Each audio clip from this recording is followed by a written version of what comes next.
Hi, everybody. Welcome to STRATOTHON 2, Take an Audience to Work Day. We are here live with Steve Scott, and going to do a screen share so that you guys can hear him. Got to be careful that you don't get dual inputs, so we'll just try it and see what we get. Here we go.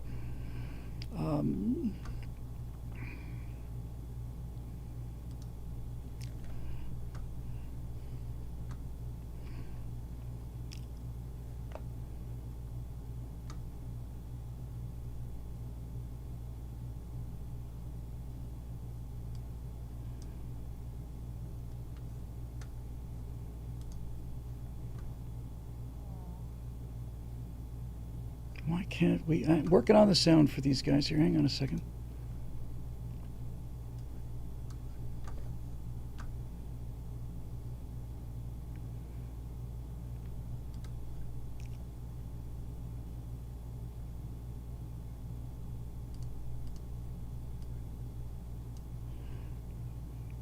Okay, so you guys can see me and hear me, but you can't.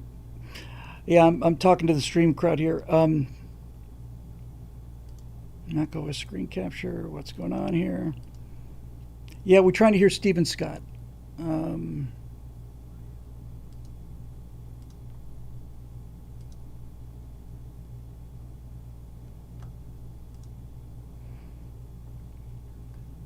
you guys hear Steve Scott? I don't think you can.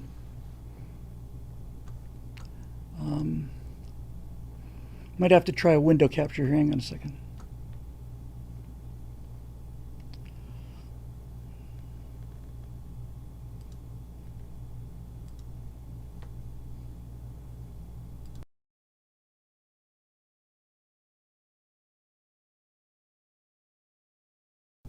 Hang on just one second. We're working on just seeing if we can capture the FaceTime window. So hang on.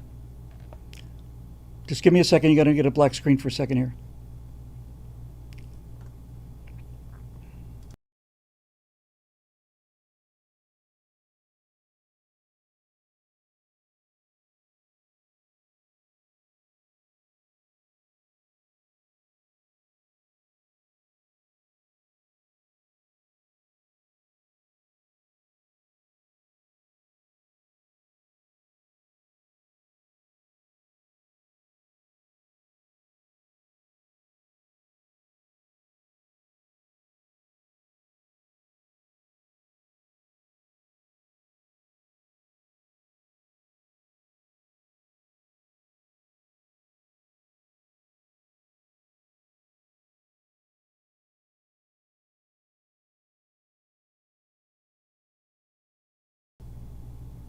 Okay, so you guys should be able to hear me. We're doing screen capture on FaceTime, but you're not hearing Steve Scott. So let's see what's causing that.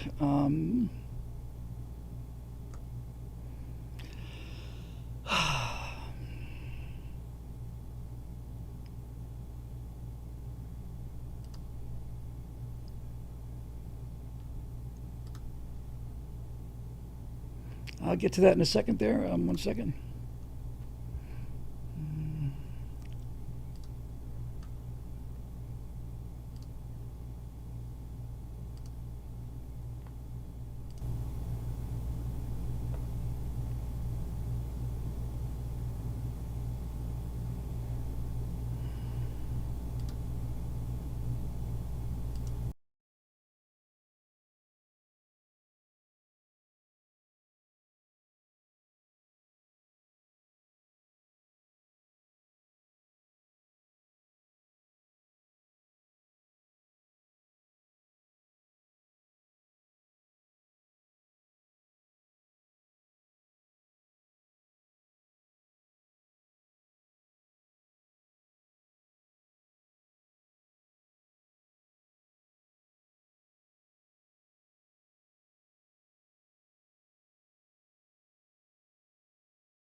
Still not hearing them, are you? No, this is so frustrating.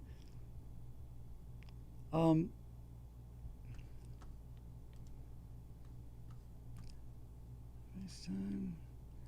settings. FaceTime my photos.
Are you guys?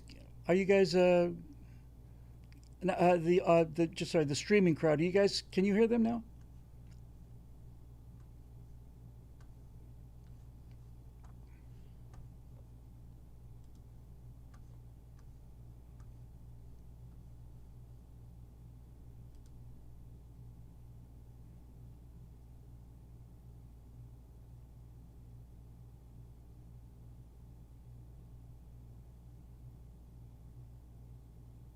Okay, working on it.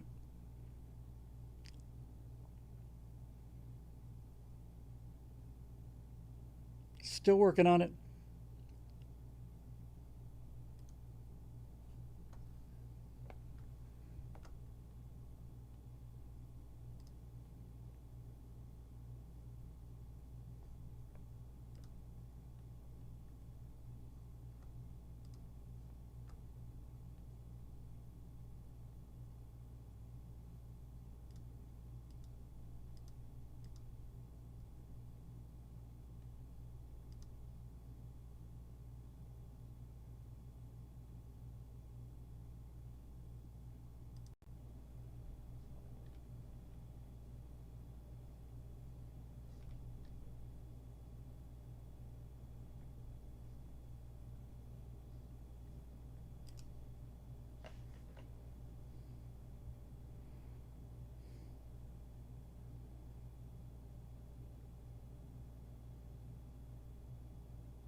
Okay, I'm gonna I'm gonna have to take a risk here on this. I think, gang. I think what I'm gonna do is I'm gonna turn on my speakers instead of my earphone. That means all of your audio will be recorded onto my channel, and I'll just checkerboard it. So that should work. At least that way people hear something. Okay, hang on, gang. I don't know what I mean. I haven't got the faintest idea. External headphones. What it should be. All right, here. Let's just try this then. We're going to take a risk. In fact, we're doing it live. We can all hear each other. So here's what we're going to do. I'm going to just undo my earphone here.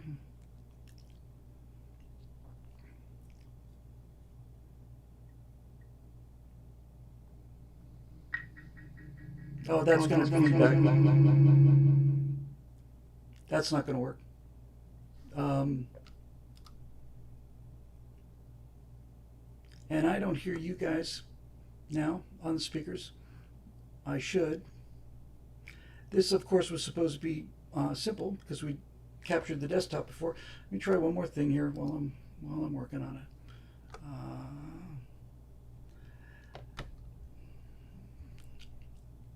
I should be hearing you now. Hang on. Sorry, Scotty. I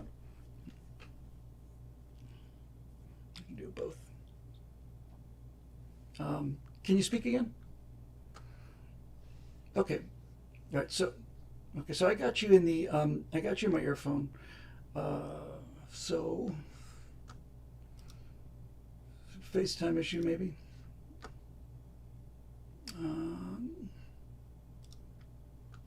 I know, dude. It's crazy. It was just I was working like nuts last night. Um,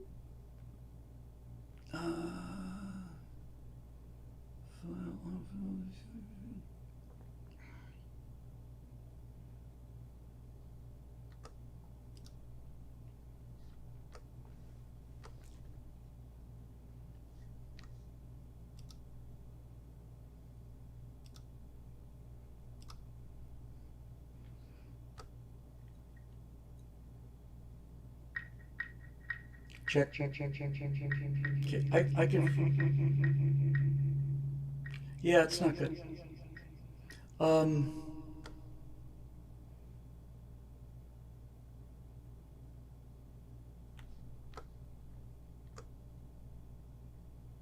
okay, so they're hearing me. So the problem is I can't get you guys coming out of my speakers. Um, that's it's through Streamlabs desktop. Um, I'm going to give this a few more moments and then.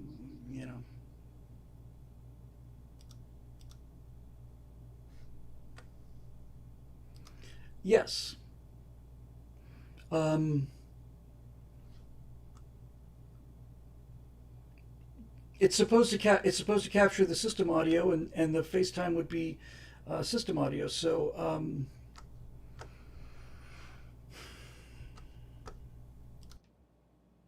the weird thing is what how any idea how to fix that? Of course not.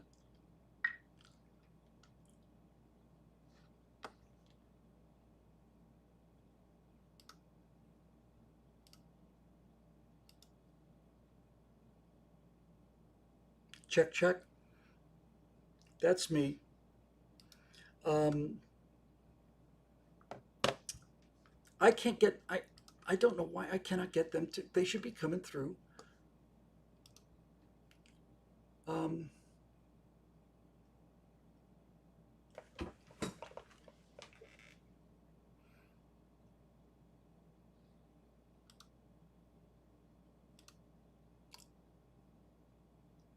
full screen.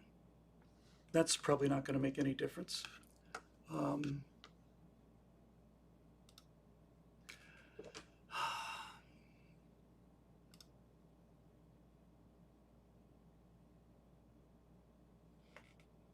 output. All right. All right, now we got you. Oh, hey, are we on? Yes, now we can hear you. Now we're hearing. Now I'm hearing my echo. Oh, you're hearing your Yeah, echo? I am picking up an echo here too, Oh, that sucks. but it's a tolerable echo. Speak for yourself. Is it really bad for you guys? Well, I usually do. It's yeah. Well, it's like anytime you're speaking and you hear yourself a quarter of a second later. That's almost impossible to speak that way, actually. I, Um, I feel like my head's suddenly going to start doing the thing that Scarecrow character from Batman did. let me just see if I can isolate that. That would be because you're coming out through the speakers and you're hearing me and you're hearing yourself coming back. Um,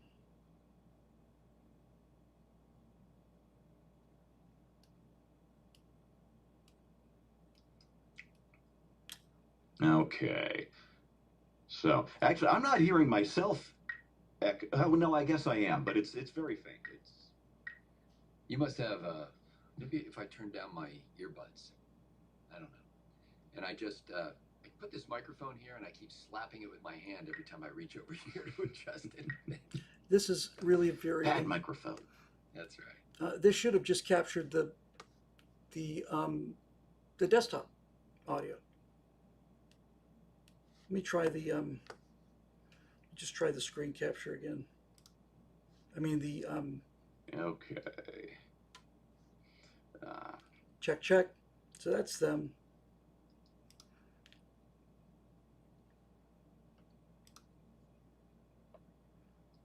Can you guys chat again just for a second? Yeah. I'm all how out do we of chatting sound here? material. Okay, well, is it tolerable, Scott? If it's intolerable, we can't shoot. I mean, we just have to. I'm more concerned with the end product than anything, but I mean, I can handle anything. This is a live fire exercise. Okay. Well, I think we're gonna just go for it. Okay. I just hope it doesn't affect the recorded. It shouldn't affect your Versions. recorded version Yeah, that's true. because you got it here because you're hearing the echo in your earphone, and so is Steve, right? Yeah. I'm gonna tilt it down a little bit just so there's no bleed over. Okay. And when should we start recording, if ever? I'm about ready. Okay. All right, so I'm gonna get. I should end up with. You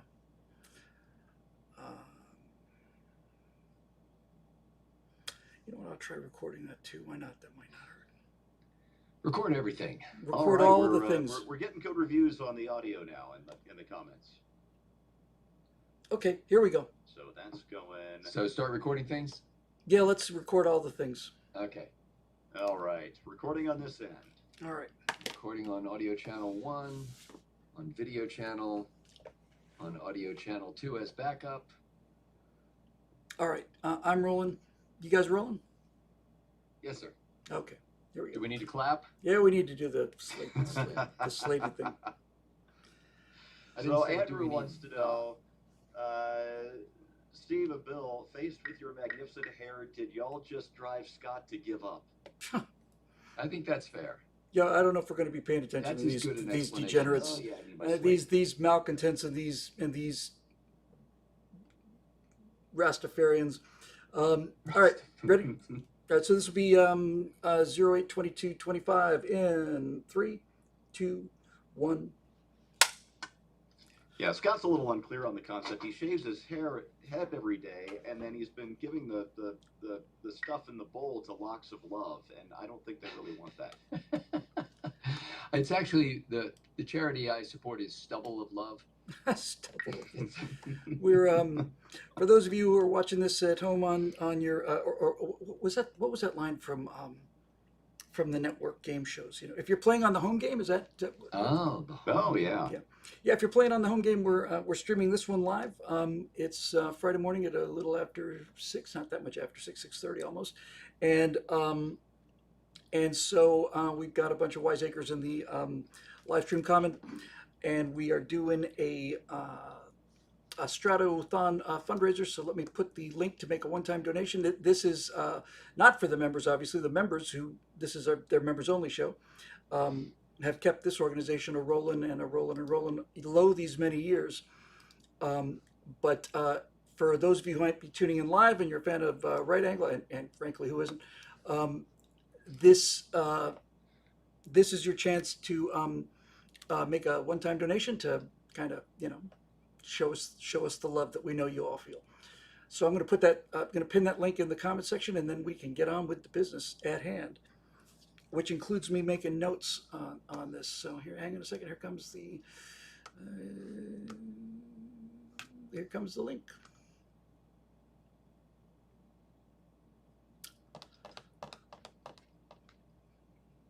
There we go. I'm going to pimp this on Twitter here. Oh, thank you. if I had any kind of social media following anywhere, I would do that as well. It's the home version, Don Vickery says. If you're playing on the home version. So what I was trying to remember when you said that, any game that had little pieces that you moved around the board Was there any term for those pieces, like the little hat in Monopoly, other than just pieces? Pieces. Just pieces. Pieces. Yeah. In They video weren't like games, they're your dudes. tokens or something. Okay, I think I'm more or less caught up. Yeah. I was always in- the top hat, by the way. I'm in your. Oh no, I like being the race car. The race car for sure. I would fight with my fists to be the top hat. I like the top hat. Top hat though that was my very solid second or third choice if I couldn't get the battleship or the race car. Worst Oh, choice. I forgot about the The battleship. rearing horse. Um, The tall, weird rearing horse. Yeah, the horse was good too. You like that? I hated that one. Really? Yeah. I It kinda- just seemed too I top didn't mind heavy. any of the pieces. starting to pick up the rhythm now. Here we go. Yeah. So. Do they have a? Is there? I haven't bought a Monopoly set probably since my kids were little. Do they have a little trains piece now? No, no. You've obviously been away for a while. The pieces now are there's a lesbian vegan. There's a carbon emission meter. There's a gosh, hard to say. There's so many And things. then, this of car's course- been replaced by an e-scooter. Screwed. Of course, there's a card for people who do something wrong that says, go directly to freedom. Forget about jail. It Yeah. doesn't work anyway. Go directly to Alligator Alcatraz, Oh, speaking of which, Yeah. can I jump right on that? please. Please. Okay, so here's the situation. There's a judge that was appointed by President Obama that has ruled that much of Alligator Alcatraz, essentially the improvements that have been made over the past month or two, have to be removed. And that is not because of anything having to do with immigration or immigration law or the powers of the president or of ICE. But it has to do with the fact that they didn't do the environmental impact study. You're joking. I Oh, am for not crying out joking. loud! And so because they didn't, It's a swamp. I captured a quote here from the story that I read. A pair of nonprofits sued in late June, alleging that the government failed to conduct a required environmental impact study and ignored other legal requirements. Advocates said the facility's operation would harm the wetlands of the Big Cypress National Preserve and endanger animals such as the Florida panther and the Florida bonneted bat. I'm picturing a cute little bat with a broad brim hat that has flowers on it. Now, I don't know okay, what the a bonneted couple of things. And One, and one it, way and it to hums hurt the and it hums panthers. Surrey with the fringe on top, That's probably. right. Yeah, exactly. The only way you're going to hurt the panthers is if they eat some inmate that's doped up on fentanyl, and that gets in the panther system. There's an Indian tribe there, the Miccosukee. The Miccosukee, yes. The Miccosukee tribe says that they joined the lawsuit, and they said that the runoff from the facility is likely to pollute their home, which is a few miles downstream, and threaten plants that they use for ceremonial and medicinal purposes. Medicinal BS. purposes. I say BS to all of this. I have spent a lot of time in the Everglades, mostly at night. I spent 4 or 5 years in the Everglades, out there at star parties, and the Everglades is the world's largest toilet bowl.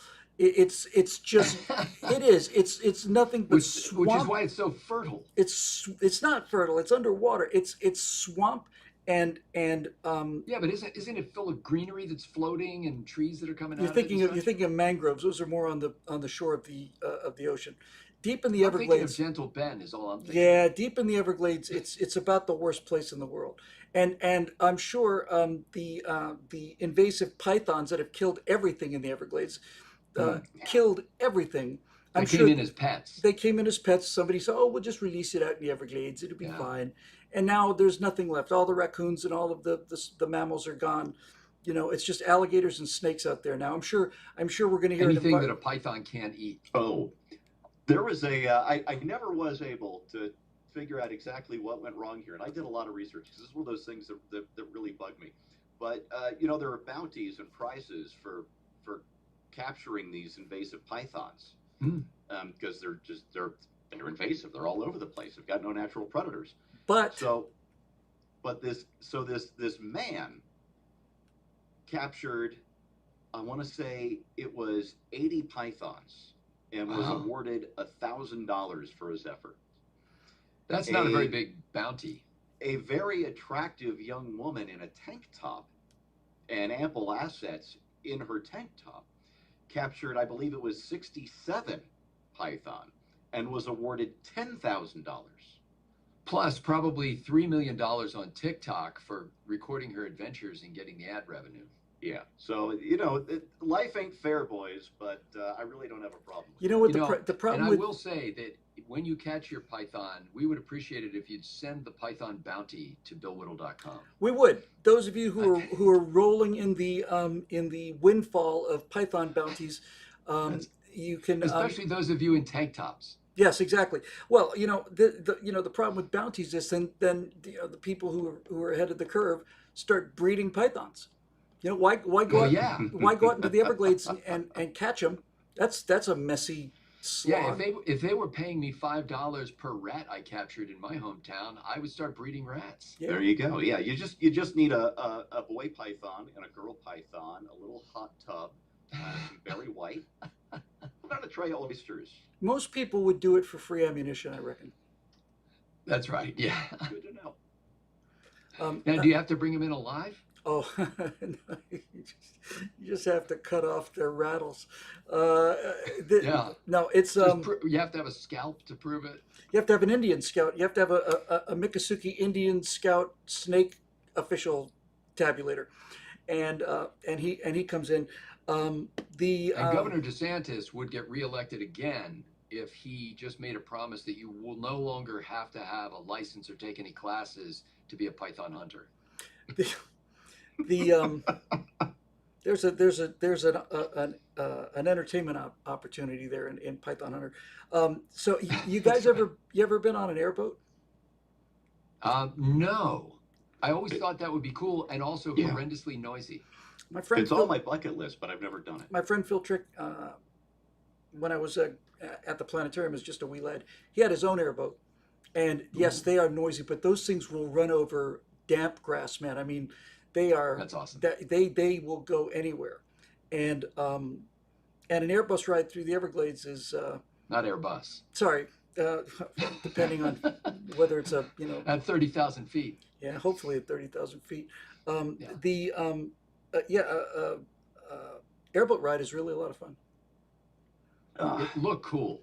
Yeah, I just want. Well, I couldn't be trusted with one because I would want to soup up that giant fan until you were in danger of getting sucked up into it like a jet engine. Dude, why not put a jet engine on it? I think I just sent you guys a video of now there's something it looks even better than those Star Wars flying motorcycle things that the stormtroopers were on in the woods when they were going after the Ewoks or whatever. Speeder bikes. Yeah, but these are so small. I swear the whole thing is like the width of my shoulders. It's like a saddle. It's like the riding It's a a saddle. Yeah. Yeah.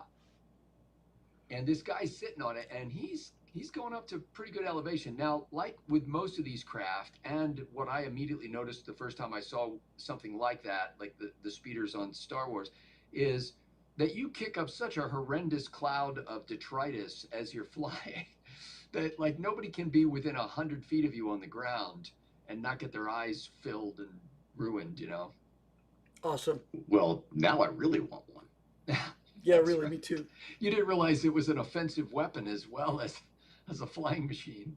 I just realized I'm wearing my earpiece for My theory is if it flies, there's probably a way to mount a gun on it. And if there is, you should probably. Now that would be an epic way to hunt pythons, would be with twin 50s on the side of an Airbus and That's how Airbus Sarah Palin airboat would do it. again, and just just gun them down. Just nothing gets in here. Just continuous fire till the barrels melt. That kind of thing. That'd be awesome. There's Miniguns. a guy, I don't know his name, but on one of the social media things, probably TikTok, I've seen him, or YouTube little shorts, that is constantly catching things like pythons. I don't know what he does for a living. I think he does this for a living, but he just kind of sneaks up on these gigantic things, and he always says the word yoink when he catches them. Yoink. So yeah, he's like yoink, and then he just picks up this giant snake. So my brother's That's what- like, it's like, Wow. That's like the dream job when you're a little boy. Like, oh, could you imagine? That's what I do for a living. Well, my brother Steve is a year younger than me, and he's about as different from me as he can be. Like, for instance, I subscribe to Indoorsman magazine, and and he's out in the Everglades when we were growing up, and just out. He was just out there. I'd be out in the nighttime with a telescope. He'd be out there in the daytime. He's like 14 or 15. He'd just hitchhike out there with his shotgun and his dog and a tent. Stay like 2 nights out in the Everglades. Just lunatic. And Nice. we came home. I came home one day, and in his bedroom was this like 6 foot long wooden plank. It was like 6 foot long and maybe 2, 3 inches wide, and there was a rattlesnake skin nailed to it. You know? Nice. Yeah, nice. And I said, where the hell did you get this thing? So on Key Biscayne, there was this bike path through. There was a zoo on Key Biscayne and Crandon Park. It was just a bike path that went through there. We used to ride this thing all the time. And he says, I was riding my bike, and I was like riding a chopper. And Mhm. he said I was riding my bike, and this rattlesnake crossed the path in front of me. So I ran it over, and I had to run it over like 35 times or something like that. He's just a monster, man. He was a monster.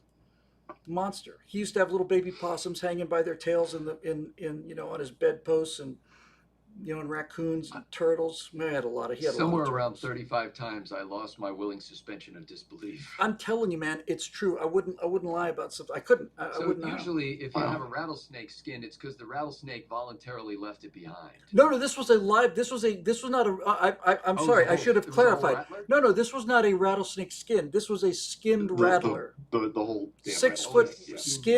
skinned and cleaned rattler nailed So to this wasn't one of those. It puts the lotion on its skin. Yeah. moments. No, lotion wasn't going to help this one at all. It was. He ran over it with his bike, and I think he said things like, "I got to, once I got it kind of stunned, I'd like get up to speed, and then I'd lock the brakes, and just kind of skid on it, that kind of." So he didn't have any weapons, which is unlike him, Nor witnesses. nor is what I'm witnesses. saying. Yeah, nowadays he'd probably be arrested for that, public service. By the way, speaking of the wilds and climate, I want to recommend I'm assuming she's on other social media channels, but I want to recommend somebody that I found on TikTok who's got a nice little project going. You can find her at Lucy Biggers, Biggers. And Lucy Biggers, I saw a video called "A Chart to Calm Your Climate Anxiety." Lucy is a former climate activist who was all lathered up about man-made climate change. And then something happened. I don't know her whole story, and that changed. And so, anyway, now she posts charts and gives facts and stuff like that to help people who are suffering from the same ailment that she had. In one video, she actually showed Kamala Harris's stepdaughter, who was really kind of distraught and frustrated by the fact that the world's being destroyed by, human generated. That's all performative. Stuff. She doesn't believe any of that Yes. stuff. Well, whether she does or doesn't, Lucy was genuinely compassionate. And she said, "Hey, I know how she feels. There are some people whose lives are just paralyzed because they believe this stuff." Anyway, I got going on this when she showed this chart under the succinct headline, "The Observed 12-State U.S. Corn Belt Summer Temperature Trend 1973 to 2022 and is considerably less than that produced by all 36 climate models used to promote changes in U.S. energy policy." In case you didn't follow me out to the end of that sentence, the chart shows the difference between the 36 climate models and the actual observed change in temperature per decade from 1973 to 2022. The actual observed temperature change is somewhere just north of 0.1 degrees Celsius. The range of climate models said that it should be somewhere from just south of 0.2 degrees. So in other words, almost twice as high as the observed thing. That was the most conservative estimate, all the way up to basically 10 times what the observed temperatures actually turned out to be. Which is still only 1 degree centigrade. Yes. Well, clearly the observed temperatures are wrong. Well, that's right. Yeah. We're gonna have to throw Actually, they out are, the and they're on the data high side and stick with the because models. of the growing urban areas creating these huge heat sinks. So What's his name? Sven? Was it Sven? Sven diagram. No, the something environmentalist. Oh, this is a Talking about sample. Bjorn Lombard. Thank you. Oh yeah, I read Bjorn that book Lomborg. about Yeah, no, climate. I remember when this whole thing started like 12 years ago, even, and he was saying, if you were just do things like paint the streets white, you'd Yeah, cut the temperature in cities by, Oh, 6 albedo degrees effect. or Yeah, yeah, something like that. yeah. And yeah, the whole thing's just is it's just, and I think people are kind of starting to wake up to it being hogwash. They're not crowing as loud as they used to. well, and I think I'm doing my part here. I mean, just beaming that sunshine back up. He's increasing the albedo of the earth. That's, by the way, here's another chart. Climate-related deaths from floods, droughts, storms, wildfire, extreme temperatures from 1920 to 2020. So a 100-year cycle. In 1920, the so-called climate-related deaths were just under 500,000. By 2020, that level was, it looks like maybe 10,000 from all so-called climate-related causes, and the line just drops precipitously until about 1975, maybe.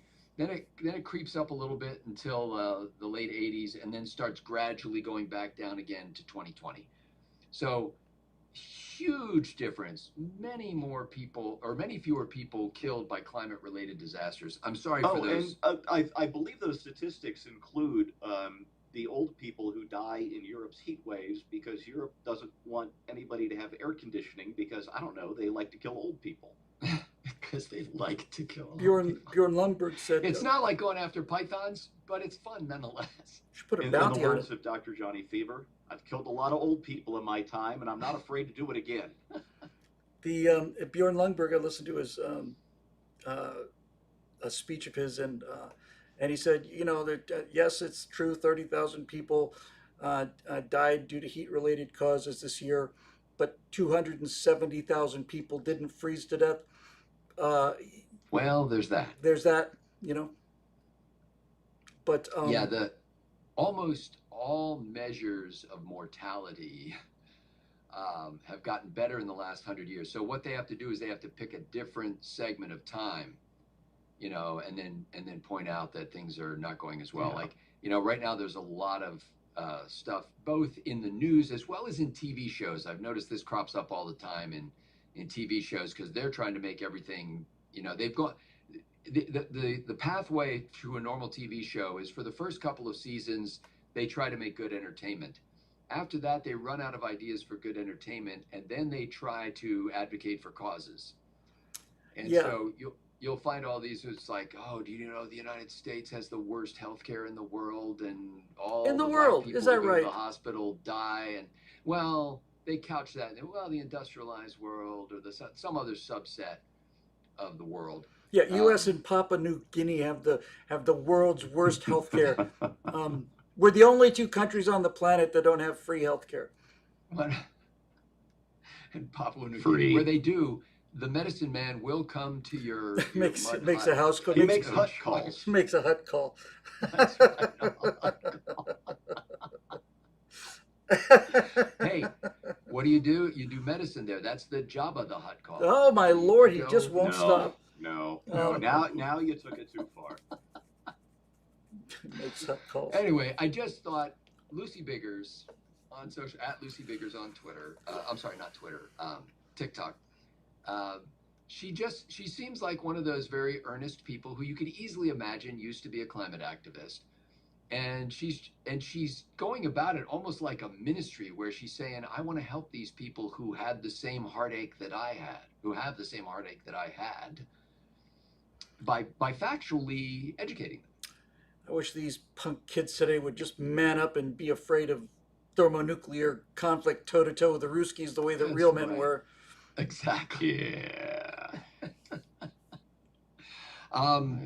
Among the breaking news items, which will be somewhat breaking for our live audience and broken for those who watch the recording, an appeals court has thrown out the almost $500 million fine that was assessed thanks to Letitia James going after President Trump. And the court was split on the decision. They agreed that he probably committed fraud in his business dealings, but they said there were so many problems with how the trial judge handled the trial, and that the fines were out of all proportion to anything that might be expected. Yeah, in such a they called it case. cruel and unusual. Yes, it was an Eighth Amendment violation. And so they basically, as a group, one of them wanted to actually said there ought to be a retrial. Anyway, as a group, they basically said he doesn't have to pay these fines. Now, James is going to push that to the state Supreme Court or perhaps the U.S. Supreme Court. But at least for the meantime, President Trump is not on the hook for some $468 billion. Or actually, it's now like 527 million, or billion rather, million. Thank you, with interest, because when you owe that fine, it's just like your traffic tickets or anything else; they keep accumulating. Did you see the New York Post headline? No. Oh, I love these guys. It takes a special kind of magic to write headlines for the New York Post. It really does. And their headline was "Tish out of luck." Was what? Tish out of luck. That's precious. She ought to know when to walk away and know when to run. That's my opinion. Yeah. Letitia Drain. Fold them, don't hold them. Anyway, so congratulations, President Trump. He is, of course, celebrating as if it's all over, but it's not all over. They're going to keep going after him. Well, they can continue going after him forever. And yeah. Oh, and I saw an interesting op-ed piece, I believe, I'll check on it, but I think it was the Wall Street Journal, that the right of the president and his administration to fire members of the Consumer Financial Protection Bureau, the staffers of the Consumer Financial Protection Bureau, is sustained. So Trump can do this. And the irony of it all is he can do it because when Elizabeth Warren kind of recommended this and set this idea up, she wanted to insulate it from our elected representatives' ability to change anything about it. She was afraid that Republicans would get control of Congress and then try to change it. So she set it up independent and not funded by taxpayer dollars, but actually funded from the Federal Reserve. By the Fed, yeah. Yes. And as a consequence of that, because it wasn't under the domain of Congress, essentially, the executive branch can fire people. They can't eliminate the agency, but they can reduce it in size and scope. They can tell the Federal Reserve not to give them any more money, or give them a lot less money. So anyway, it was because it was destroyed by Trump by design of Warren. I mean, just think about that, though. Imagine Congress passed a law establishing that from now on, the Department of Defense would be funded directly from the Federal Reserve without any further action on Congress's part. Wow. People would go crazy, and they'd be right to. And I'm like, me, I'm a big national defense hawk. Well, actually, no, I liked, I think it was, oh, shoot, I just forgot his name. GOP congressman, big time conservative, 80s, 90s. He was Bob Dole's running mate in 96. Kemp. Jack Kemp. Jack Kemp, thank you. Love Jack Kemp. He was on, I think it was that CNN debate show many, many years ago. They were talking about national defense, and he said something that might be, there's a crossfire, and he said something that might be seen as maybe a little too hawkish. And he said, don't get me wrong, I'm a dove. I'm just a very well-armed dove. My motto is a chicken in every pot and an F-18 in every hangar. That's my motto, and I'm There you go. By the way, there's a professor, according to the newspaper, the Tallahassee Democrat, and don't let your subscription run out. not likely to happen to somebody who went to school in Gainesville. But there's a professor in Florida who was at the University of Florida, and he filed a First Amendment case against his employer because during COVID, apparently he sent out a note to students indicating that he didn't think that he should be required to go back to class or some such thing. because of the risk to his health or whatever. And he, I think, got fired or at least disciplined. It punished him.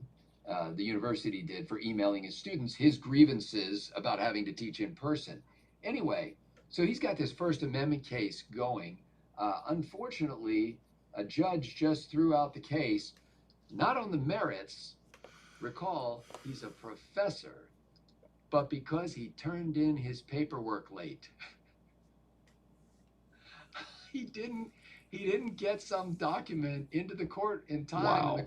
And the court was like, what would you do to the students who turned in their papers? No, they didn't say. Do you know who else turned in his paperwork late? True story. Neil frickin' Armstrong. Really? Yes, he damn near didn't get into NASA. He was like 2 days later or a day late with his paperwork, and I think he called somebody and somebody kind of hit it at the bottom of the stack or something. But yeah. Wow. Yeah, Neil frickin' Armstrong. When I get to the moon landing hoax thing for this new series, I'm just going to say, all these people didn't have any computers, and how could they land on the moon without any computers? I said they had the most advanced flight computers in the world. They had Neil That's right. frickin' Armstrong and Buzz frickin' Aldrin, looking out the window. Yeah. It's an interesting point. I'll just kind of preview this just real quick. One of the big arguments about, the people, it couldn't have gone to the moon because you didn't have the computer technology. This is impossible to do without it. Put aside all the, all of the obvious stuff. When it's time for me to deal with that argument, I'm going to show a picture of a 747-800, which is the latest model. So this is a 747-800. It's got a crew of 2, automated everything, uses satellite GPS navigation, and is capable of following a line in the sky that's 10 miles wide for half the distance of the planet, so on. Now this is a 747-100 from 1970. You'll notice that there's 3 people on this. There's 2 pilot, co-pilot, and flight engineer, because all of the automatic systems that were monitoring the engines had to be monitored by a human. Hey, here's a 707 from 1960. It's got 4 people on board. It's got a pilot, a co-pilot. It's got a flight engineer and a navigator, because navigating was a full-time job without GPS and without all these radio signals. Here's a Boeing 377 from 1948. It's got a crew of 5. It's got a pilot, a co-pilot, a flight engineer, a navigator, and a radio operator. Here's Charles Lindbergh, who had a piece of paper and a compass. And a window. Flew across a periscope. He didn't actually have a window. Couldn't see forward out of the front of the... Yeah, he could only look out the side because of the massive fuel tank. Couldn't see out front. He could open a window and stick his hand out. He could do that. And the point I'm going to make is once you get to a certain point, technology doesn't make things possible. It just makes it easier. And think about playing the part of the computer on those other airplanes was the lowest ranking individual or persons on the flight deck. Right.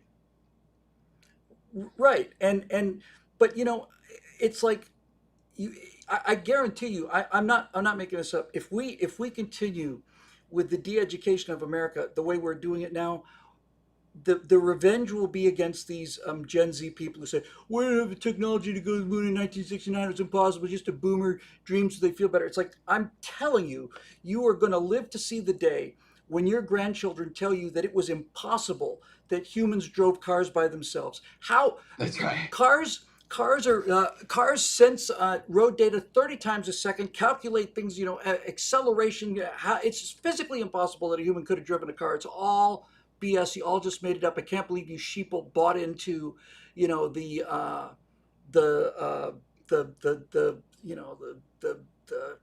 human-controlled automobile hoax.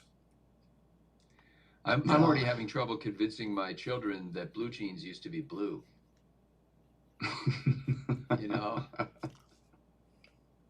They're all so faded. Yeah. I gave up years ago trying to convince my teenage boys that I was ever cool. No, seriously, we didn't. We just got it wasn't too long ago. We did a show on it. They got a lander to land safely on the moon. It looked exactly like the view out the window looked exactly like the view out the window from the LEM, and the dust behaved the same way, and everything. Man, they were so good at faking stuff back in the day. They sure were. But they had a couple that like pitched over. A couple fell over. Yeah. One, burned down, fell over, and sank into the swamp. And but they're saying, how can it be possible that we did it manually? When these we tried it in 2024 and it failed. It's like because they didn't have Neil frickin' Armstrong looking out a Grabbing window. a stick. Just Yeah. didn't have Neil I frickin' mean, Armstrong those looking guys. out a window.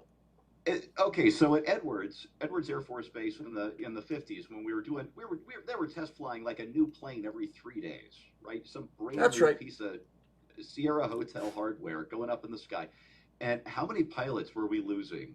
How often were we losing pilots? Was it one a week? You had a 25% chance of not coming home. Every time You went roll up. that coin, you flip that coin 3-4 times, your odds get really bad. By the way, Yeah. You think Roger And so McEwen in the comments. we're talking about a high-speed evolutionary process going on at Edwards in the 1950s, where the weak got weeded out very, very quickly, or even the strong. also the weeded out just strong? 'cause I was going to say, something yeah. blew up.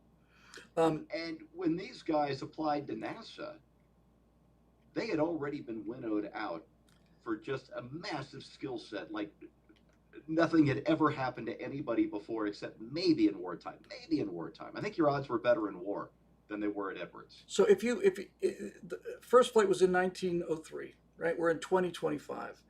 The fastest that an airplane has ever flown was 1966.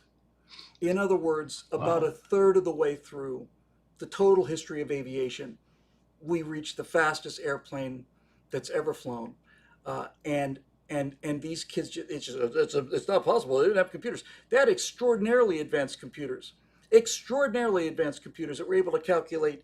They were able to calculate velocity changes. They had accelerometers. They had acute visual systems. They're called human pilots. By And the way, let me just say, Bill, that 787 with all of its modern computer technology has never been to the moon. Excellent point. well, And now I'm glad you bought into that myth. We did a Neil show Armstrong's been there, but the 787 has not. when Did when you guys? when I was in Did you when I was guys- in go Gainesville, ahead. just real quick. When I was in Gainesville, I went to college there from '79 to '82, and I went back in '95 to do I was writing comedy for Kaiser Permanente, as all the great comedy writers in history That's at one right. point or another done. But they were mailing me checks, so I could have lived anywhere. Went back to Gainesville to do a sketch comedy show called Grazing, and we did a panel show called Conspiracy Week in Review, and we talked about these two secret moon bases, codename Disney moon bases, codename Mauschwitz and Dachau, and Oh, and man. that and that No. and that they were Too soon. breeding Bigfoots to pilot vehicles because they could withstand the higher levels of radiation, and we just had so much fun with that sketch. And I think I've actually got that sketch somewhere. That one was just it was just one of them was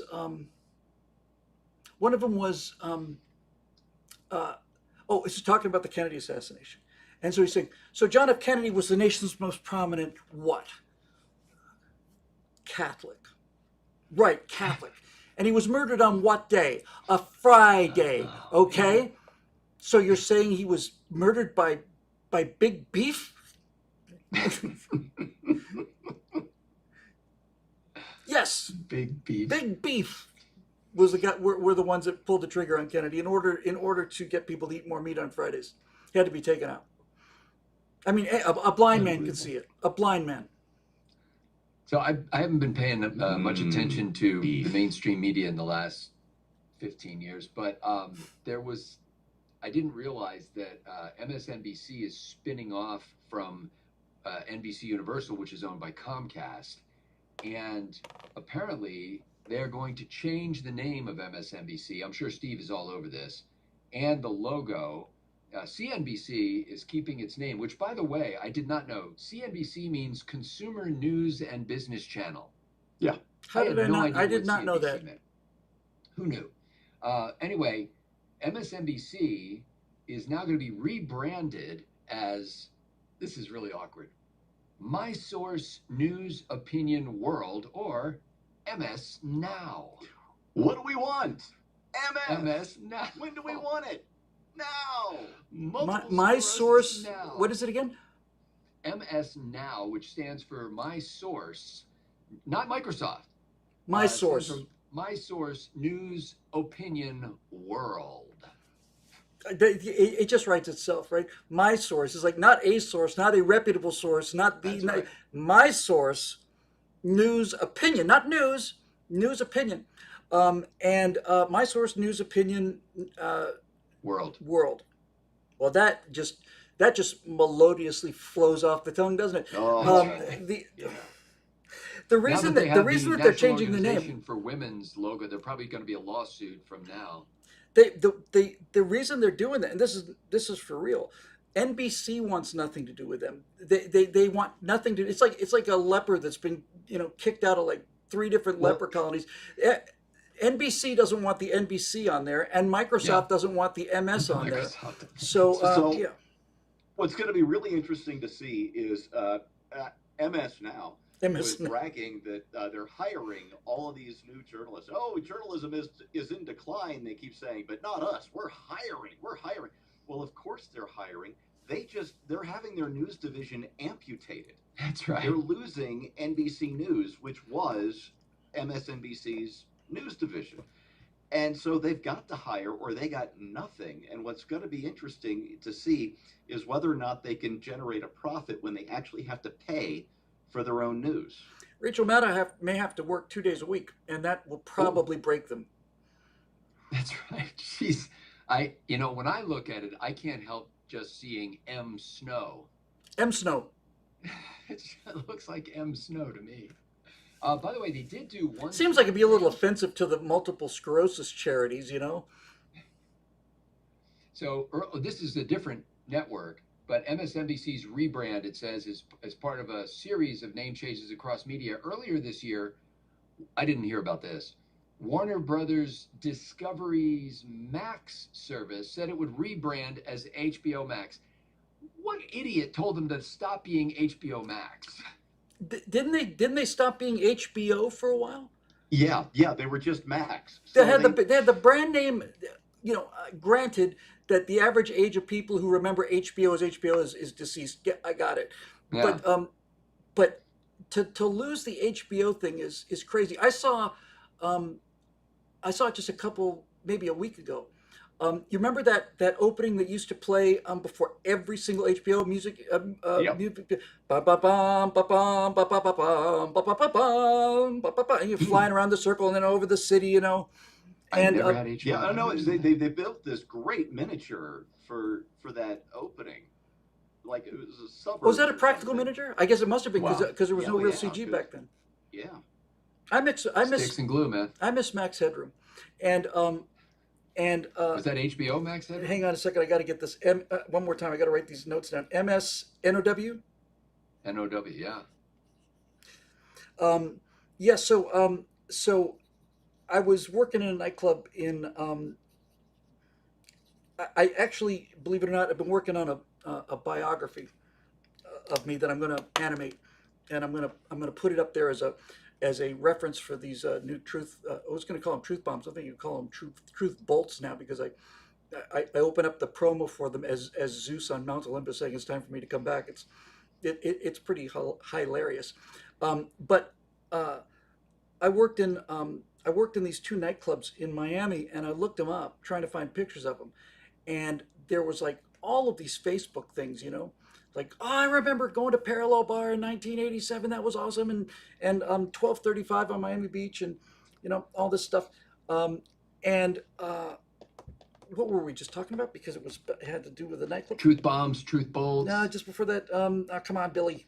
Max Headroom. MS Now. Max Headroom. Max So Headroom. I was doing the lasers and the lights and the videos, and I was right next to the DJ, so I was doing all the optical stuff, and he was doing all the music. And I worked next to some great DJs. Those guys were just bloody marvelous. And we had video walls with the big tubes, the 100-pound freaking yeah. CRT monitor. That was me up in the booth. That's right. Had to spin this wheel with slots in it, and you see a horse running. But we had this video It was wall. the GAF Viewmaster. And you got to understand to really get it. You got to understand it was 1985, and I just ran nothing but like max headroom on these video walls. Wah, yeah, and I'm not making this up. When I found out that that was not an actual CG character, when I found out it was a guy in makeup, I was Was it, I was it damn near really? cried. Yeah, it was Matt Frewer, and and I was sure it was CG. Right around this time, there was a video that came out called The Mind's Eye, and The Mind's Eye was the first kind of widely released. It was kind of a documentary, I guess, about the Hmm. emerging state of computer graphics. And they had like a cone that had like a pattern on it. It would twirl a little parasol, and really simple, like a money for nothing generation. Yeah, like real Amiga 1000 stuff. Real simple stuff. And we sat there in this theater with our mouths open, our jaws on our laps. Like, oh, I can't believe what I'm seeing, man. I can't believe it. So I really need to rent the Mind's Eye again It's because rentable. it blew me out of the water. Anyway, I saw a story. This is probably doesn't affect most of our viewers unless you're from this particular family, but a skull of a child that was found in a cave in Israel turns out to be a human slash Neanderthal hybrid from 140,000 years ago, which apparently there's nothing more common other than economist estimates wrong. There's no more common headline than the ones where they go, scientists now have to rethink the foundations of their discipline because somebody found a fragment of a bone or some little thing, and typically they have to change the timeline of everything. But uh, previously, I think they thought it was possible that there was incidental contact between Neanderthals and so-called humans. Um, I personally think Neanderthals were just humans who who got a bad name. They were like discriminated against. Even then, Neanderthal was an insult. But anyway, no, it was a real apparently, insult. Was that their actual name is Homo neanderthalis? that's right. So Yes, everybody just called them a bunch of homos, exactly. and that's why they developed their sharp, flinty knives and went on a rampage. As modern humans came in and called them all a bunch of homos, and the Neanderthals just lost. They Self-defense lost. against the so-called big brain. Um, but anyway, there's not a whole lot of difference between Neanderthals and Homo sapiens. And Neanderthals have bigger brains than Homo yeah, sapiens. yeah. Yeah, they might have been smarter. In fact, I just read something in the last, Language centers Well, weren't as I think developed. this in the story last is few essentially weeks that suggesting Neanderthals didn't go extinct. We are Neanderthals. They're yeah, just, everybody's got like 3 to 5% Neanderthal DNA. and it may be more than we thought. Yeah, much more than we thought. But the thing I read just in the last few months indicates that even though Neanderthals were possibly smarter on average, higher IQ, they were more solitary, less social, Mm-hmm. and it was our social skills that gave us the edge over Neanderthals, and that's why we're around with 5% Neanderthal DNA instead of the other way around. John Fetterman has 60% Neanderthal DNA. And it's all right here. I'm actually really starting to like him. He's He's really a character. one good stroke will apparently reset your brain and yeah, I saw him doing the unthinkable. He's wearing his sweatshirt at the Senate or wherever the hell he was, Yeah. and somebody caught up with him in the hallway, and they said, Senator Fetterman, do you have anything to say about Trump's tariffs? He said they would be catastrophic to the economy, and Fetterman didn't just walk away from it. He just stopped and turned around. He said, well, I was clearly wrong about that.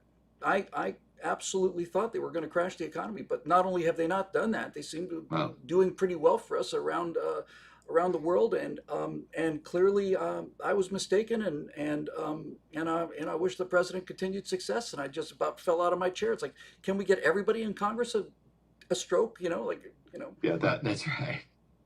Well, and the newspapers are still basically saying that we just haven't seen the full impact of these, and basically they're saying the reason why consumers aren't being pounded by the tariffs is because manufacturers were cash rich and inventory strong, and so they have not yet taken effect, and the manufacturers have basically made a conscious decision and are advertising in some cases that they're not going to let the tariffs bleed Yeah. over.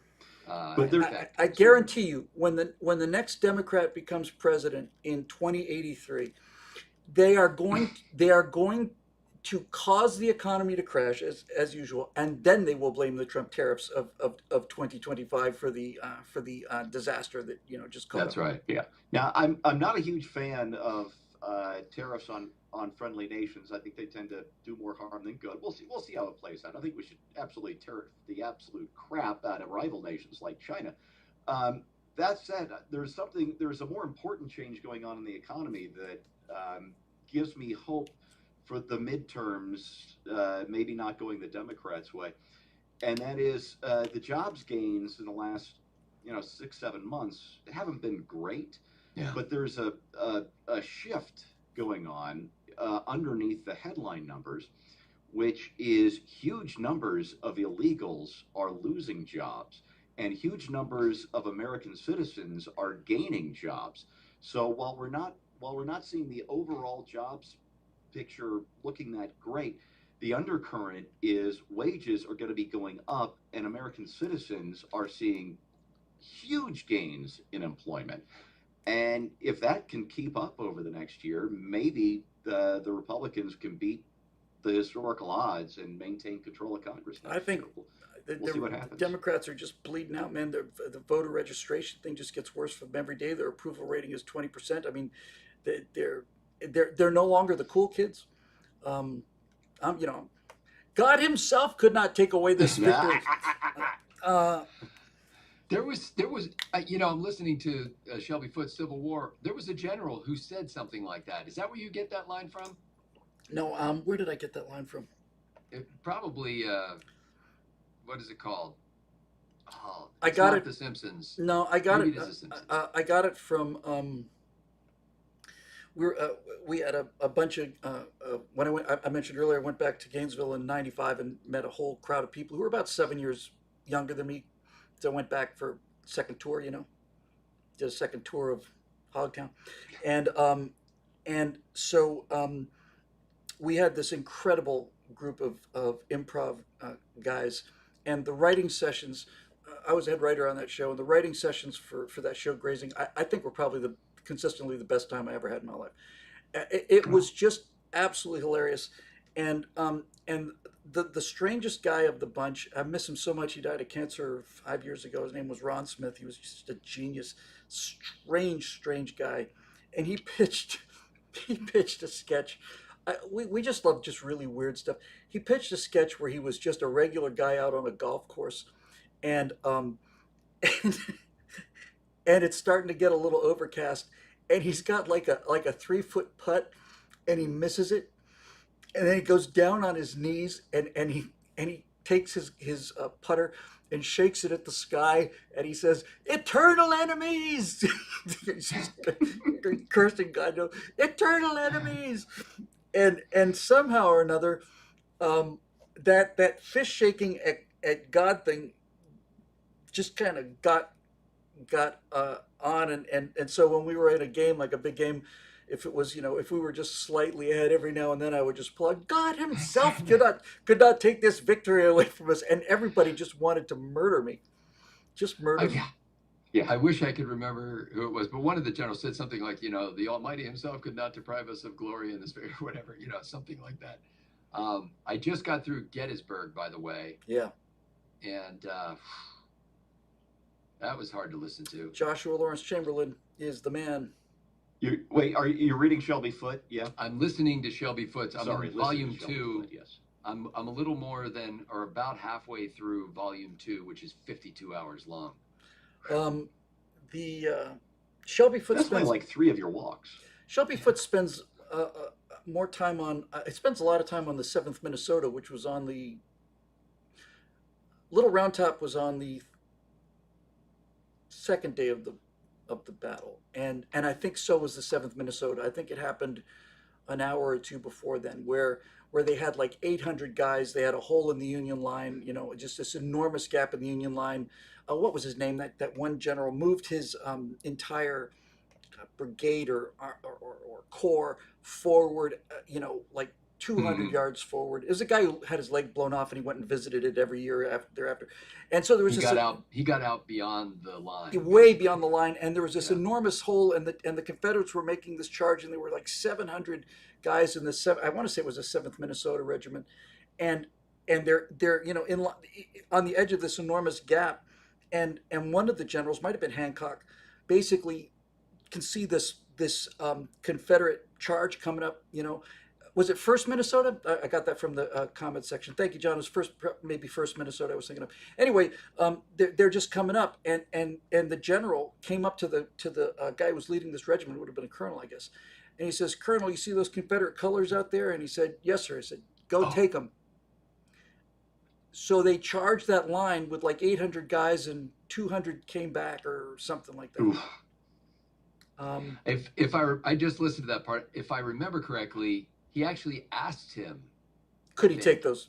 yes, and And he said, "We'll the try." guy hazarded that he might be able to do that, and so off they went. It's brutal, and you just can't 50,000 casualties in 3 days, cumulative, both sides of the line, and you just can't imagine carnage at that scale. And think of it as a time when a lot of the wounded fallen remained there. They just Yeah, Just how, died how out- do just you, died how do you on the get those field. guys back? yeah, they just Fredericksburg. laid there moaning, and some of them, it was the dehydration that got them. It was first Minnesota. What Not a seventh. bad way to go. It was first Minnesota. I apologize to those brave men for getting their unit wrong, and thanks to the comment section for getting it right. If any of Fredericksburg. them are watching right now, We got 66 people watching right now. no, Fredericksburg. any of the guys from the first Oh. Minnesota is what I'm saying. Well, I'm not pushing my luck, but Fredericksburg. I remember there were just thousands of guys that were lying there overnight in the freezing temperatures. Yeah. And I think they had to stay there for 2 days. Yeah. And by the time they Wow. finally got there, there's 3% of them left or something like that.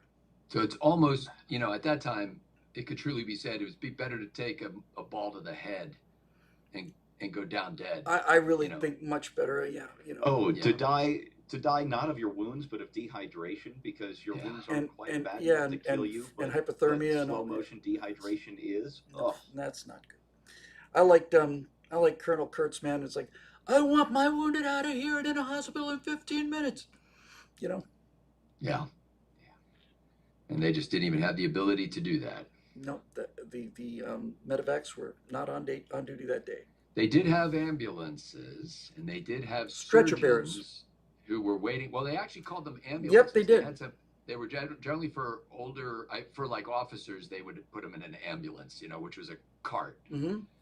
carriage. And then they did have surgeons waiting behind the lines, and yeah, they had alcohol and a saw. most of their job was cut the part off that's affected. And I don't think they used the alcohol much. There was I don't know if it was connected to Florence Nightingale, or whether it was a nurse, but there was one field hospital in the war where I guess it was the doctor commanding had read about the germ theory of infection, and he insisted that everybody wash their hands between surgeries. All they had was carbolic acid, I think, as an antiseptic, no antibiotics.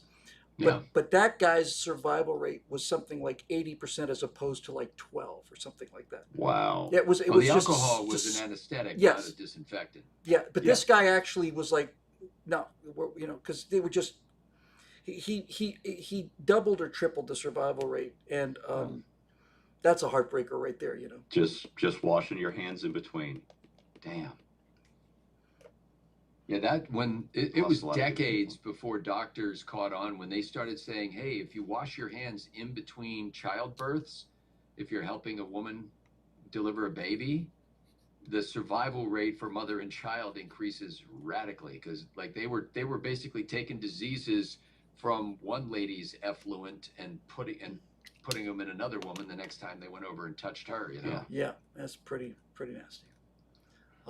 So We have to cut this relatively short today because yes, I was we're going to say, I think that's the end of my long list of things that fascinated me this week. We are going to get about recording our episodes of Right Angle for this week, and we're grateful for the people who have supported us for many years, who continue to support us, for people who even now are making one-time contributions to boost the good of the order, so to speak. And so, Bill, this, you can cut this out in post if you want to. But now, what happens? Do we leave? Are we still live streaming? We're just no. We're going to. I'm live streaming till noon today. So Okay. what Okay, we'll do so is we'll just do keep our it up. usual break, and we'll be back in about 5 minutes. I So guess. should I put my camera cap on for a moment? Oh, well, you never do. No, I never do. But I don't care if you see my backside as I walk out of the room. I've never seen your backside walk out of the room. That's, Do This I have to is- drop and- trout? I'm the This one who has has to break been- it to people. Scott doesn't, and has never worn pants during any of Since these shows that we've ever 2009, done. this has been a Since trousers 2009, optional that's right. operation. It's That's in my right. contract. Okay, put a cap on the camera. For those of you who are watching live, thanks. We're not going anywhere. We always do this every single week. We do the backstage show kind of informally, and then we take a little 5-minute break and Siesta, a I little call it. siesta, yeah. And I put on a nicer shirt, and then we'll come back and do 3 episodes. So I put on an exact replica of this shirt. he's got 60 of them in his closet. They're all Like Steve Jobs. I just have nothing but that's black right. turtlenecks. That's exactly Yeah. right. And in between, I'll put on my dress toupee. All right. All right. On behalf of Steve Green and Bill Whittle, I'm Scott Ott. Thanks to the members at BillWhittle.com for making Right Angle possible. Okay. That ought to hold the little bastards. All right, we'll be back in. Don't anybody go away. We're only gone for 4 or 5 minutes. We'll be right back. All right. I'm going to turn off this microphone, and I hope I don't shock you.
And we're back.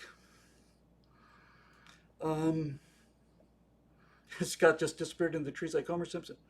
Yeah, he's got that background.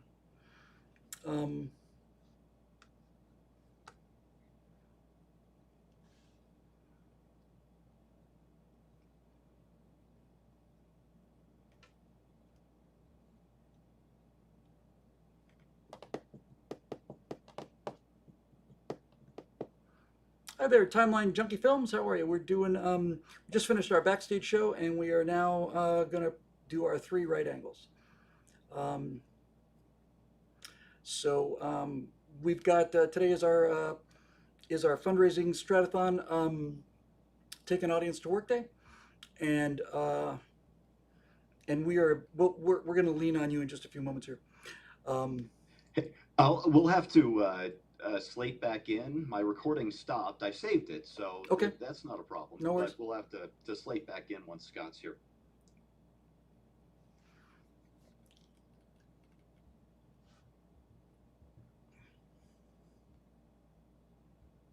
And he's back.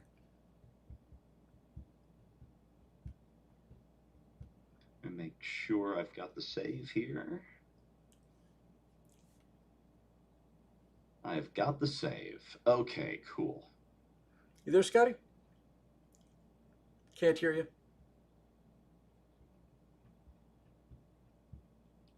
I'm going to do the microphone this time. When you walk away, it's like Crazy talk. I don't know if you've seen it. You ever seen Homer Simpson backing up into the foliage and disappearing? Yes. Yeah, well, the people in the stream said that's what you look like when you walk away. When you get out of range of the camera, you just disappear into the trees. I forgot about this because I'm seeing the monitor above my real camera here, so it just looks like Right. my room. So for But those nobody's seeing my studio. those of you playing on the home version, he is recording onto a different device without the background, and the background is just there for the FaceTime. So this is how we do it. Each one of us records our own high quality version of this. We upload it, but we do the FaceTime here. Otherwise, they would have thought I'm out in the wilderness just about to shoot my episode of Naked and Afraid. Okay, so we're gonna have to reslate Scott because Steve had to stop. So we'll do a second. Oh, okay. We'll do a second. Yeah. So let me start recording again here, and we can. Let me get to the green page here. Hang on a second. For some reason, I take Okay. notes I'm during our recording. show. I recommend you do the same. Okay, we slating? Yep. Okay, so this will be 08/22/25 second slate for Steve in 3, 2, 1. I'll try not to hit the microphone as many times. By the way, before we get started, what we just did was the members only show, and those are for our members, and we just adore those people. If you're a Right Angle fan and you're not a member, we're doing this fundraising thing, and we've got a pinned comment there. If you'd like to make a one-time donation, you will. If you're, I can't speak on this with authority, but what I'm trying to say is, if you're kind of on the bubble as far as getting into heaven goes, I think this will probably push you just over the edge. So Yeah, St. Peter is a big fan. he's a huge fan. As it says in the scriptures, by grace you are saved through faith, and a little donation to BillWhittle.com. Oh my Saved by goodness. PayPal. Yeah. Seriously though, make a donation because we're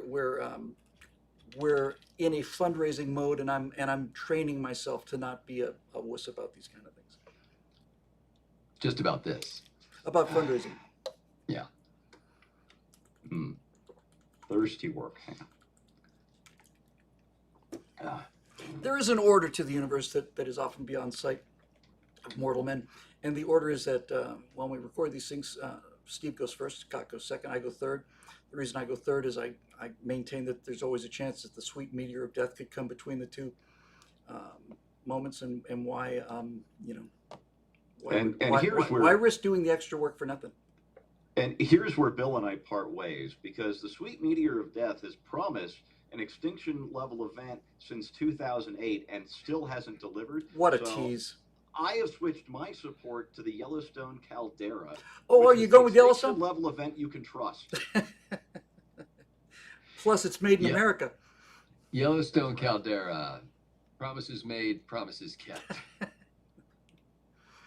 Andrew Lay was kind enough to say, Bill Whittle begging for money like a Chicago politician, and that's a good thing. That's awesome. Yeah, except he's not promising you anything. You may have the post office in, Yeah. Butt Scratch, Idaho, or wherever.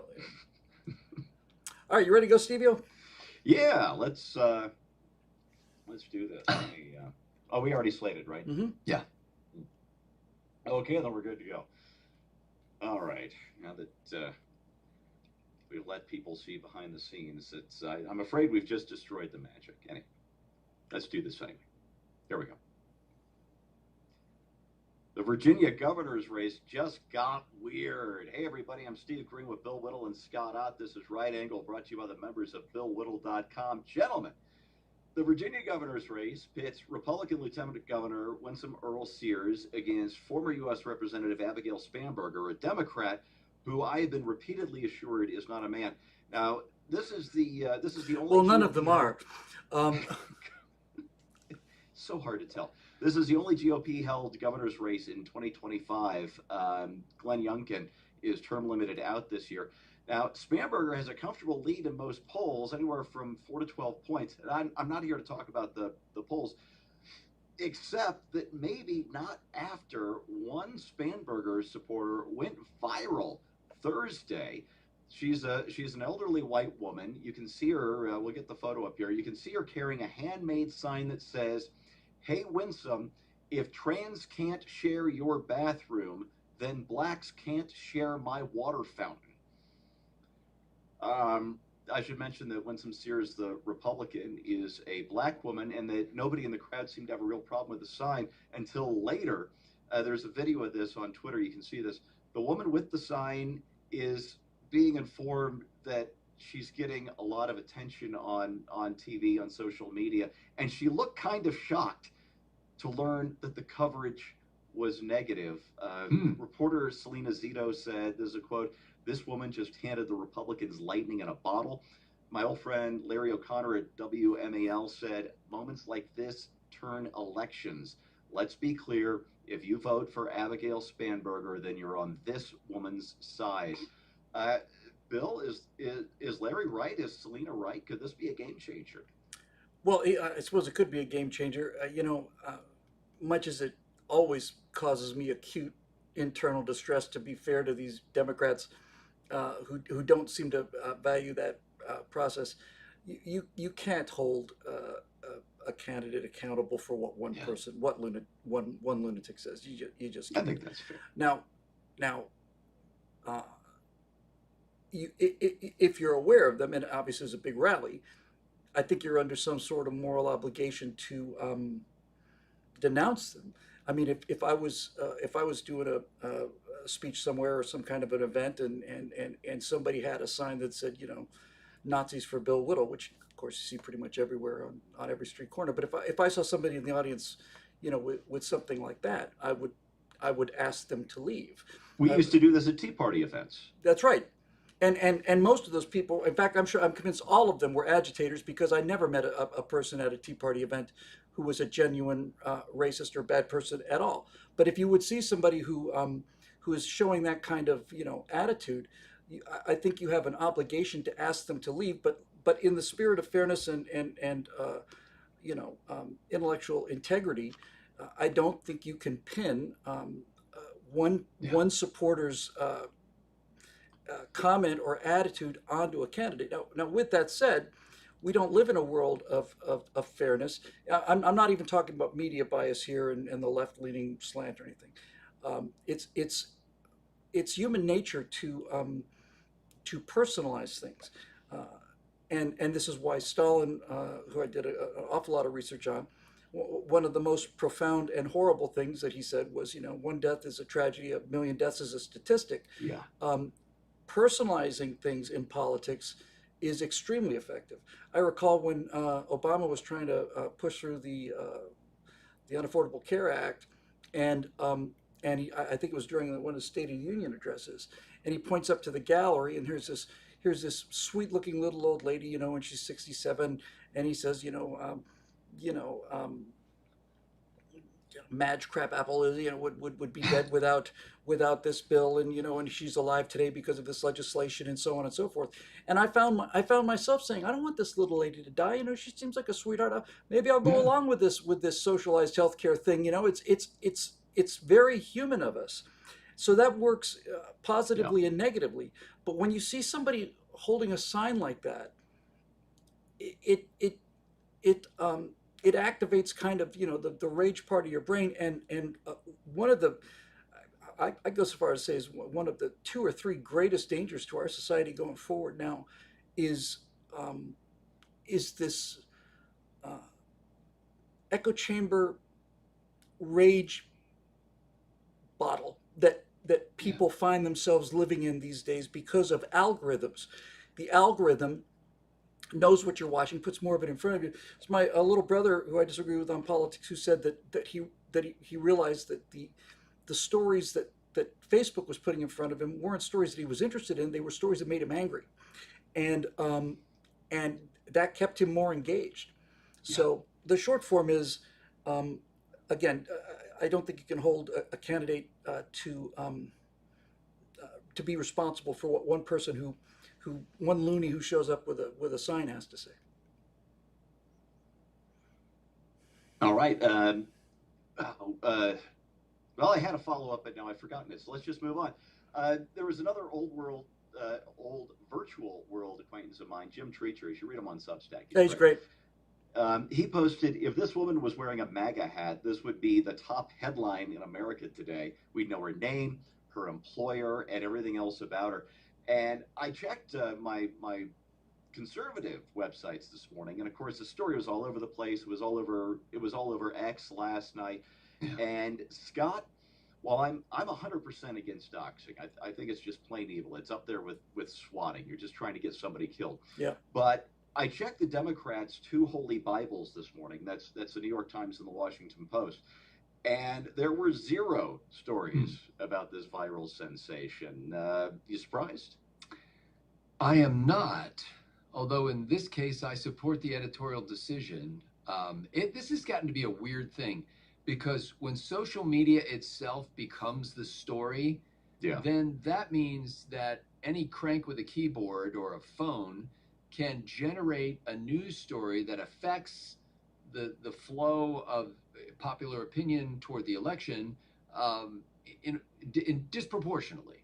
And when the Washington Post feels obligated to cover anything that goes viral on TikTok, for example, or Twitter or whatever, X, I think that you're really stepping away from the field of journalism. This is not something where all of a sudden 57% of the American public is concerned about this. This is just a bunch of people on social media who have liked and retweeted and and hearted and done, thumbs up, all this kind of stuff so that it gets circulated. And, it's funny because, first of all, the sign's ridiculous, but it's offensive as hell. Well, and in a stupid way. What was she actually trying to say? That's right. And does she really, because she's talking about trans people, so is she really just talking about black people who were born white? I don't know what's going on there. So anyway, the story then becomes, does the candidate say anything about it? If the candidate says something about it, then it becomes a whole new thing that will tick off some people and mollify others. If the candidate doesn't say anything about it, that's the story. Candidate ignores protester at her rally that said something or whatever, or supporter at her rally who said something, or had a poster that said something, and that becomes the story. And you know what we don't get? Anything about the actual candidate. It's like the circus atmosphere that revolves around any campaign is more interesting to the reporters on the bus, so to speak, that have to tag along with these people. And so they're looking for some novelty, and that provided novelty. It also provides a picture. It provides some video and perhaps audio content. And so, if you're a really discerning voter, you've just got to let this stuff pass by you and realize that this isn't significant. Now, if everybody in the crowd was holding that sign, then that's different problem. That's a different matter. And I will say, as a final note here, I don't really want anybody using my restroom. I want to be alone in the restroom. I don't. Go to Cracker Barrel and it says Scott only on the door. That's right. I don't want heterosexual men in the restroom when I'm in there. Can you just leave me alone for a few minutes? Just give you an idea of how things have changed, Steve. I mean, just the vibe change. It's kind of illuminating that the black candidate who's being racially slurred as a Republican, and the person doing the slurring is a big old liberal. I think from what I've seen of Sears, I thought she was just terrific. Yeah, she really is. I like her a lot. I think young Virginia voters made a great pick with her. She's a former Marine, isn't she a former Marine or something? Yes. And is she up or is she down? Did you say in Virginia? She's down. Down. Pretty solidly. Oh, yeah, which is a darn shame. I think she'd be a great executive. I would like to know if I can get mustard on that Spam burger. Am I saying All that right. wrong?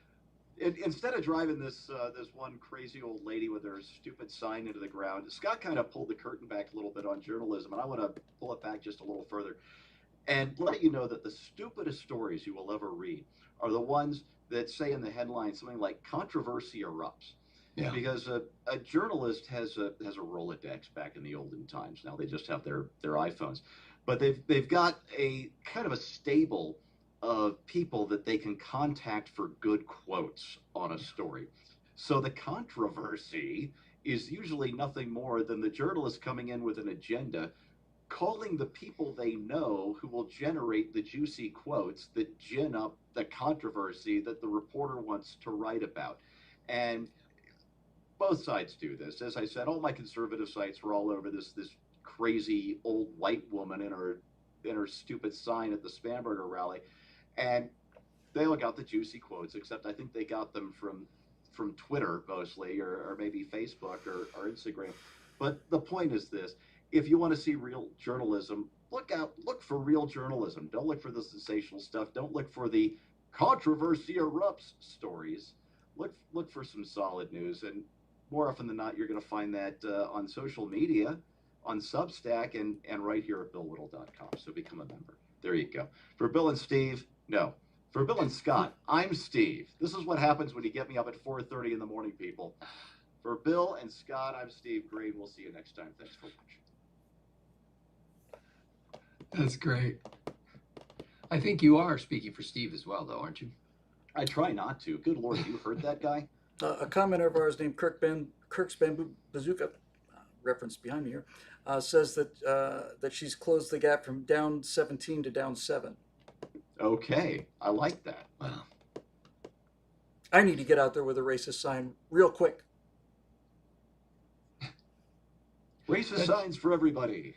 It just, like, whoever made that sign just didn't think it all the way through. It's like, how is this connected? It's like MS Now. Yeah. They paid people for that, though. I mean, this was one crazy old lady with some magic markers.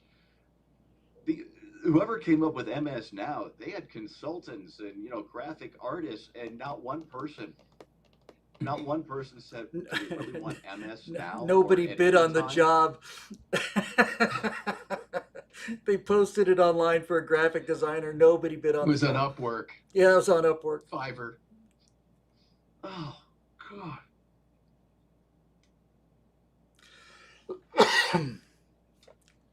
Are we ready? We is ready. No, let's call Okay. it that.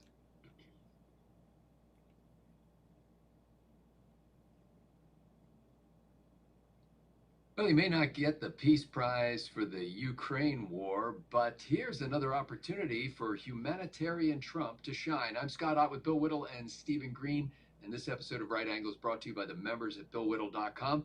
Gentlemen, there is an op-ed in the Wall Street Journal by a guy named Devin Kurtz, who's from something called the Cicero Institute, and I love this quote. He says, "This is the Trump policy toward homelessness, and specifically in dealing with the homelessness in Washington, D.C. Everyone living outside must go inside. No exceptions." And the author, Mr. Kurtz, goes on, Stephen Green, to describe why it's better for those people. Because he says the left has portrayed homelessness as either a civil right, that you could live out of doors, or a consequence of our capitalist system that leaves people so impoverished that they cannot afford housing. But Steve, the data shows that among homeless people themselves, only 4% of them say the primary reason they're homeless is because they couldn't afford a place to live. Yeah. There are other reasons for that. As Kurtz points out in the essay, it has to do with addiction, mental health problems, criminal activity, and a variety of other kinds of things. And Steve, he says, if you get them off the street, even if you take them to prison, their lives will be healthier and longer. And he gives specific statistics, but basically, you're better off in prison than you are living on the street, doesn't this merit a humanitarian gold medal of some sort for President Trump for just saying, let's get these people indoors where they can be safe and warm and not exposed to the vagaries of the outdoors? Yeah, so the left doesn't really care about the homeless, as near as I can tell, except as an industry. Yeah. I've called it Homeless Inc., and it's Hmm. big money, not in solving the problem, because where's the money in that Yeah. after next year, but in administering Yeah. to those afflicted and administering very, very badly. I haven't lived in San Francisco in 31 years now. When I did, the homeless problem was pretty bad. It was bad enough that I still smoked back then. I quit like 20 years ago, but I carried around an extra open pack of cigarettes to hand out to the aggressive homeless instead of cash. And the reason was they would always take a cigarette, but if you didn't give them something, you didn't know what might happen. Hmm. And so this was the safe, sort of easy and inexpensive thing to do. And it's gotten so much worse since then. And the problem is I think you hinted at, is mostly either mental illness or drug addiction, or it's mental illness exacerbated by drug addiction, or drug addiction exacerbated by mental illness. And those two conditions just absolutely feed off of each other until you end up with crazy naked people setting fire to people on the subway. Um, and what Trump is doing is kind of remarkable here, and I'm speaking broadly. He's just going in and trying to solve things, not just the homeless. Oh, we've got crime. I've got federal jurisdiction. This is Washington, D.C. Let's send in the National Guard. We've got this war going on for 3.5 years in Ukraine. Let's try and bring some peace there. He's just going in with this attitude, not of how do I administer this problem? How do I set up a new program? But how do I frickin' solve this thing? And he's not going to be able to solve every problem. Nobody can, and there are going to be plenty of mistakes along the way. Even Saint Ronald Reagan, my guy made plenty of mistakes in his 8 years. It's a big job, and nobody has all the answers. But what we're seeing with Trump here, I think, is unique. It is uniquely commendable, and he will get very little recognition for it. Bill Whittle, it's interesting because people, as Steve expressed, are concerned that some homeless people can pose a physical danger. And the San Diego District Attorney's Office did a study, and they found out that a person living in the streets, a homeless person, is about a dozen times as likely to be a violent crime victim as the average person, and hundreds of times more likely to be a perpetrator. Another study, it said in 8 states, more than half of street people are registered sex offenders. Nationally, the median is 1 in 5, so about 20% registered sex offenders. So yes, people feel compassion for the possibility that somebody living on the street is going to be raped or beat up or robbed or murdered. However, it's much more likely that people living on the street are going to commit dangerous crimes. So when humanitarian Trump, as I'm calling him, gets these people off the streets, he's not only protecting them from other criminals, but he is protecting them from committing crimes that are much more likely to be crimes of opportunity on the street than off. How does this guy not get some sort of humanitarian award with a gold medal on a lanyard around his neck? Well, it turns out I'm well prepared to answer this question because this was pretty much the exact topic I was going to do for my right angle this week. Nice. Which I'll probably just do a variation of. I'm seeing more and more of this online around all of these violent crime comments on violent crime videos and so on. People are saying make institutions great again. When we deinstitutionalized mental illness, which I want to say was in the 70s or at the 80s, maybe it was the 80s.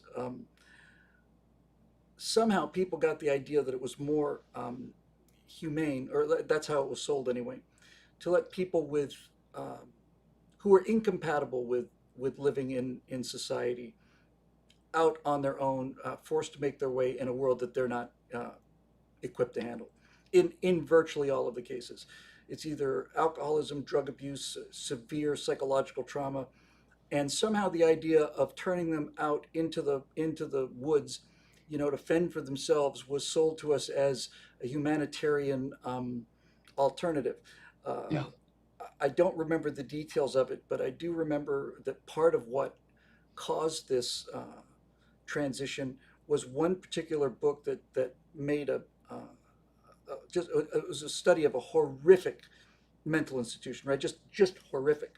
And as Oh, usual, as we curl your mentioned, toes. Yeah. yeah, and as we mentioned on Steve's right angle, the humans have a very strong tendency to react to things once they become personalized.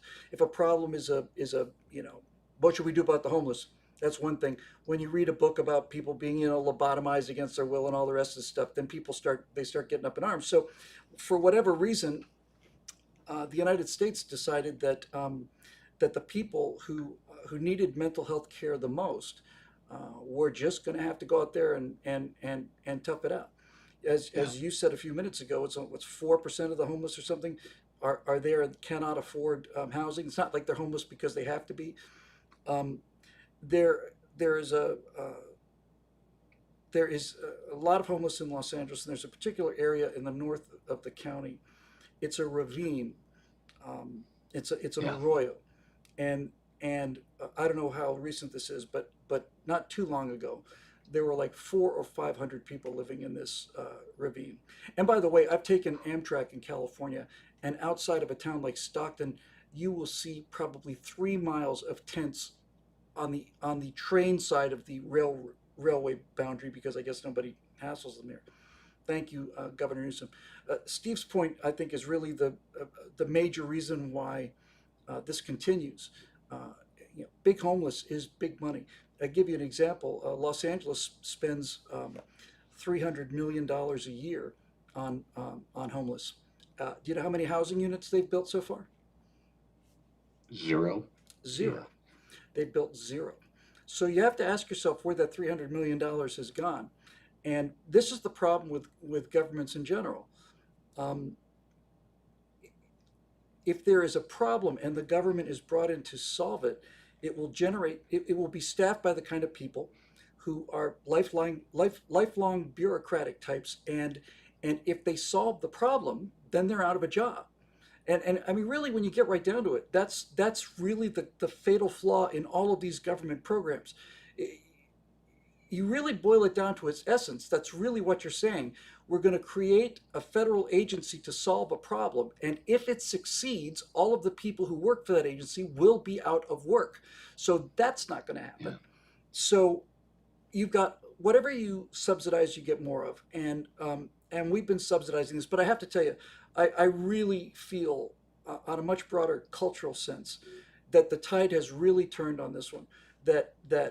Just the members of the general public who do the voting have had enough of this. There's, as you mentioned, homeless have a much higher crime commission rate, and people are tired of that. They're tired of being hassled. They're tired of not being able to go into the 7-Eleven without somebody begging them. And all of that stuff sounds like, oh, well, we're up here in our cloud city, we don't want to be bothered by these Morlocks. Yeah. Yeah. But really, what it comes down to is it is a perfectly reasonable response to people who are clearly dangerous. In many cases, these people are clearly dangerous. And as Steve said, sometimes you have to have like a gift to give them so that you don't get attacked. The remarkable thing about Donald Trump is that he has first of all, he's got the thick skin, and he has the moral clarity to see that lawlessness in D.C. is not a badge of honor. And my episode will deal with whether or not that message is going to get through to other cities where he doesn't have the kind of power that he has in D.C. I think in some ways the sad thing about the way we have handled the whole homelessness crisis is that now we're upset at these sick people. That's right. That's what I was trying to say. And, you know, they're, like most of us, doing the best they can with the resources they have. And, and they're also, like all of us, fallen, sinful creatures, and will make mistakes. It's just that their mistakes will be written on the sidewalk. Their mistakes will be written on the wall of the building downtown. And the idea years ago that they said, oh my goodness, some of these institutions are flawed, abusive, not competent, or whatever. There are problems with some of these institutions.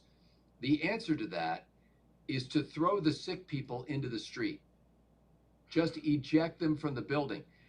That's not an American answer. The American answer is to say, what's a better way to do this? Can we fix the institution? Can we make it effective? We don't look at hospitals and go, well, you know, people die in hospitals. Let's throw all those people out of the hospitals onto the streets and see if they recover from their myocardial infarctions. You know, it's you look at it and go, the death rate in the ER is too high. What can we do to make this system better so that these people survive better? For some reason, society decided that the people would be better off under a bridge among tons of garbage. It is sickening to see that kind of out of sight, out of mind kind of approach. Well, at least they're not in our government care anymore, so we don't have to worry about them. It's not our fault that they're living out under a bridge. It's because those rich fat cats who are landlords don't charge rent that's less than the cost of the landlord's mortgage, so these people have a place to live. In any case, President Trump, in some ways, is a simple man. And when you hear somebody in the political arena say, the people living in the streets are going to live inside, no exceptions. The well-to-do politicians go, oh, how charming is naivete. He doesn't realize the complexity of the problem. No, I think he does realize the complexity of the problem. And he realizes that the heart of that problem is that there are people sleeping on slabs of marble within eyeshot of the Capitol building. That you can take a picture in Washington, D.C. of a guy sleeping on a paper bag, and you can see the Capitol dome in the background. And that shouldn't be, fellow citizens. And I think President Trump is simple enough to see that and bold enough to do something about it. For Bill Whittle and Stephen Green, I'm Scott Ott. Thanks to the members at BillWhittle.com for making Right Angle possible. Wow.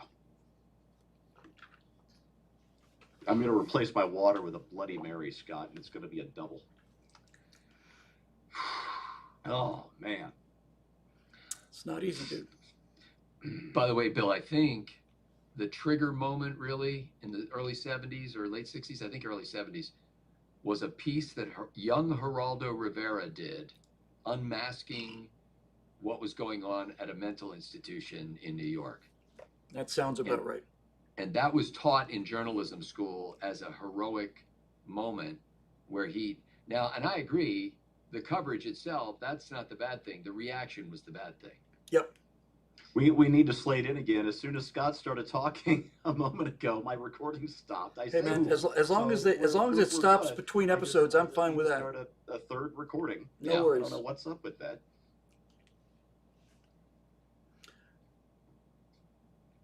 Are you ready, Steve? Uh-huh. Nick? Uh-huh. Scott? Okay. All right, fellas. I don't want to be the okay guy. Well, you are. You're second. All right, fellas. Let's go. This will be 082225 slate number 3 for Mr. Steve Green and his recording machine. In 3, 2, 1. He paid for that microphone. Oh, man.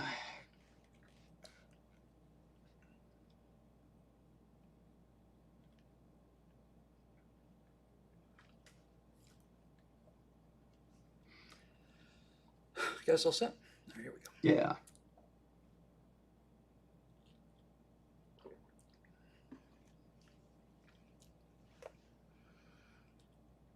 Well, he's clearly the most extraordinary man of the age, and he may be one of the most extraordinary men of any age.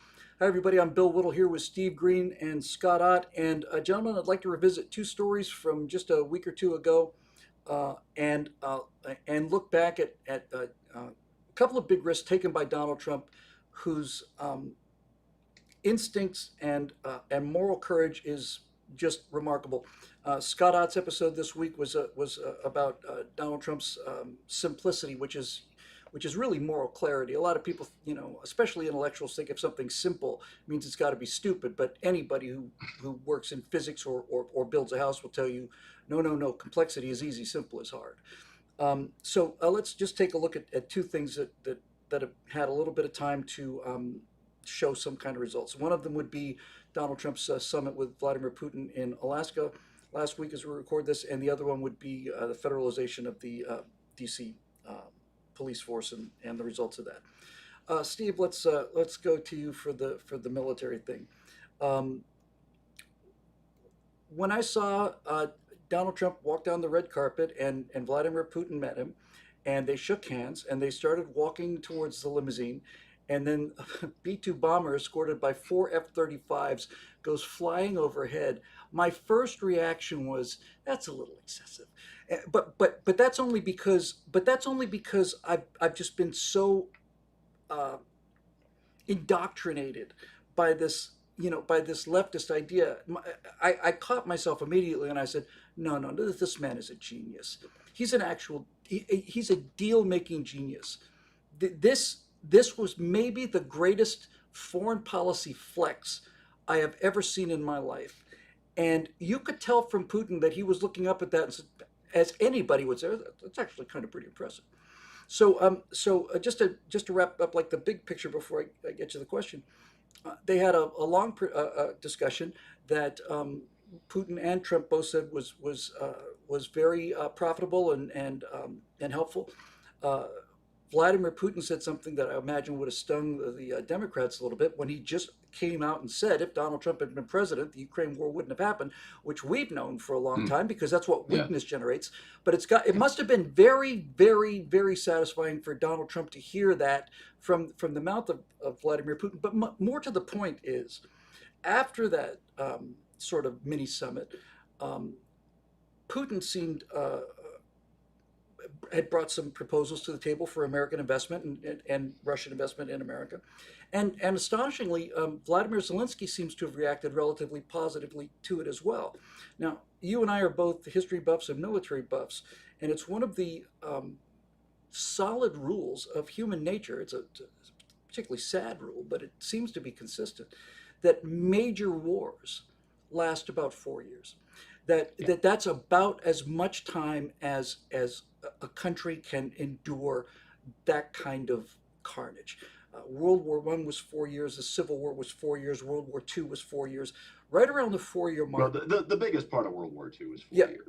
Right around the 4 year mark is where the will to win and all of the desire for revenge and waving the bloody shirts and loss of face, all of this starts to get overwhelmed by the sheer madness, the carnage, the loss, and the just the static horror of it. So, do you feel confident, as I do, that this summit was perhaps, it certainly didn't end up with a deal, but it certainly seems to have changed the positions of the pieces on the chessboard. Yeah, I want to tell a couple of stories from Trump 47 and a couple of stories from Trump 45. Before I do, I'm really want to see some sort of equitable ceasefire, preferably a peace deal between Russia and Ukraine. It's not going to be a great one because there are just lands that Ukraine can't take back, and Russia's not going to give anything back that Ukraine can't win on the battlefield. That sucks, but that's the way it is. Sometimes the bad guys take your lunch money. So don't get your hopes up too high that a deal is going to come anytime soon. There was a report in the Hill earlier this week that Putin is slow rolling the whole process. He still thinks he can take more fighting than he can get at the negotiating table. And so this is going to take months at least to play out, if I had to guess. So let's let's set our sights realistically. Um, that said, there are two stories from Trump 45 and two more from Trump 47 that I think are great reveals. The first one was that Trump was having issues. He was the original guy trying to get a decent peace in Afghanistan so we could Yep. get out, unlike the haphazard way that Biden ended up doing it that got all those people killed. Um, Trump's meeting with some of these Taliban guys, and one of them, who's the real problem, Trump gets a photo from an aide and Classic. he pushes it across the table at this Taliban guy, and it's a drone image of the guy's house. The message being, we know where you live, I can blow you up. And then Trump left. That was the message. I could put a Hellfire missile in your living room. Let's get serious about peace. The other one, and this was in a phone conversation with John Daly. That Daly tells his story, Trump tells his story, so I assume there's got to be some truth to it. Trump says, when Putin was rattling his saber back when I was president, I told him, "You go into Ukraine, I'm going to hit Moscow." Yep. That took my breath away. And the way Trump tells the story, the way John Daly relayed the story that Trump told was, Putin only had to believe me 10%, maybe 5%, but that's all it takes. That's right. It complicates his targeting solution. Plant that seed of doubt in the planning matrix, and that's all it takes to keep the peace. Now flash forward to Trump 47, and Iran didn't get the message that Trump wasn't messing around. And the next thing you know, you have this brilliant air operation against Iran, where you've got one flight of B-2s playing decoy. We played decoy with stealth bombers. Who does that? This is amazing. And what's more amazing is the actual execution. Yeah, it was magnificent. It was a little mini war unto itself. It was amazing. Yeah, we're putting multiple 30,000-pound bunker busters through the hole made by the first 30,000-pound bunker buster after this flight across half the world from Missouri to Iran. It's a brilliant operation. It's the kind of thing that only the United States can do.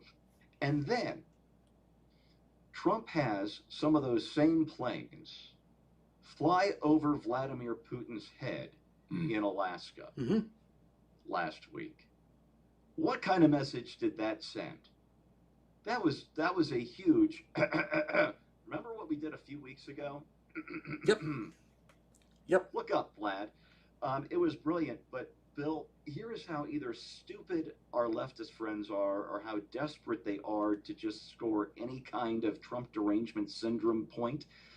They were calling that flyover a tribute, a kowtow to Vladimir Putin.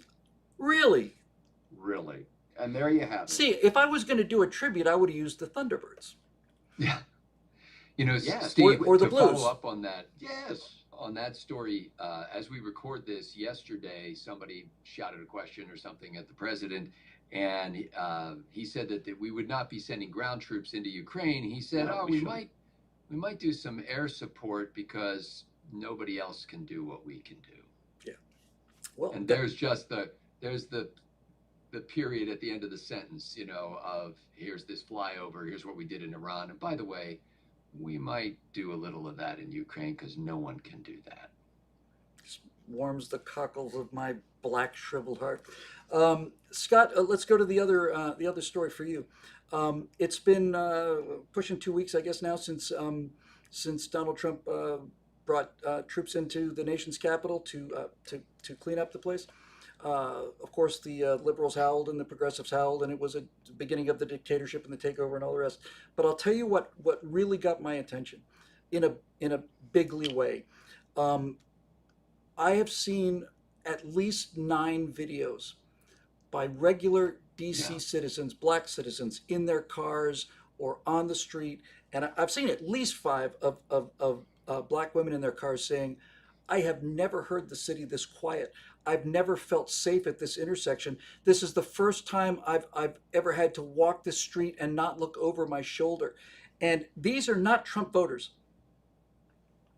And aside from the the political aspect of it. The political aspect of it is that Donald Trump has an absolutely uncanny ability to find an 80-20 issue, come down on the 80 side, force the Democrats to take the 20 side, and continue to grow his lead. But on a more important level, on a moral level, I wasn't just happy politically. I was happy as a human being to see these people saying, this is the first time in my life I've ever felt safe in my own city. That's going to change some minds. Yeah. I heard some stats on, I think it was Reuters newscast this morning, that they just started rattling off how many people have been arrested. There were some immigration detainments from people who were in the country illegally, or at least accused of being in the country illegally. They confiscated a few dozen illegal weapons, and they're just going kind of rattling off these statistics of what's happening in Washington D.C. All of that, you're right, is going to have this kind of snowball effect as the homeless people start leaving the streets. I mean, even in little Allentown, Pennsylvania, I once talked to a woman who lived in a kind of poor neighborhood in downtown Allentown, and her dream for her family was that her child could walk the block and a half to school without her having to worry. Yeah, if that's what the American dream has become, we've lost our way. So we have, yeah, but that, for her, that would be that would be a great it. thing. And so because that's happening, or beginning to happen anyway, in Washington D.C., I think more and more people are saying, yeah, whatever, you guys can debate the theories and the political back and forth and stuff like that. What I see here is, I think what they said on NPR this morning is that there hasn't been a murder in Washington D.C. since I want to say August 12th, and this It's is been now, over. It was a over a record, week. Yeah. yeah. So this is now the 22nd. So like 10 days they haven't had a murder. And first of all, I was like, oh, well, that's good. And then I thought, holy cow, 10 days without a murder is a celebration? Yeah, that's exactly Like, my how thought. bad? But meanwhile, the left has been telling us for 2 weeks since Trump started stepping in that everything was getting better in DC and things were fine and it's at a 30-year low and crime is no problem, you know. And now they're going, wow, like a whole week without a murder. You know, it's so funny you say that, because I heard the statistic as well, and it was presented to me this way. It was said Trump's policies in D.C. are absolutely astonishing. Washington, D.C. has gone a week without a murder for the first time since, and I thought he was going to say like 1968. You know, Yeah. he said since March. You know, and Wow. yeah, but even I was in Washington just about a month and a half ago for a couple of days. Even these super liberal young staffers and interns have to be aware of the fact that they are not prey anymore, and this is going to start this little worm of cognitive dissonance in their heads. Uh, just the sheer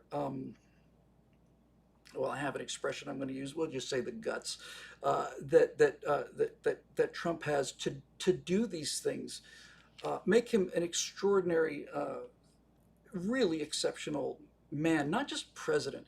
For somebody to have the internal confidence to do things like this, I've said it before and I'll say it again. I am as serious as I can be, even after the 2024 election. If you had told me that ICE was going to be patrolling the streets of Los Angeles and arresting illegal immigrants and criminals and sending them overseas, I simply would have said it is politically impossible to do that. Yeah, yeah. But it's not. And everywhere that this happens, there's this downstream effect of people's lives getting better. He's a remarkable man. As we remember, the light worker getting the Nobel Peace Prize after 3 or 4 months in office, or 7 or whatever it was, for having accomplished nothing. Donald Trump may set the record, not just among U.S. presidents, but perhaps among world leaders, for the number of actual shooting wars that he's brought an end to. So I am hopeful about the situation in Ukraine, if for no other reason than I think both sides have reached the point of exhaustion. And I'm extremely gratified to see that people who have heard nothing about Donald Trump other than the fact that he's a racist who hates black people, it's so gratifying to see Black Americans realize that the rhetoric doesn't match the actions. Because if this man really did hate black people, the last thing he would do is spend political capital putting police into black neighborhoods in order to make those neighborhoods safer. Yeah. The man's a wonder, and we're not even halfway through his first year. So for Steve Green and Scott Ott, before I forget, we're doing this show streaming it live.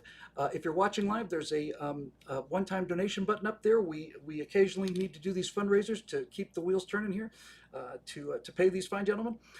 I give them script, which is not really worth it on the market, so they have to. It's good for buying merchandise at the Bill Whittle store. Well, what else? What else could you ask for?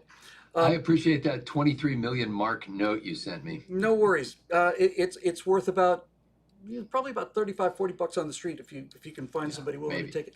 But seriously, and if you're watching this not live, if you're watching it recorded, we'll put the link in there for a one-time donation. This does not apply to our members. Our members have been absolute soldiers from the beginning. But if you're a regular watcher of Right Angle, we've done about 5,000 of them. And I think $1 a piece would be just freaking awesome. So from each one of the 8,000 of you, but anything you could do would be greatly appreciated. We really appreciate that. For Steve Green and Scott Ott, I'm Bill Whittle. Thanks for joining us, and we'll see you next time here on Right Angle. Okay, and Slate? And Slate. Ready? For our third of 3 videos. I don't know what's going on. It's our fourth Slate. Okay, so this will be end Slate for 08/22/25 and 3, 2, 1. Thanks, fellers. You're welcome. A pleasure as Farewell always. to the live. Farewell I'm glad to the you're live feeling streamers. better. That must have been something nasty. Oh, dude, I couldn't talk. I was out of it. So, That's off. so for those of you, all right, guys, we'll see you next Tuesday. Take Yes, care. indeed. Same bat time, same bat station. I would hope so. Okay, so we'll close out that. What I want to do here first is I want to hang on, streamers. Hang on, streamers.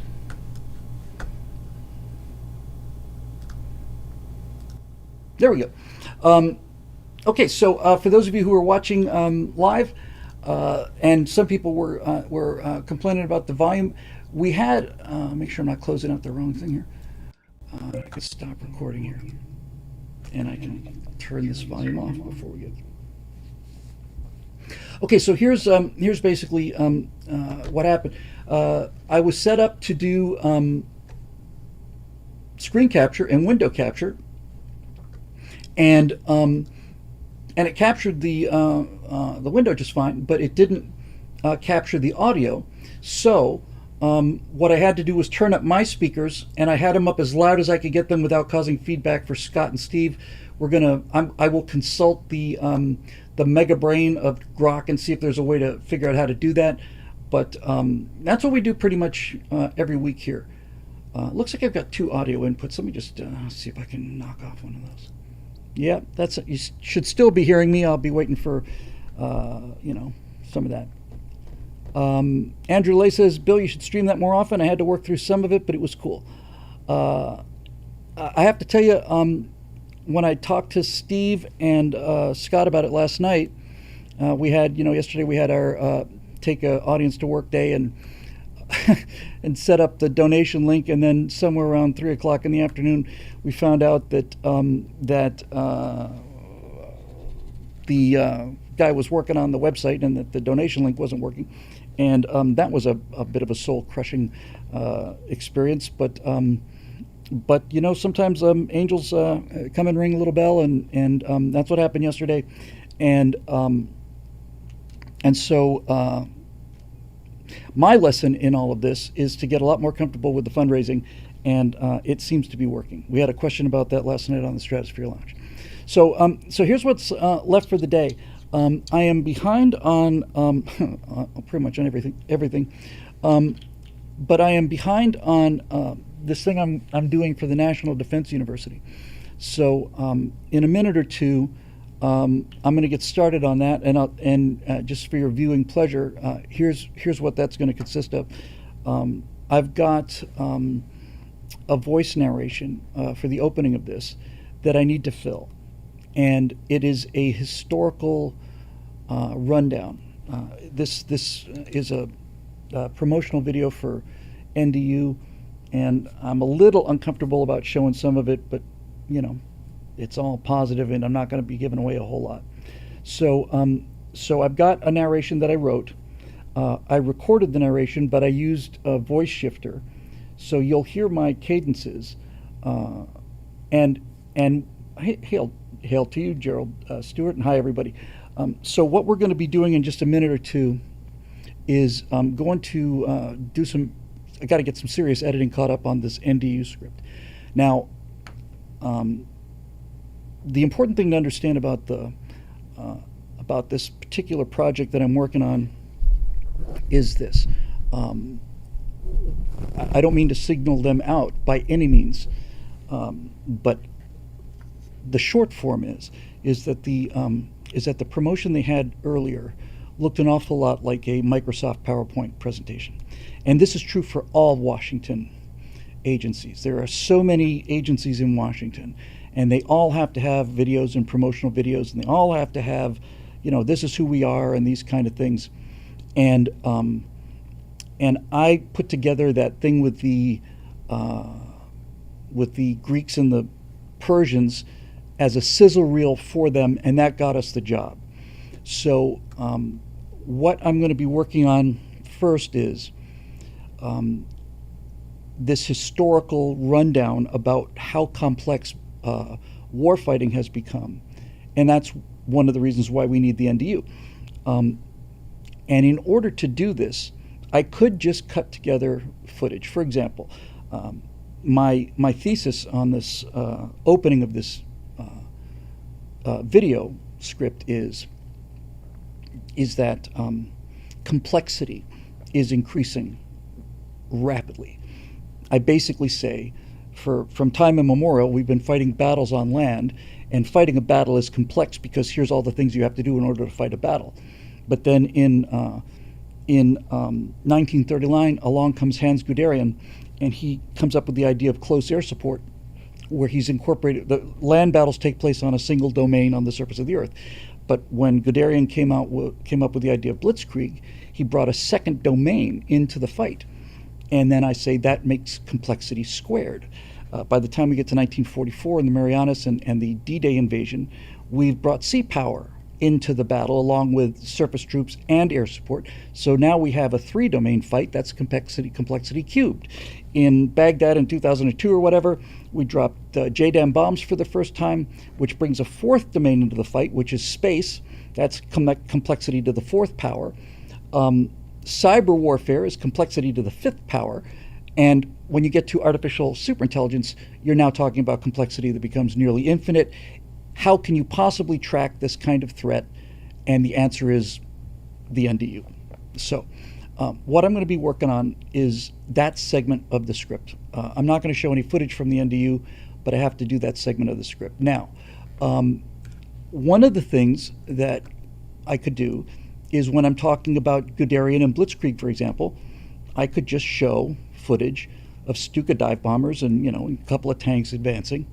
But I'm trying very, very hard to get away from this Washington slideshow look. I really want this thing to sizzle and pop. So let me show you something here, and I'll show you what we'll be doing. There's a program that I don't use too often called After Effects. And After Effects is a graphics program for video. It's kind of like Photoshop for video. But let me show you what we're going to be doing here. Let me see. I'll share the screen in just a second here.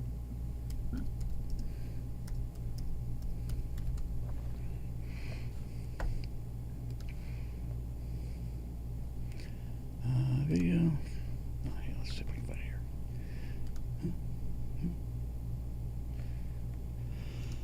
Favorites. Okay. So I'm going to share the screen here for a second, and I'll make sure that the audio is working here. Should be. I haven't changed it since yesterday. I got a lot of stuff on the desktop right now. Okay, that's screen capture, and you should still be hearing me. I may be a little low. Turn that up a little bit. You guys still hearing me? Yeah, you should be hearing me okay, right? Everybody good? Okay, so let me show you what we're going to use here. Rather than just putting in shots of the bombers, I want something that looks much more polished, much more professional, and much less like slideshows. So I have downloaded this from a source. It's an After Effects template. This particular one's called Modern Warfare, and if I click on this, what I'm going to do is instead of having full frame video, I'm going to put the video inside these boxes. All of these boxes move, and I can change all of the typography so that I can put the dates up there and all of that. So basically, let me just play this. I'm probably not going to use this music, but this is what I need to build in the next hour or two. So this is what I want this particular segment to look like. Disregard the music, but here's the overall effect.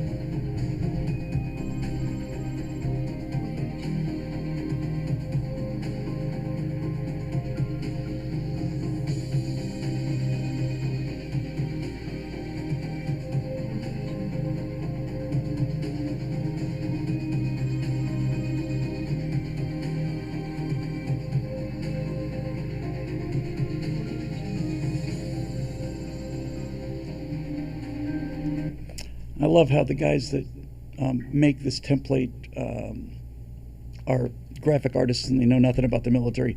The Icebreaker GH57M2, you know, it's like, okay. But you can see that that's just a lot more dynamic, and it's a lot more professional looking. So that's what I'm going to be working on. But before I do that, I've got something fun to show you. We did some work on the Zeus thing yesterday for the Truth Bolts, the new long format series that we're going to be bringing.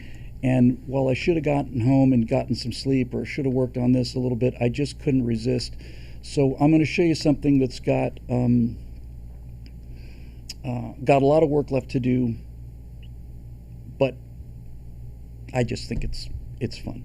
So there are cutaway shots that need to add to this. I've got a lot of work to do on the audio, but I did get to rough cut finish the opening of the Truth Bombs Now Truth Bolts thing. So let me play that for you, because reason I couldn't go home last night until I got done with a lot more of it was I was just having too much fun. And that's why we're going to get these truth bombs done. I've been around long enough to know myself and know my many weaknesses and few strengths. I knew that I could bring Firewall back. Let me go back to picture here for a second. I could have brought Firewall back, but Firewall is difficult to set up and do. But I think its time has passed. I think the time of a 66-year-old guy standing in front of a wall of fire and lecturing people, I just think YouTube has changed, and I think a lot of people we need to reach are younger than that and hipper than that. So this particular long format video series, first we had the Afterburners, then we had the Firewalls, and now we're going to have these Truth Bolts. I think that for them to be effective, they have to be a lot more disarming. They can't be so much, well, here's me standing here telling you about the truth. So here's the a rough version of the opening, which I showed to Natasha, and I just thought was really fun. Okay, ready? All right. Oh, great. Vacuuming outdoors. Ready? All right, here it comes. I just think this is cool. I'm going to mute my mic because it's making noise out there, but tell me what you think of this.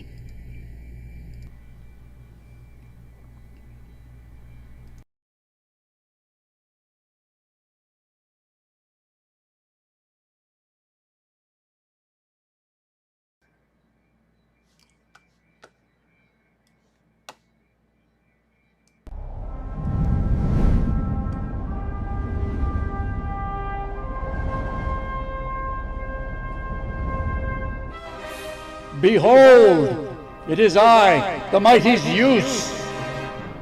Hey, how's it going? In the before times, in the time of the Grups, many years ago, I appeared unto you in forms that I thought you could understand. Afterburner, firewall, and the very earth shook with their power and majesty. But lo, that was many years ago. Now, behold, the great cosmic clock. It is time that I should again appear before you in a form familiar to you. Oh no! Racist! Homophobe! Homophobe! Fascist! Silence, you puny mortals!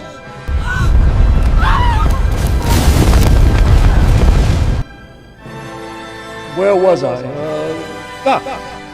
The time has come again for a new series of long-format revelations, for behold, down in the depths of his infernal workshop, mighty Vulcan has... Vulcan is a Roman god, not a Greek god! Yes, I know it's supposed to be Hephaestus. Piss off, Karen! Mighty Vulcan has brought forth from his forges a new tool, an intricate mechanism for delivering unto you the truth. And with the new tools I now have at my fingertips, I think it's time for a third rebranding of the Afterburner Firewall series of videos. I want to call them Truth Bombs. We'll take a series of topics, virtually all of them controversial, and then we'll state the claims fairly and examine and weigh the evidence on both sides, and then see if we can come up with either a definite conclusion if the evidence is good enough, and if it's not, then at least the most likely case answer. And we're not ever going to use the term conspiracy theory either. That's just got way too much baggage. We'll call each case a speculative hypothesis. Now, some of these speculative hypotheses don't on the surface appear to be true, but some of them don't appear to be false either. That's why we're going to break it down the way we did with the atom bombs. Now, some of those hypotheses are in no particular order.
I should be back.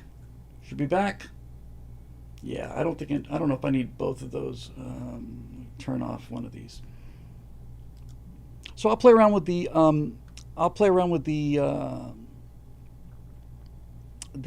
sound and stuff. But I just really like it. I just really think it's fun, and it's hard to dig your heels in too much when somebody's having fun with you. Thank you, Drone. That's really nice. Everybody seems real happy with it. I'm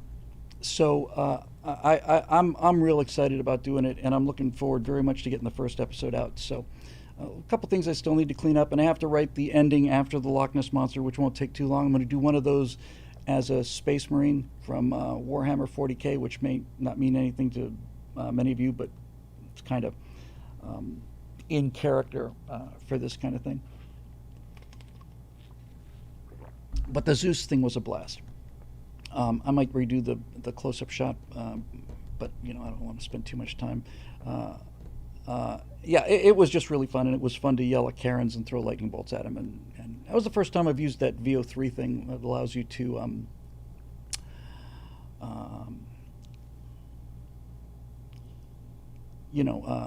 type in the text to video. So the villagers were done that way.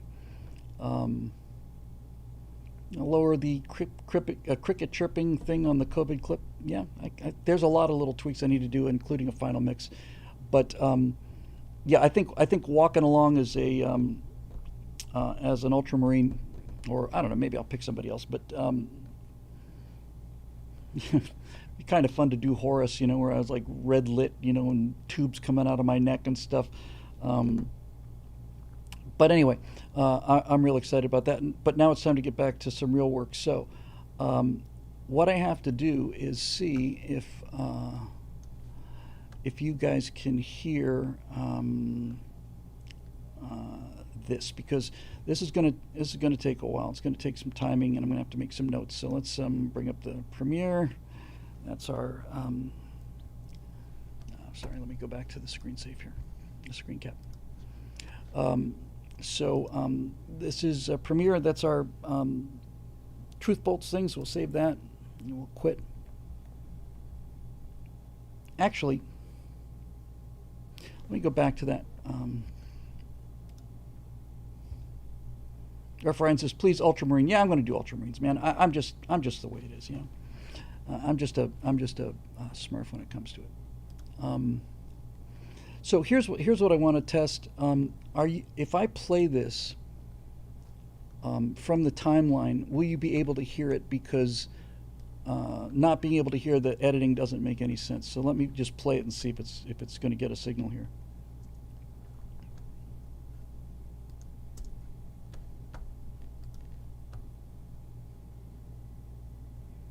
Doesn't look like it. Let's see if any of these open up.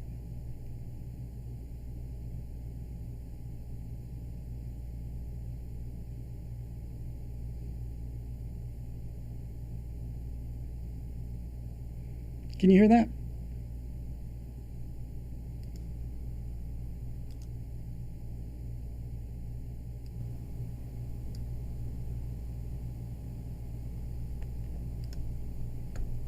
That's the one.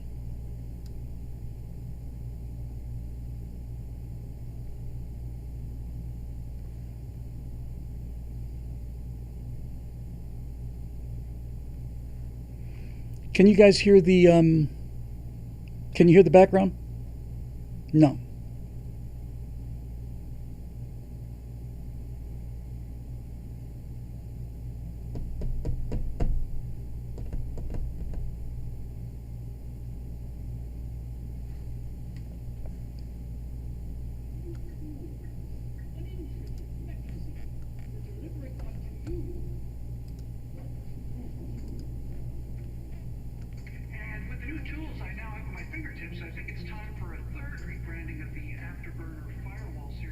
Damn it.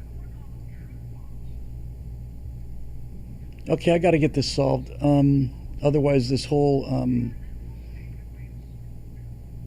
I got to get this solved. Otherwise, this whole take an audience to work thing's not going to do us any good. Why is that not playing?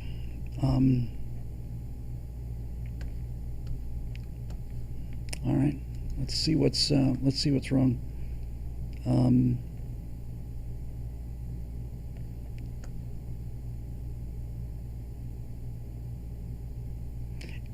if you guys could just keep giving me an update, there's about a 10 and 15-second lag.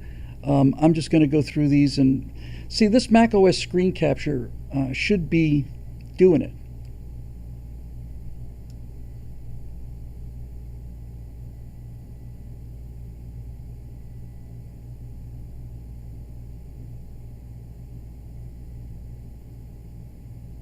I'm not saying anything, but I'm seeing outputs going out.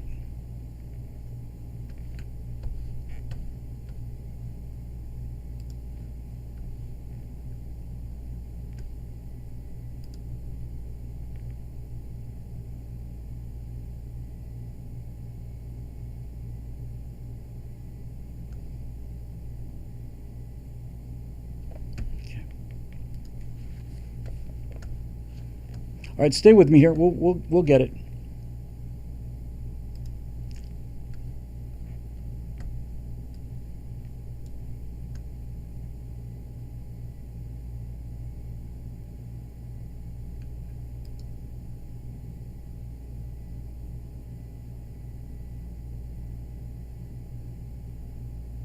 Okay.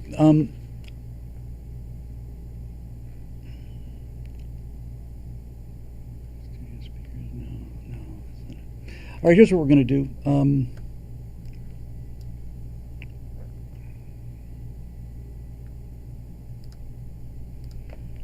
Okay, so that should be outputting, but it's not. So here's what I'm going to do. I'm going to do the same thing that I did with the right angles that we just did. I'm going to turn my speakers up. But the problem with that is then I get my own feedback here. Maybe not. Yes, I would get feedback. Hi, Kobo. What do I do about this?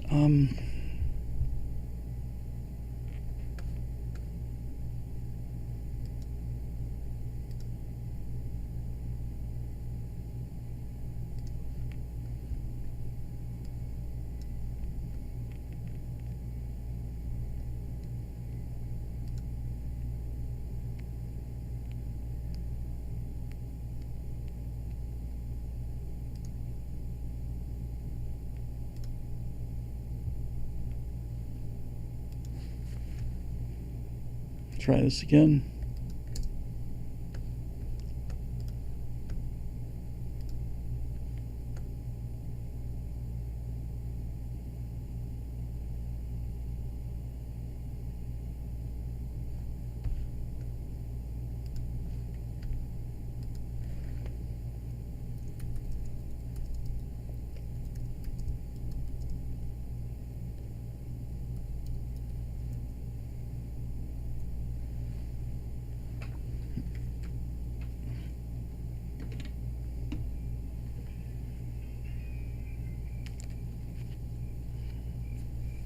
Sucks.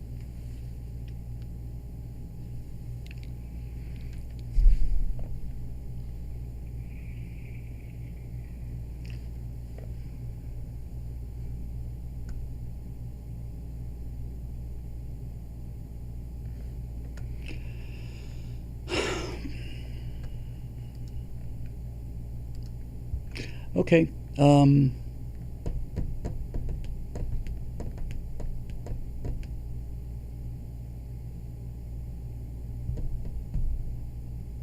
Well, I'm trying to think what I can do here. If I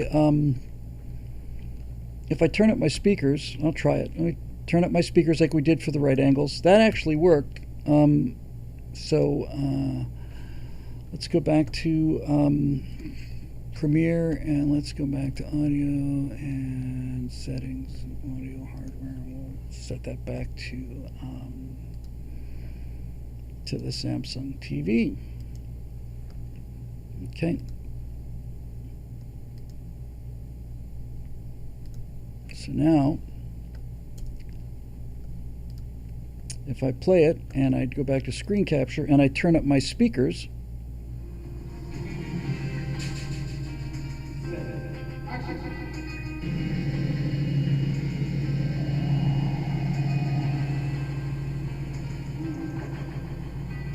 What is that feedback from?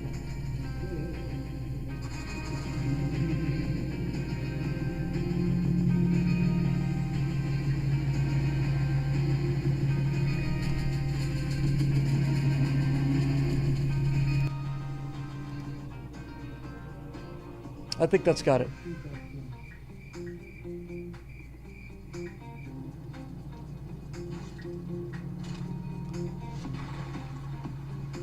Check, check.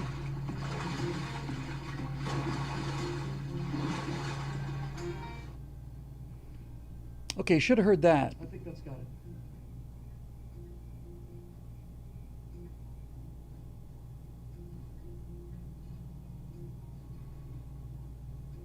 Check, check.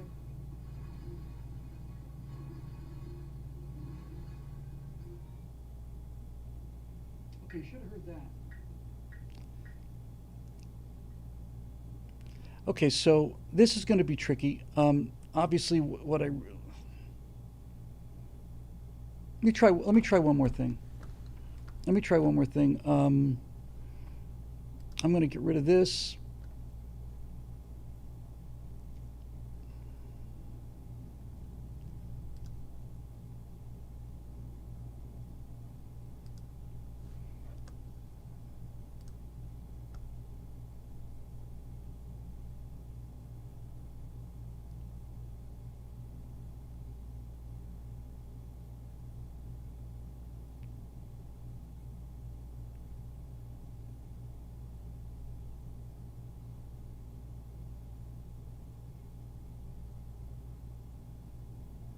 Where's Premiere?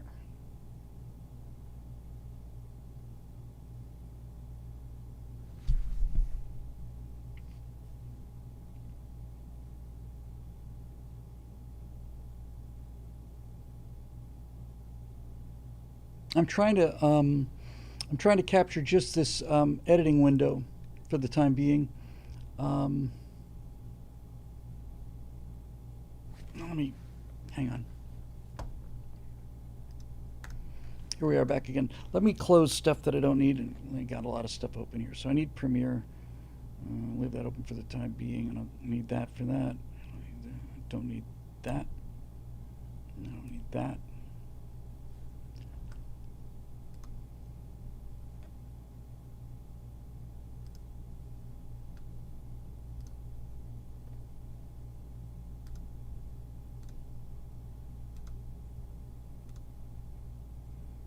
So that's Photoshop down. What else we got? I don't need this.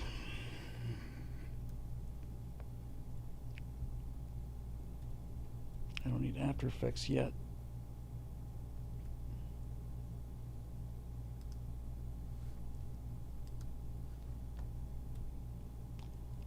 And I don't need that, and I don't need that. Trying to minimize the windows so that I can do a just like a window capture here. Hang on.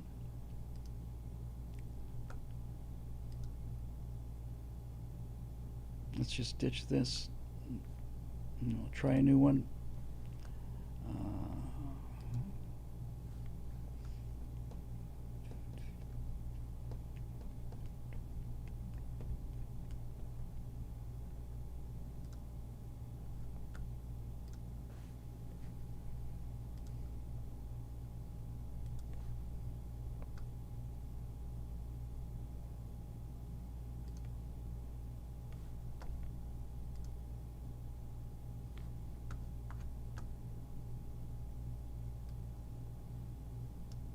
So what I'm trying to do is just capture just the Premiere Pro window, which you would think would get me the audio from Premiere Pro. So I'm going to try it again, and let me see if we're getting any audio out of this.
Okay. All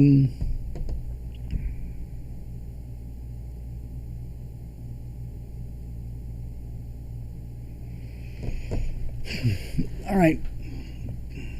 I'm gonna see if I let me try this again, and we'll see if I get feedback. Yeah. All right. I'm gonna. Well, I'm snookered here. A lot of what I'm going to do that I need to do is most of what I need to do is visual, but I have to time it out with the audio. So what I think will probably work is this. This might work. Hang on, let's try this again. Oh, it sounds cool, Kobo. Let's try this.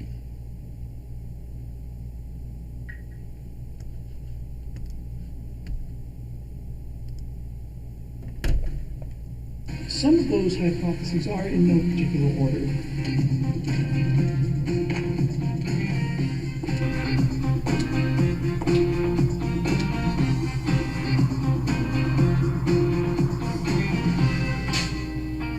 Set. Action.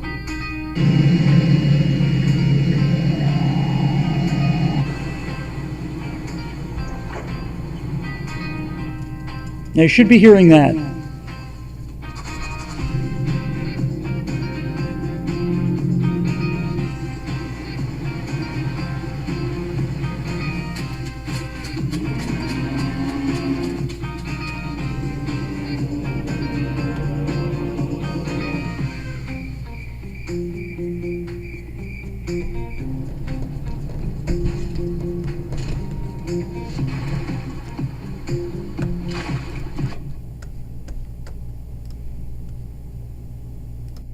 Okay, I think, see, I get this feedback here.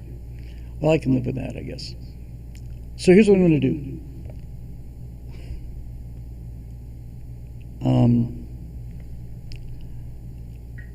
I'm going to measure, I'm going to time out the sound things, and I'm not going to say anything, because if I say something, then it gets all feedbacky.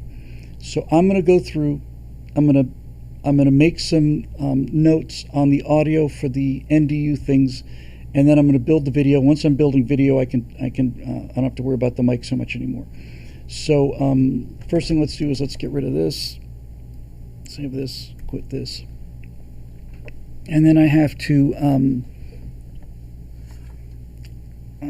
make some timing notes. So back we go into Premiere.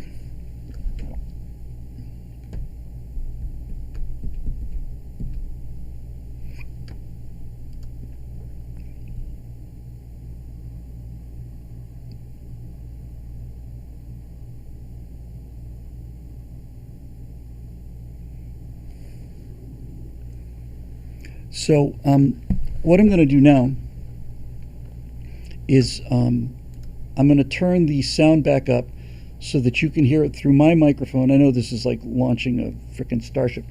So that you can hear it through my microphone.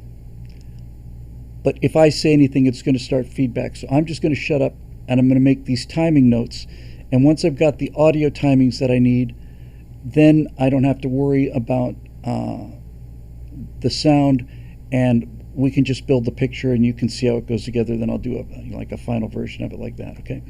So by the way, if you're just tuning in, we are about 3 hours into our Take an Audience to Work STRATOTHON fundraiser. There's a pinned link in the comments above. If you're a member, you are dear to us and dear to our hearts.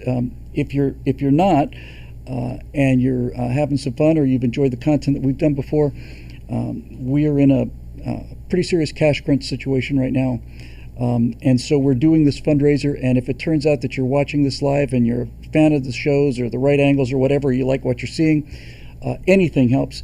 And there is a direct PayPal donation link pinned to the top. We're always grateful for Super Chats, but right now Super Chats won't pay out again until next September 20th or so. So if you're watching now and you're having a good time, any kind of donation you could make to help us out would be really appreciated. We got the engines relit and we're pulling out of this dive here. I feel real confident about it, but it is a fundraiser, so if you can click on that, smash that donate button, it would mean an awful lot to us. Okay, so I'm going to stop talking and I'm going to get times. I think there are 6 sequences, 6 individual sequences that I need to build picture for with that audio template I showed you. And so I need to get the exact times for those so that I can figure out how much video I need in order to do this. Timelong Junkie with a super chat says, have I always used Adobe to edit? No, I did. I was an avid editor for a long time. I've done Media 100. I've done, oh gosh, what were some of the other things? I've worked on probably 5 or 6 systems. Okay, so what I'm going to do now is I'm going to be quiet so that I can turn the sound up so you can hear it, and I'm just going to start recording some timing notes. So maybe a little bit of dead air in there, but this way at least we'll get a chance to get you guys involved. So hopefully this is the screen grab. Yes. And hopefully you should be hearing my voice. Now I'm going to turn up the speakers and I'm going to be quiet.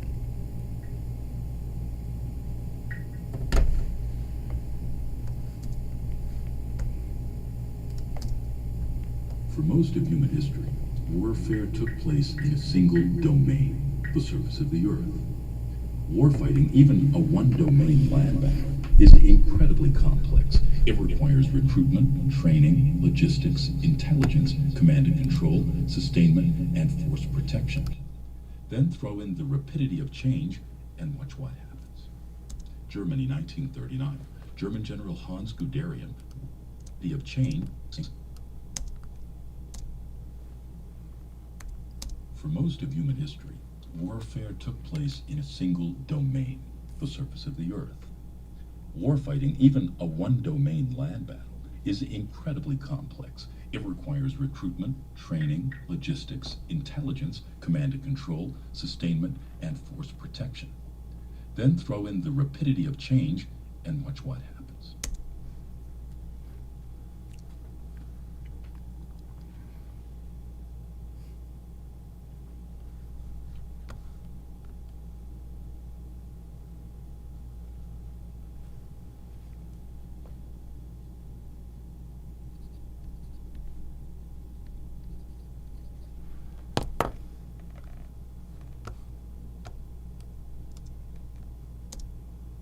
For most of human history, warfare took place in a single domain, the surface of the earth. Warfighting, even a one-domain land battle,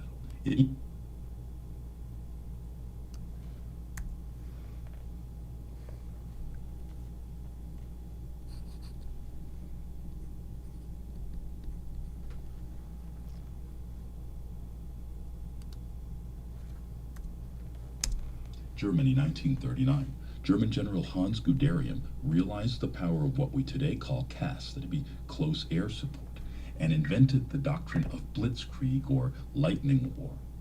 Aircraft had been used extensively but independently in World War I, but blitzkrieg integrated a second domain, the air, and complexity became complexity squared.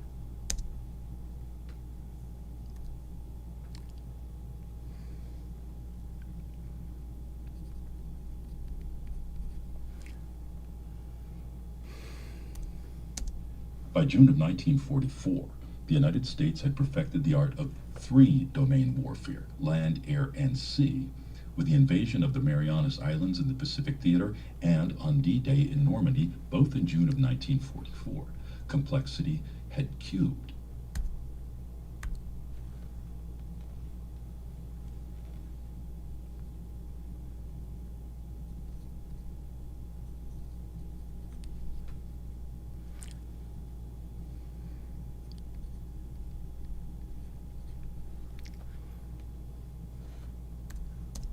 on March 20th, 2003, 4 2,000-pound JDAM bombs were dropped from F-117A Nighthawk stealth fighters over Baghdad.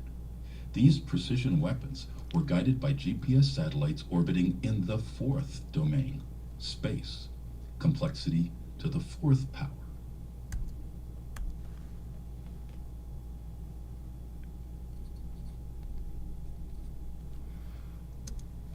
Right now, as we sit here, the United States is fighting a hot war in the fifth domain, cyberspace. No longer millions of men on a battlefield, but rather trillions of ones and zeros thrusting and parrying with Chinese and Russian opponents, hand-to-hand combat at the speed of light. Complexity to the fifth power.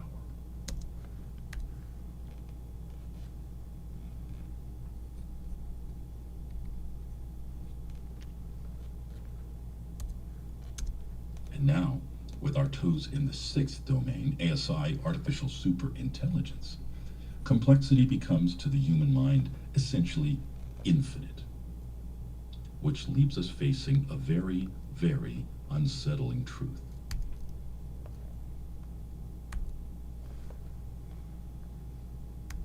The military advantage of the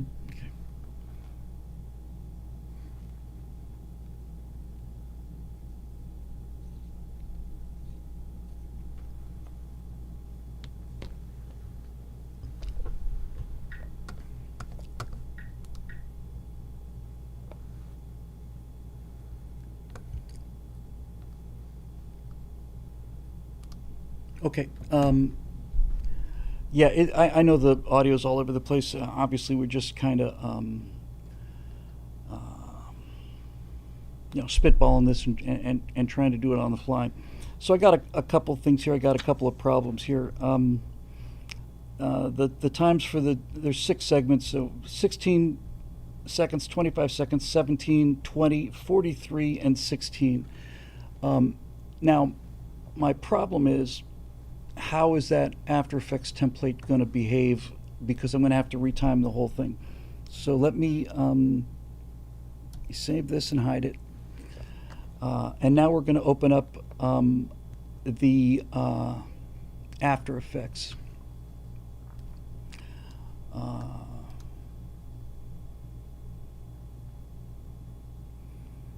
Where are you?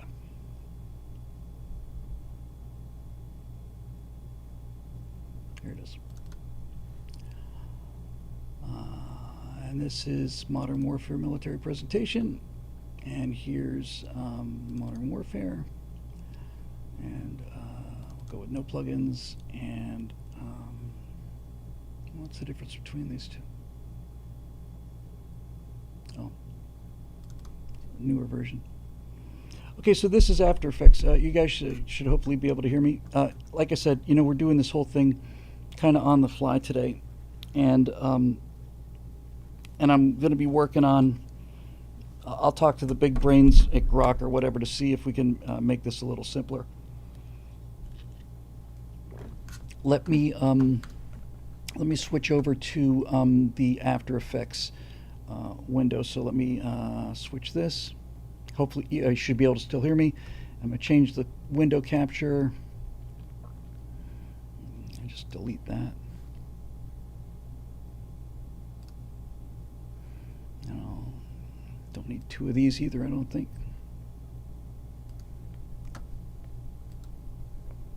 Should still be able to hear me. Looks like you can. And we're going to add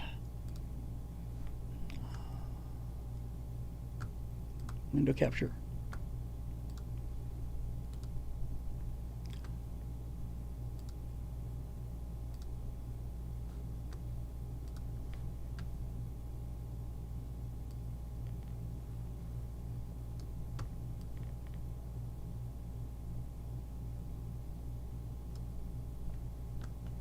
Okay. Now, if everything is more or less copacetic,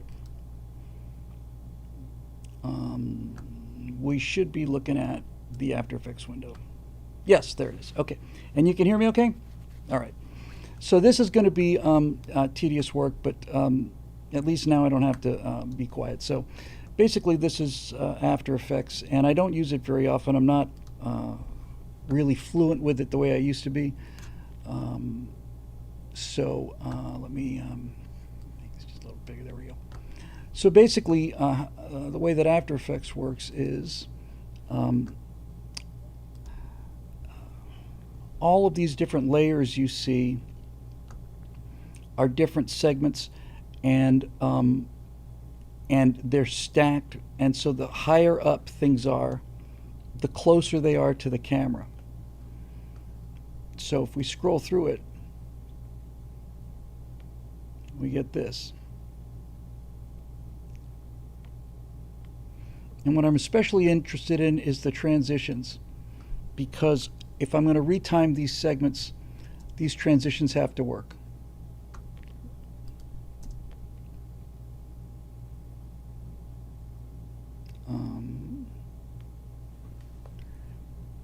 Yeah, it's a slow render. Let me cut the resolution here.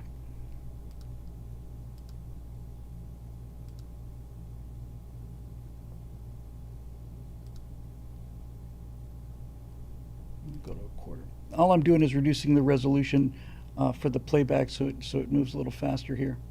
Yeah, so there goes a transition from one to the other, and so those have to work. So the first thing I have to do is I have to see if I can get the first segment to be 16 seconds and 17 frames long. So this is the opening. I'm just going to ditch that. In fact, I'm just going to turn that layer off. I don't want it. I don't need it. It's just going away. So that the thing will start here, like that. And then what I'm going to do is I'm going to grab everything else and move it downstream and pray for the best.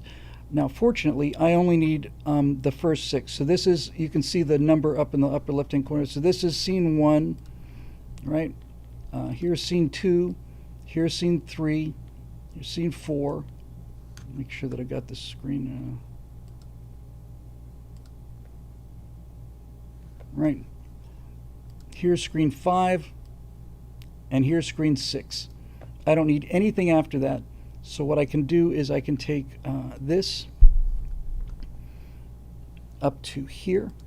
All of these are just I don't need them. I only need 6 of these, and I need to time these 6. Excuse me, so that they look right. I'm going to have to change all the typeface and all the rest of it. But main thing is, can I change the timing? So let's go ahead and ditch these guys to give us some working room. All right. So let's take all of these. Oops. Scene 0. I don't need. That's the opening thing. It's just gone. So there's scene 1. That's the one we're going to be working on. And what I want to do is take all the rest of them and kind of move them downstream. And I'm just playing here. I don't really know what the hell I'm doing. This one is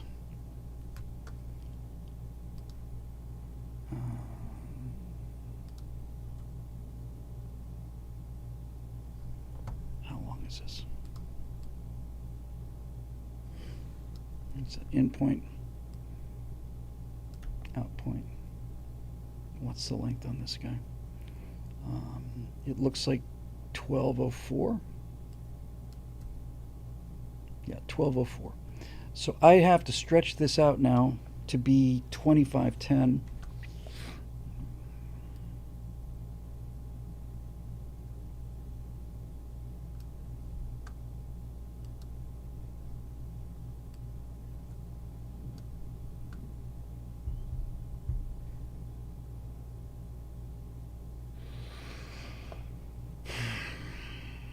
This is going to be tricky.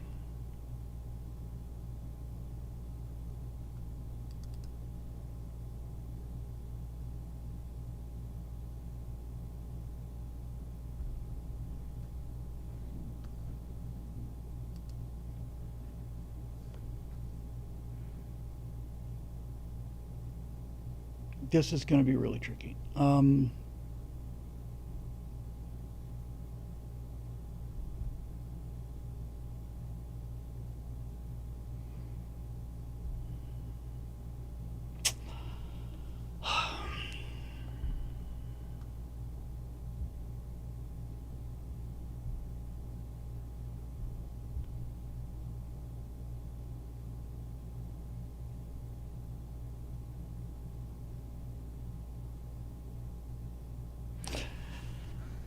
Basically, I have to double the length of it. If I were to keep it here, I could stretch it in Premiere, and it would slow everything down by half, so you'd get kind of a jumpy effect, which wouldn't be completely terrible. But man, this is some complex stuff. So I really want to see if there's any easy way for me to lengthen this thing out.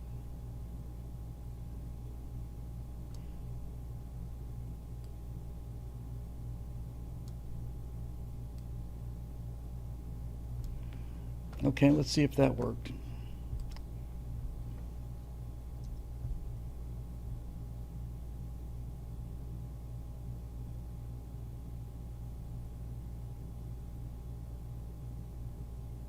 No, it didn't.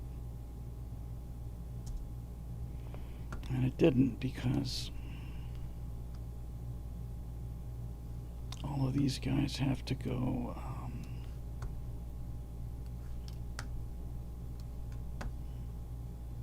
to the end, maybe.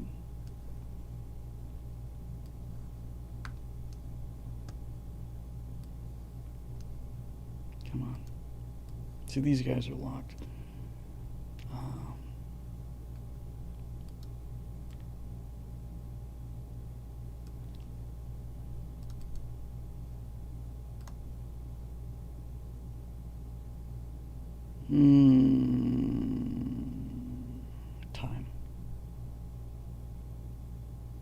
Time stretch.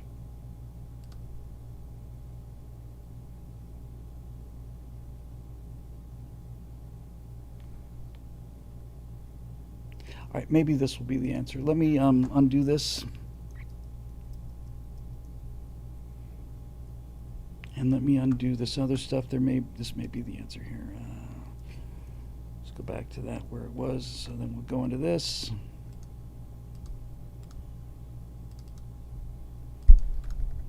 Oops. Exciting, huh?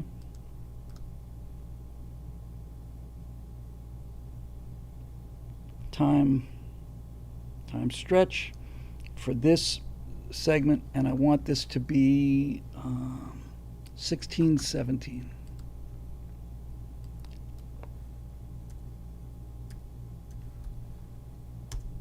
Hey, look at that.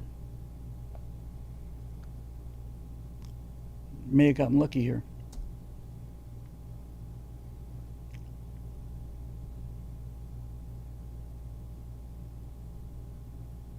Okay, it looks like all the elements are there.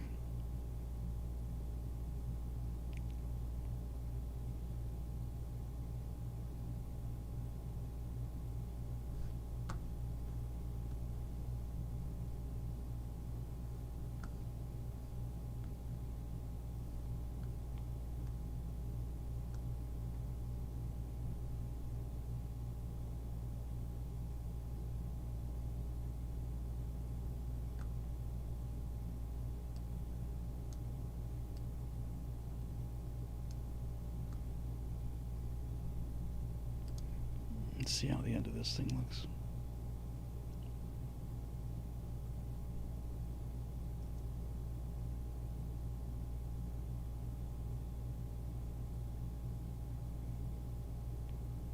Okay, so that actually may have done it. Let's see how long that, if this is the case, then I'm fine.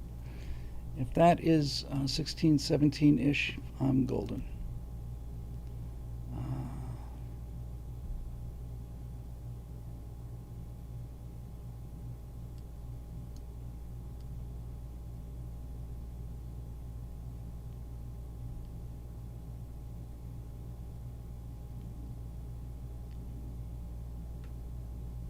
Okay, so 16, 17 is where the transition starts.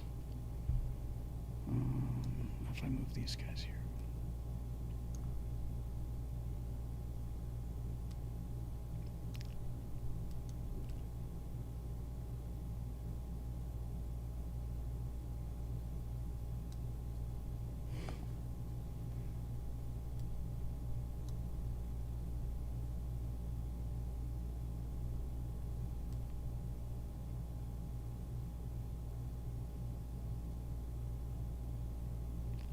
Yeah, it looks fairly close, actually. All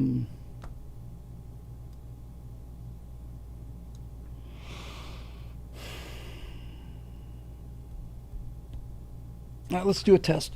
How do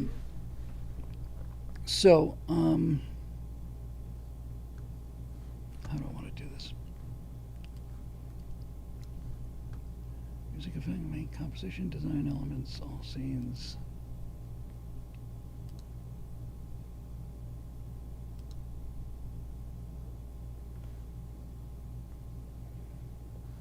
Media one, I think is it.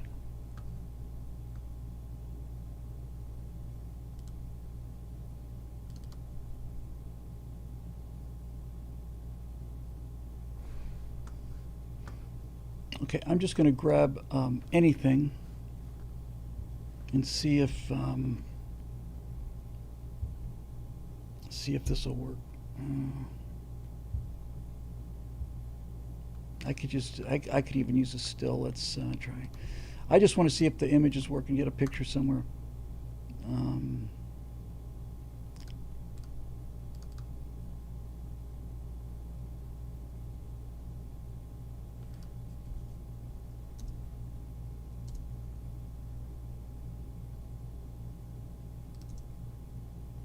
Okay, so just as a test, bring this here. Put this here.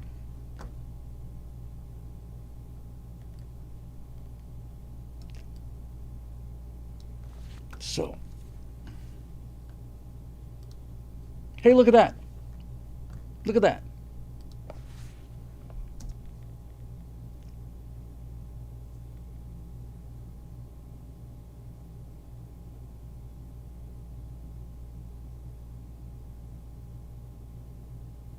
All right.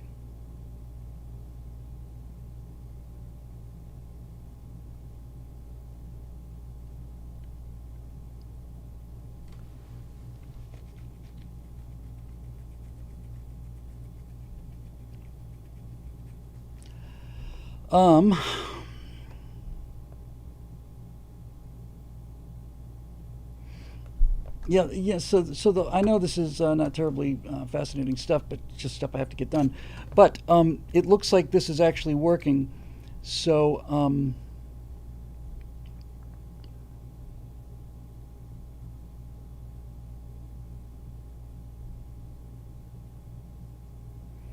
now let's see what we can do with the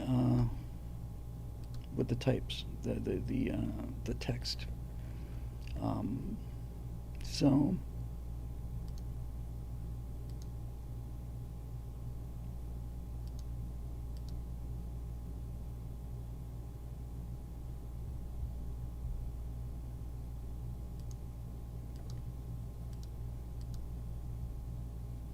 just trying to figure out where everything is here.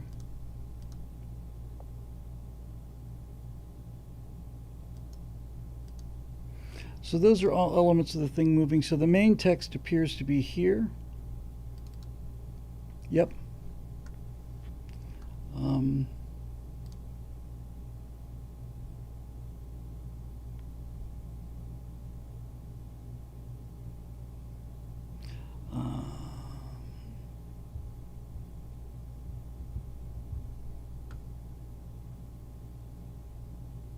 Let's try. I've got to come up with a format. So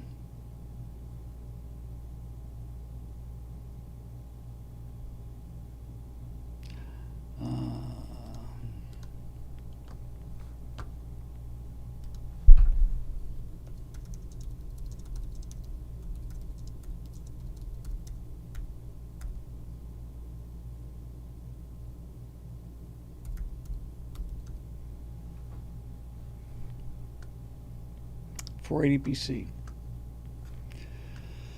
So let's go with this, and let's just say here.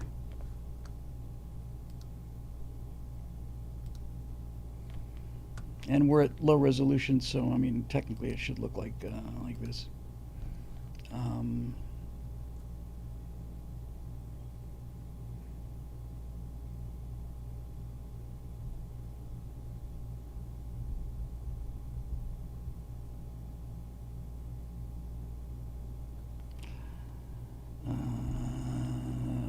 it'll get easier once I get the the formatting the way I want it.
YLAE.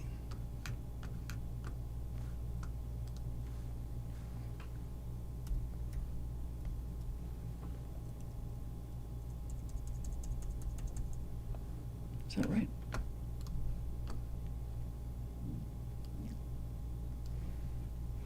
All right, let's try it again.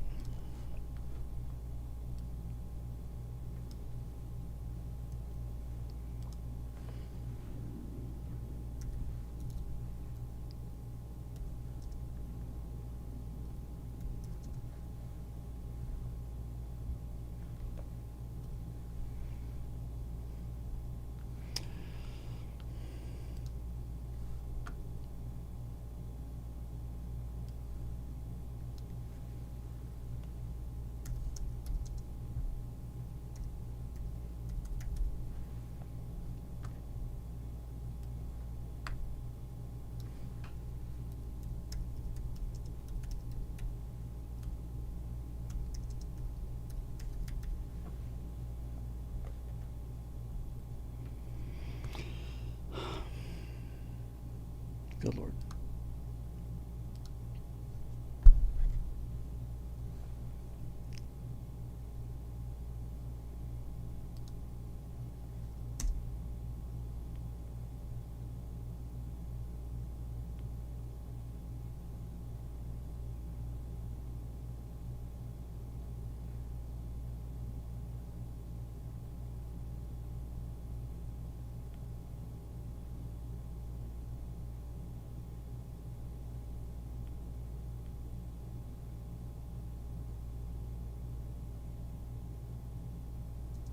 Okay, now, if anybody's still with us, what I have to do is I have to build out 16 seconds of video to fill this spot.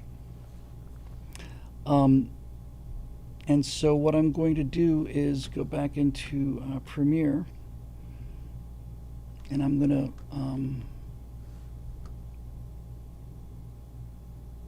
to create a new sequence.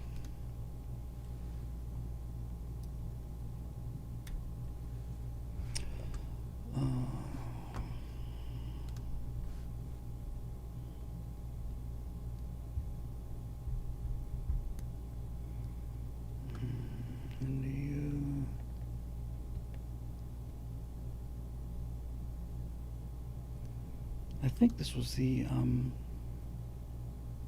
no.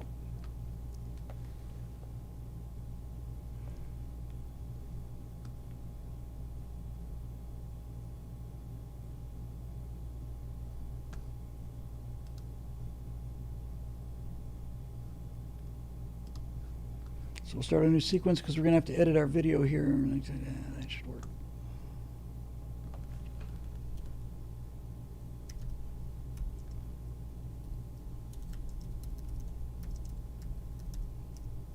So what I need now for this first segment is I need 17 seconds of battle from Thermopylae. So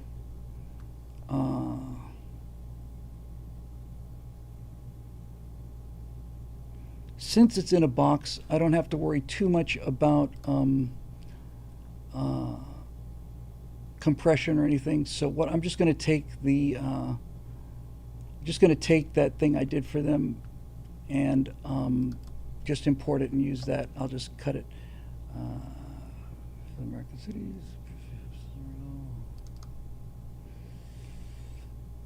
No.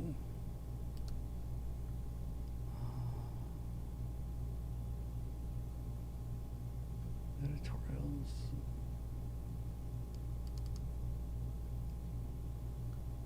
Where did I put that?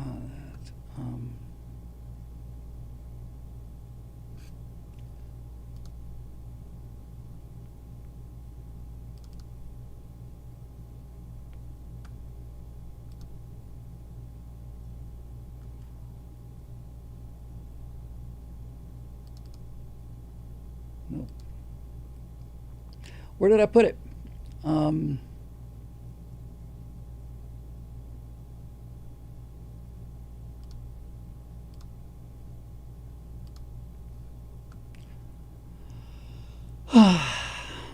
Tedious. My comments graphics.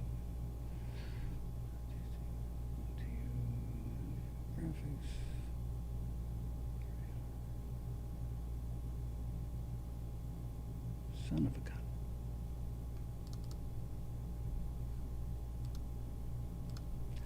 gun.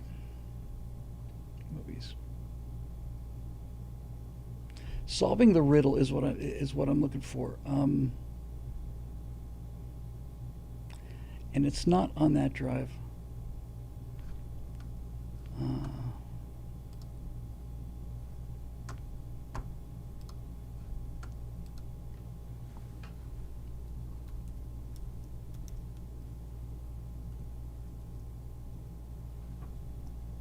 Here, this is what I'm looking for.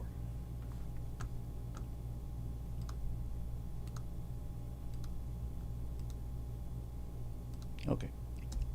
So, I'm going to need this.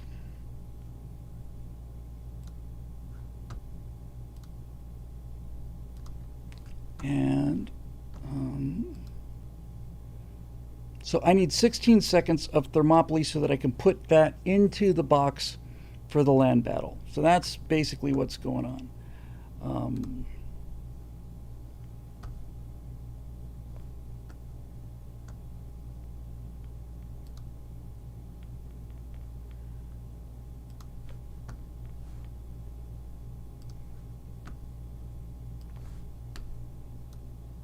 All right, good. So now we'll just pull this down here.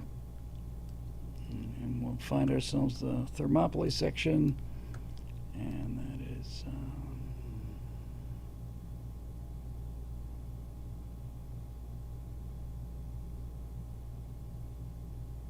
so that's a good shot.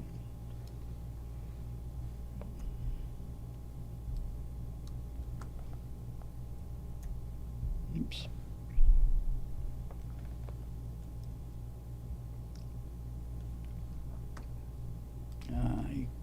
Come on. You can be my out point, and you can be my in point. And I can take that and run. I need a total of 16 seconds, so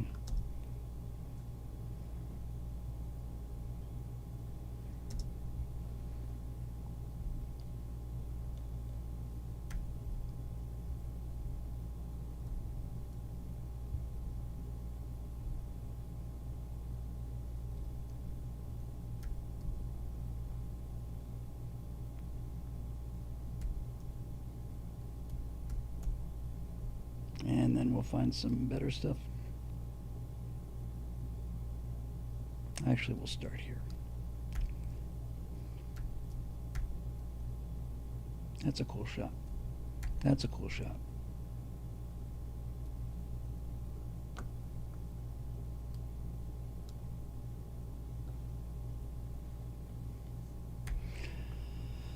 We got that. We got that.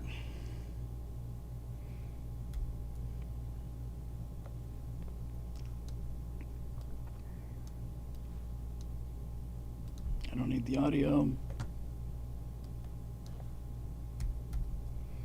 That shot.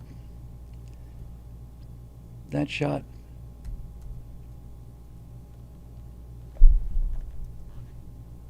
That's gets us 5 seconds.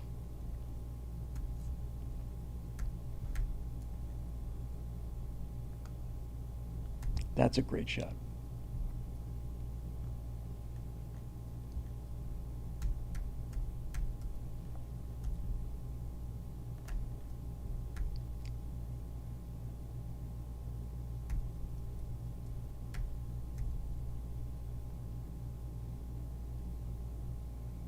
It gets us 9 seconds. Cut this, the rest of it.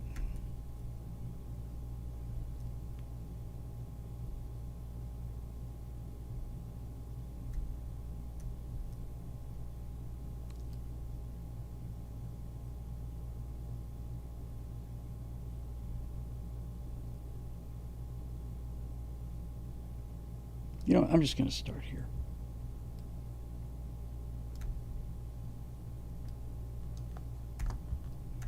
All right, so Thermopylae, 16 seconds of Thermopylae.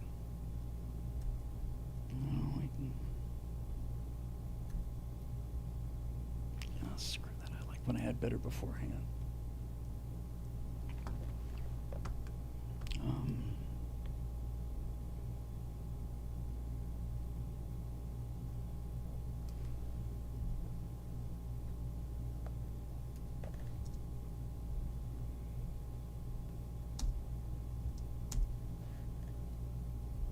It gets us 13. I got time for one more shot.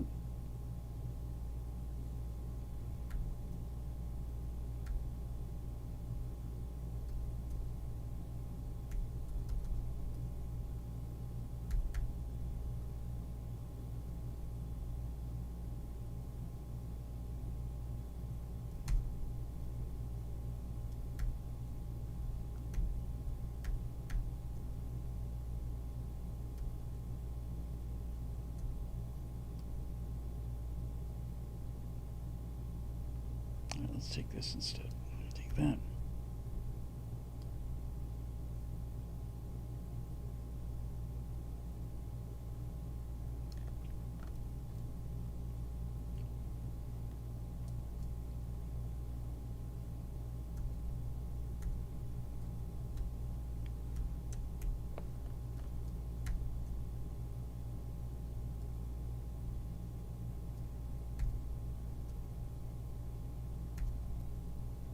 All right, I think that'll do it.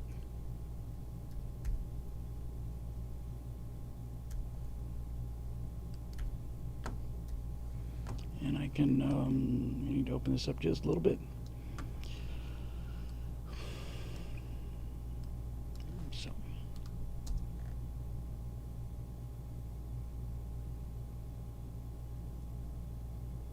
All right, so here's our 16 seconds that we need for land battles.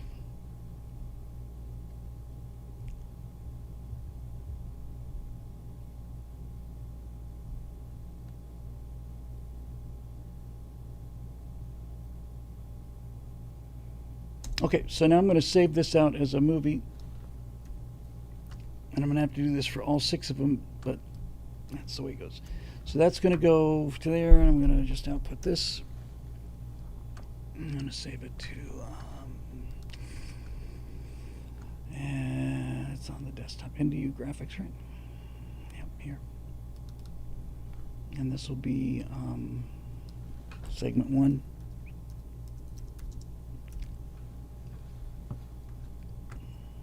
Save that. Export that. Hide that. Oh, I'm sorry. I had you guys on a lock that window. So back here, I should be doing screen desktop saving and make it a little. Yeah, I'm sorry. I kind of cut you guys out of that. Let's do this instead. Let's go to screen capture. Can you hear me? Yeah, should be good. Everybody happy?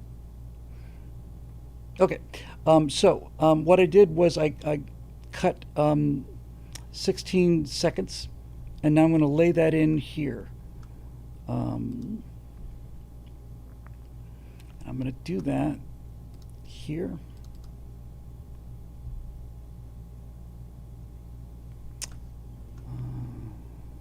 Scene 1. Where is that? Is it media 1? Yes. I'm going to import file. I'm going to go to NDU graphics. And I'm going to bring in segment 1. Open. And that is going to go here.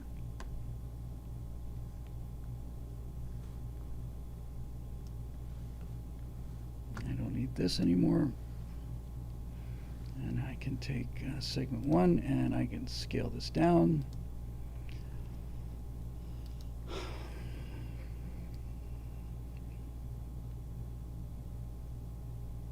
Yeah, that looks pretty good.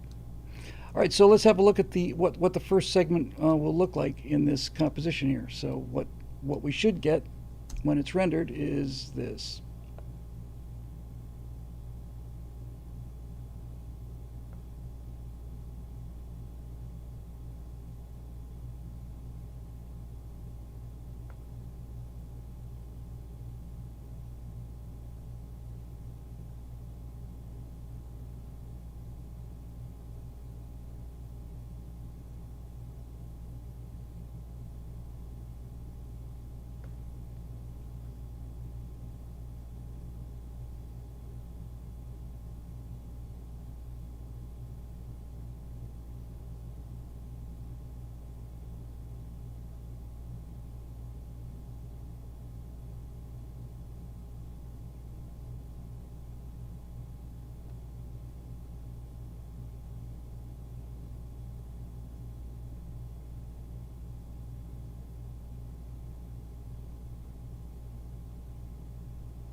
Okay, that was way shorter than it should have been.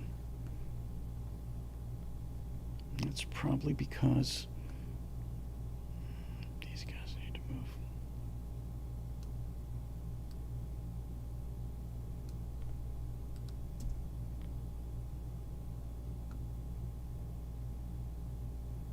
How long is that's not long enough.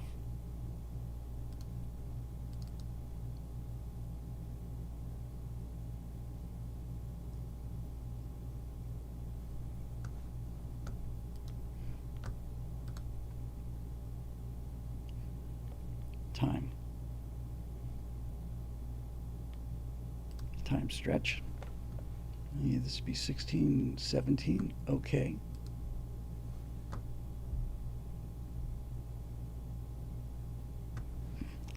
That's just weird because I ran out of picture way before I thought I would. That is, it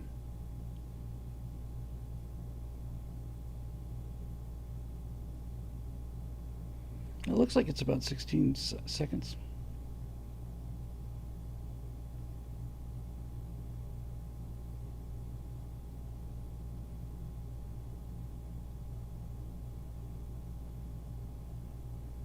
I mean, it looks fine. It's just missing a lot of video.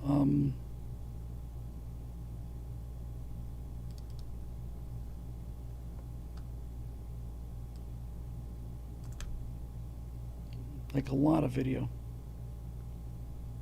That's alarming because that's 16 seconds right there. What?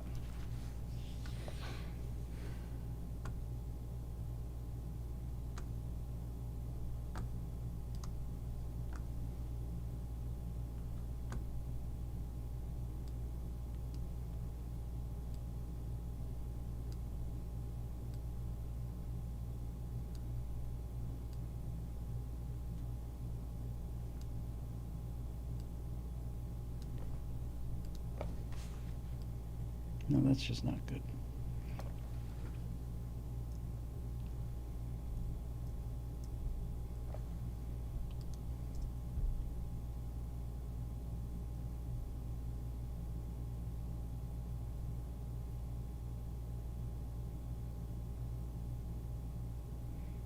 Well, the only way for me to find out if this is correct is to render it and get the length of it. So let's just do that.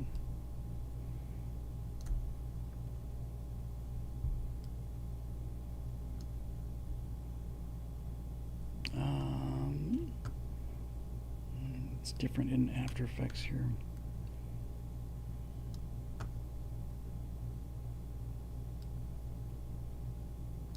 Okay.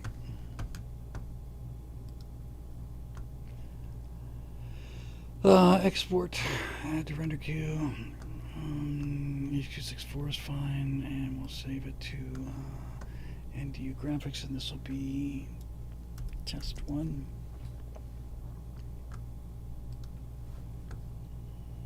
Render.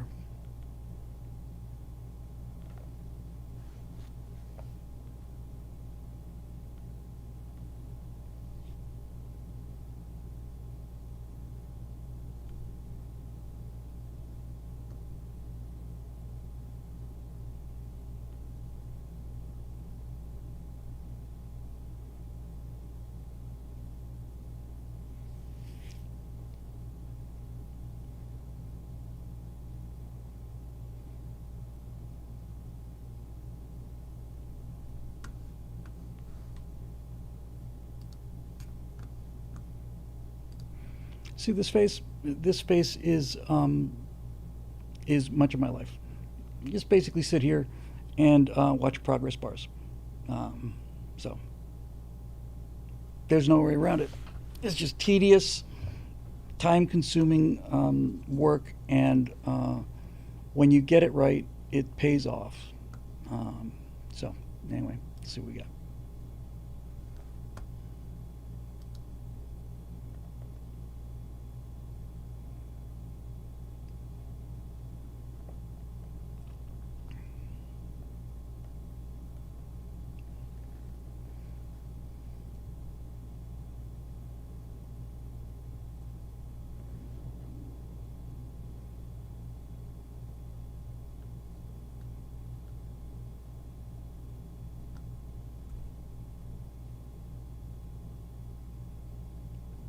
It is awful cool though when it, when it's finished.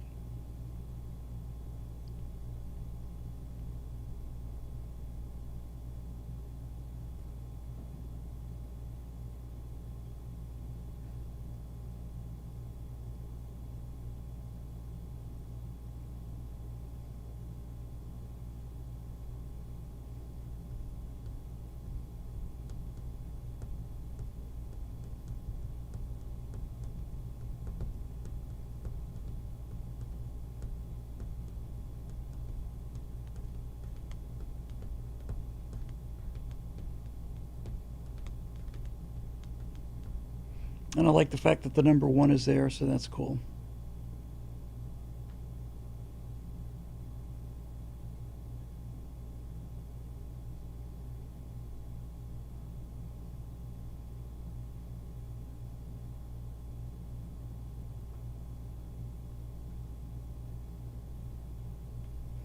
I'd like to know what font that is. It's a great font. I think I'm going to use that font for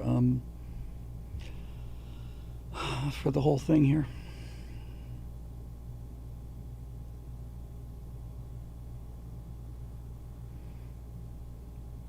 No, I don't have to render these because it's, we still got another,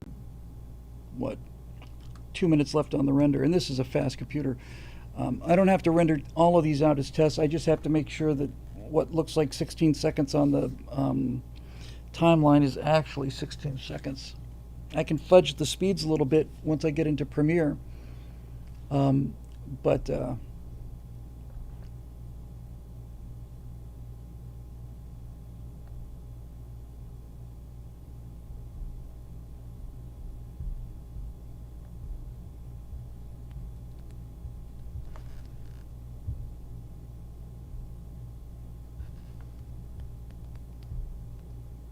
it's kind of badass looking though, I have to say. If you're here joining us, I'm happy to have you. It is Take an Audience to Work Day, and we are putting together the visual elements for this project that I've been working on for the National Defense University. So I've got an entire sequence here, and rather than just running the raw footage, I really wanted to give them something with some splash. The producer of this and the producer Jonathan, is the same producer who produced all of the What We Believe series. And basically he said Washington D.C.'s got a whole bunch of stuff that they need, and nobody to produce it, and we've got production capacity out here and a little shortage of clients, so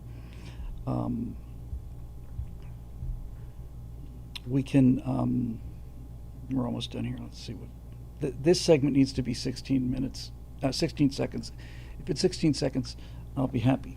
Let's hide this and see what the rendered product looks like.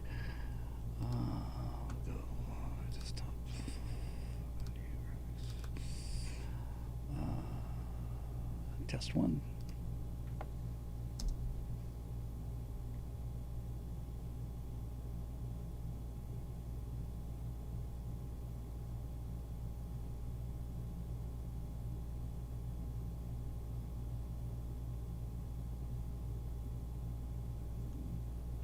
Okay, good. What's the TRT on this?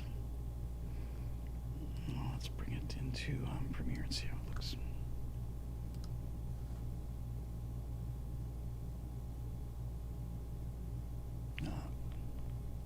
Never mind. I don't need to do that just yet. I can finesse the timing a little bit. What is the TRT? Oops.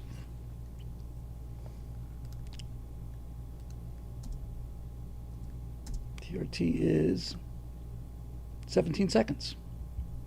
All right. So it seems to be working. We took the raw template and we made our first of the 6 scenes that we need. So I can live with that.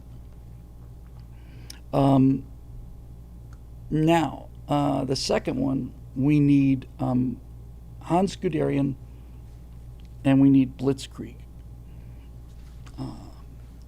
I'm going to just take this from YouTube. I have to be careful about copyright things, but in all of these cases, who owns the copyright to Stuka dive bombers, right? I mean, plus I'm putting it inside another frame and all the rest of it. So let's see what we get here.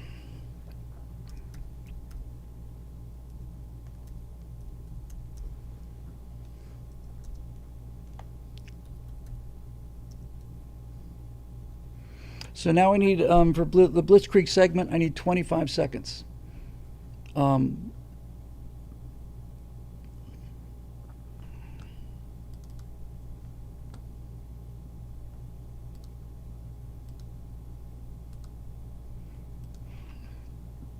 entire point, oh, it's got that freaking watermark there, that sucks. The entire point of this is to show that it's a 2-domain battle, that that we're using that they're using tanks and aircraft. So that's what I need from. There you go. How long will these shots? Sorry, turn off the closed captions. I don't know.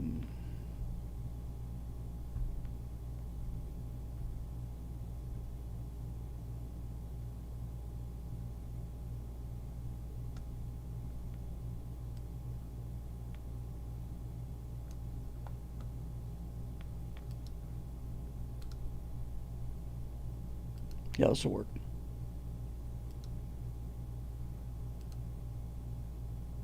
So I'm going to grab this, download it through, it's called a YouTube Ripper.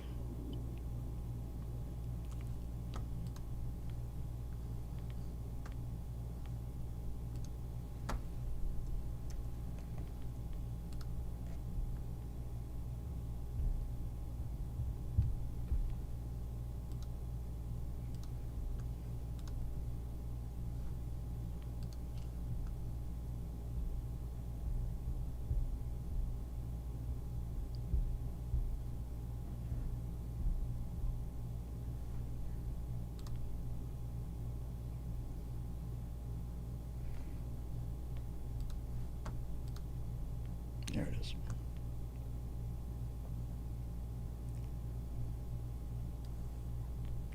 Move this into this folder here, and we'll call this Blitzkrieg.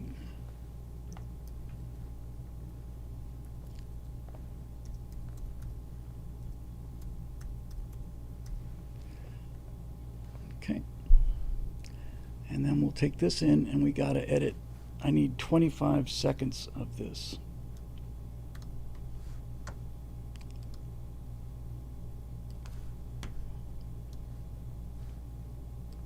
I do not understand though why this is. It's different time code base or something. They should have played the whole video out. I don't get that. Oh well. It's time to deliver the goods. So let's just bring this in here and chop what we need out of it. On second thought, let's do it this way.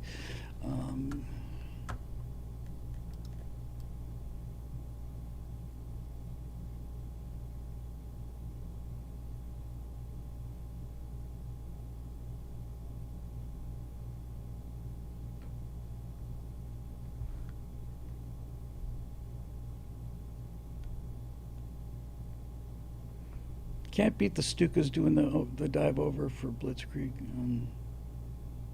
There it is.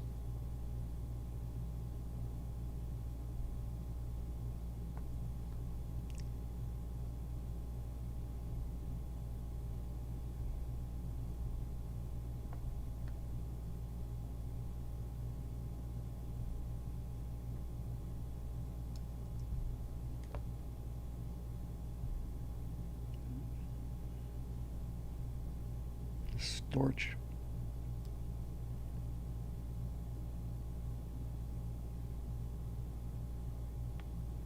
Come on, show me some Stukas.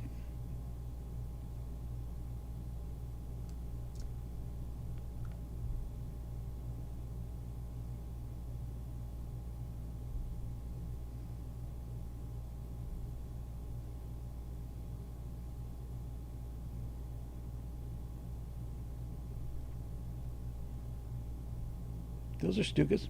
Those are Stukas. I can live with that. I'll take that little bit.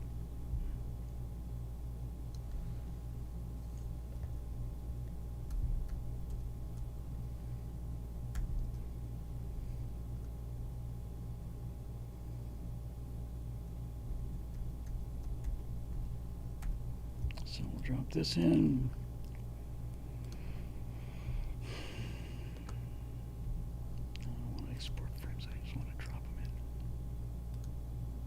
Why are you asking me this? Oh, okay.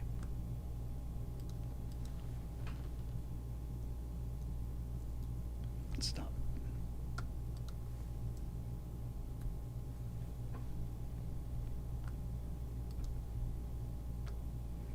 That is 5 seconds. I need 25. So, that's good.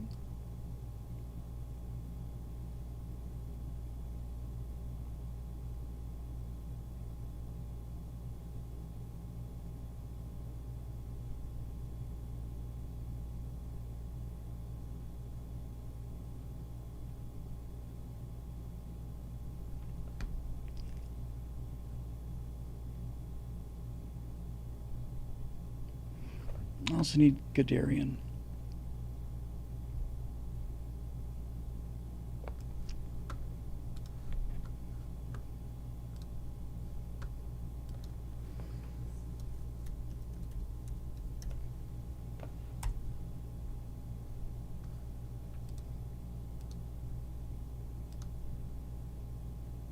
What's going on here? Oh, come on, it's some kind of...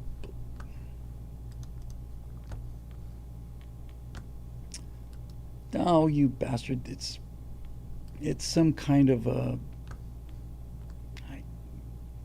like a pop-up. I might have to... yeah, I'm gonna probably have to quit this browser and... oh, there we go.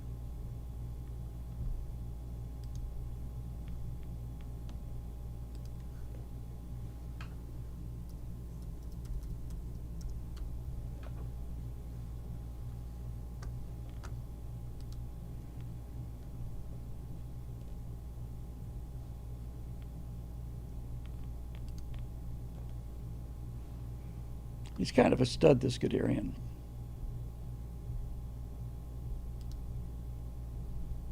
Yeah, I'll take this one. Just get the desktop all dirty. I just don't care at this point. So this thing starts out with picture of Guderian.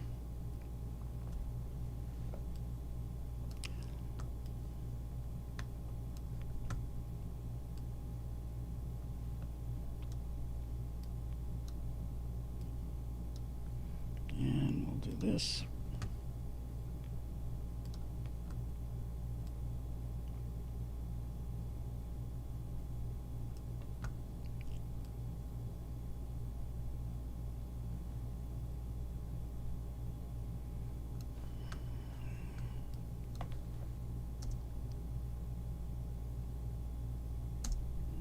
Give him a little push. Start over here and we'll scale. And we'll go to here.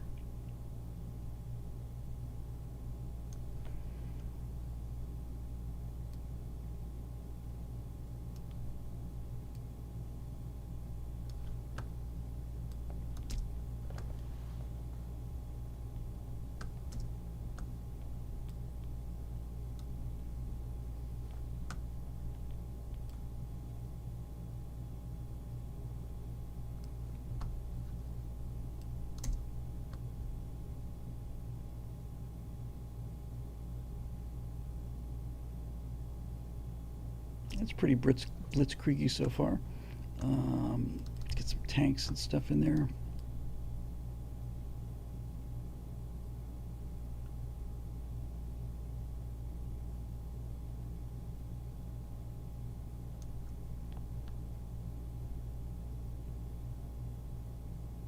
Boy, he looked like he got pretty close there. Come on, let's see some armor advancing.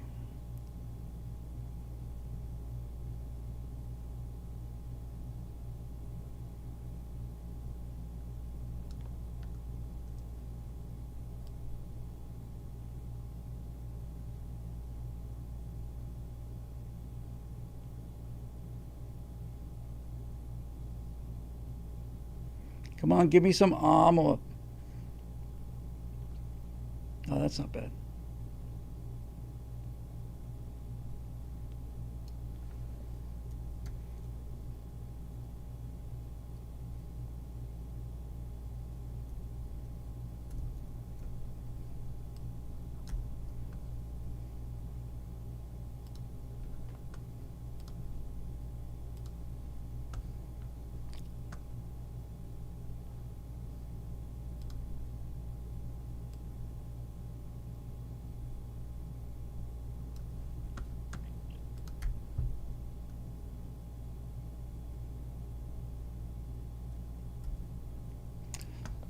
Get some more airplanes.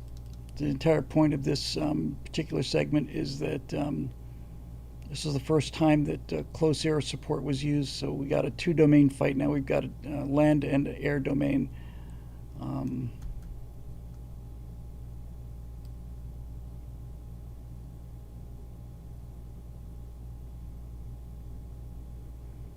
What is that? Is that a Henkel HE-111 maybe? No. I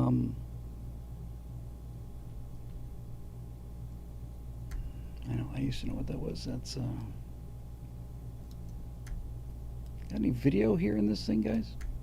There's some more video.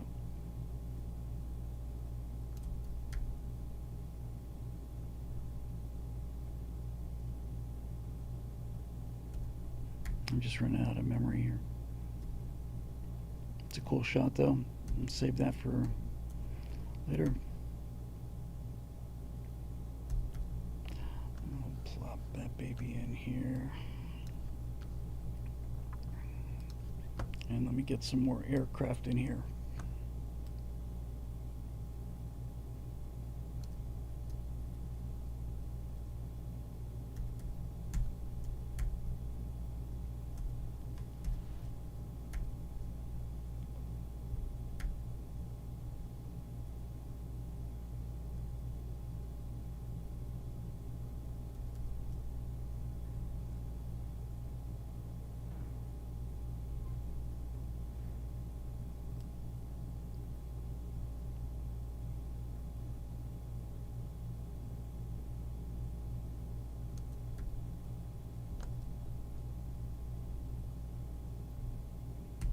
like that shot better. Let's take that one instead. No, it's okay. It's the same thing. I just need one more air shot and I should be good to go.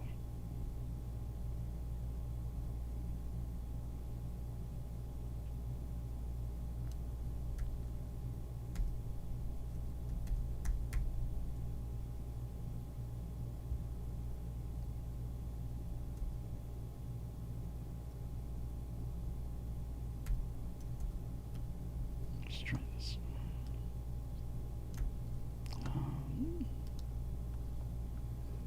Okay, so I need what, 25 seconds for this? And what do we got here? 17, I need some more.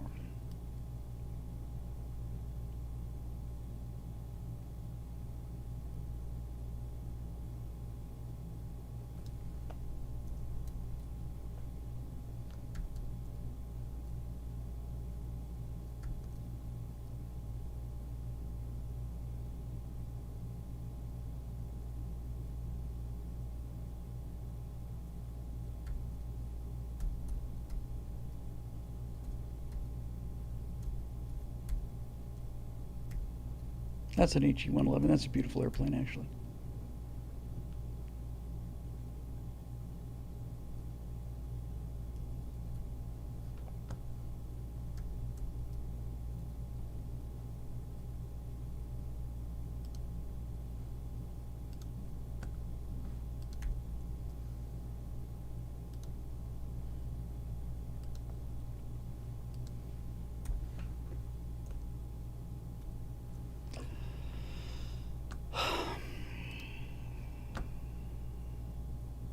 One more shot and that'll do it.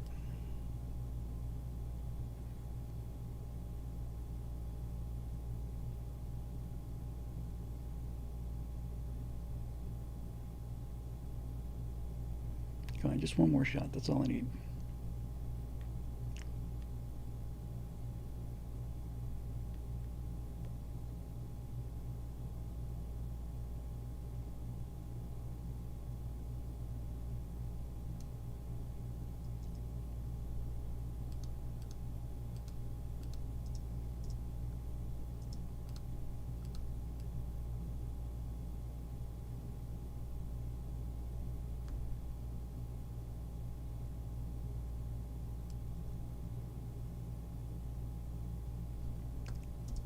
Come on.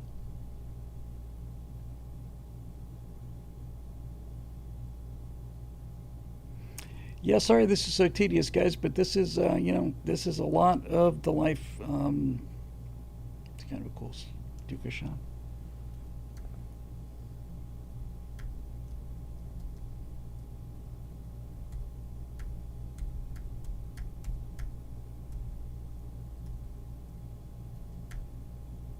I've used that already. Can use that.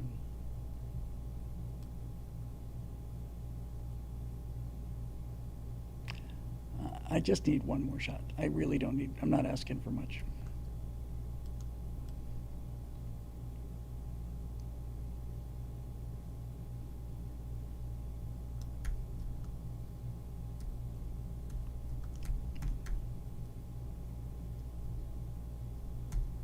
That'll do it.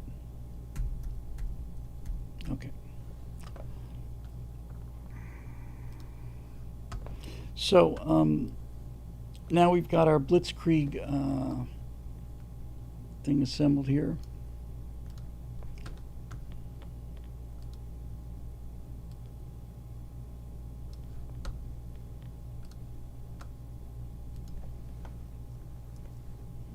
Just paste these on. Paste attributes. Boom. All right, so let's see our little Blitzkrieg thing.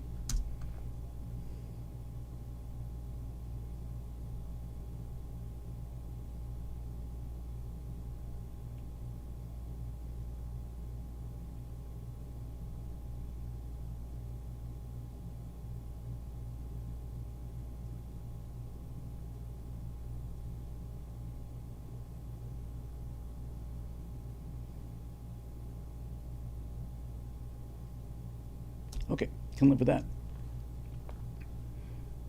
I think I might want a little bit more Guderian.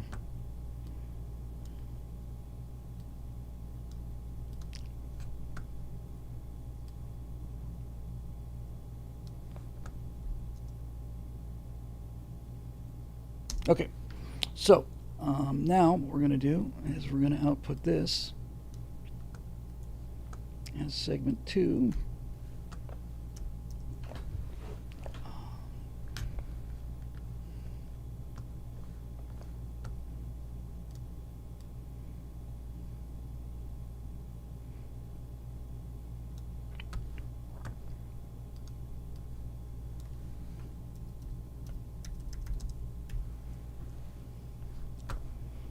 Okay, we'll export this guy. And hide this. And then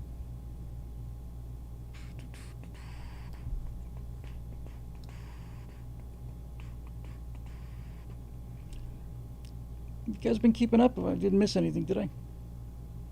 All right, so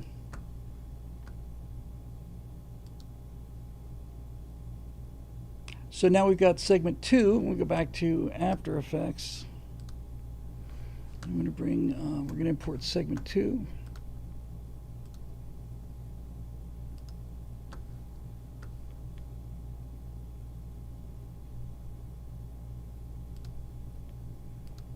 Okay. And then we're going to open up scene 2.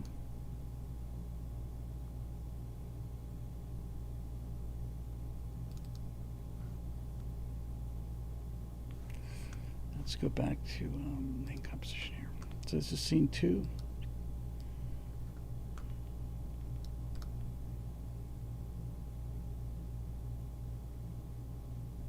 Time, where's time? Time stretch. It's currently 9 seconds. So if it's nice, it'll go to 25:10. Let's make it, yeah.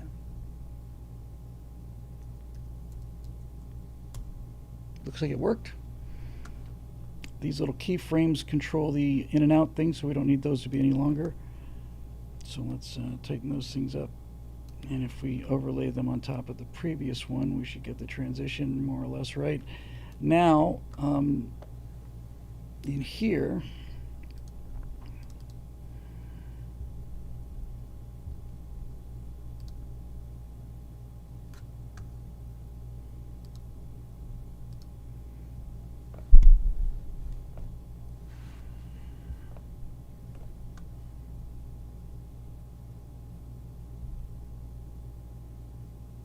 where is that media?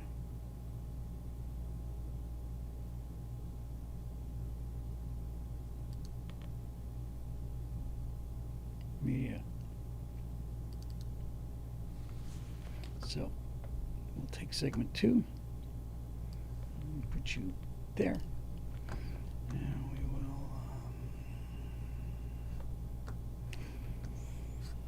will scale you down.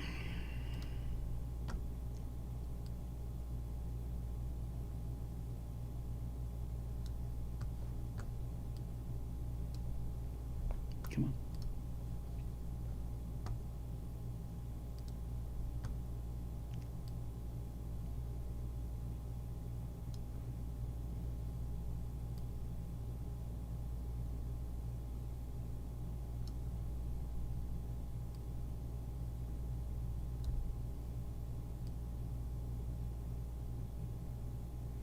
That's good enough for government work. And then we'll go back to our main composition. I'll get the titles in a minute and just see how the transfer looks.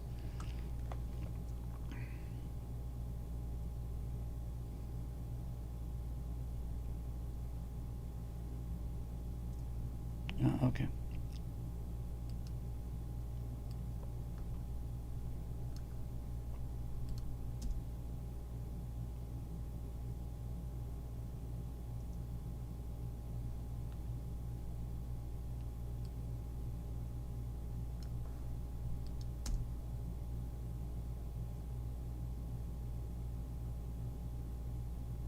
Not liking that. That's not quite right.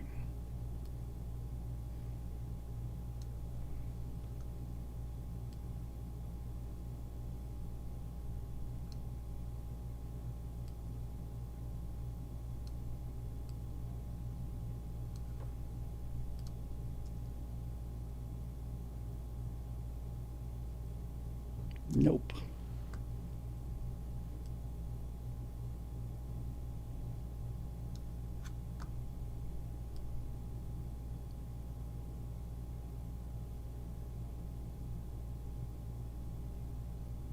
Nope. Still coming in too late.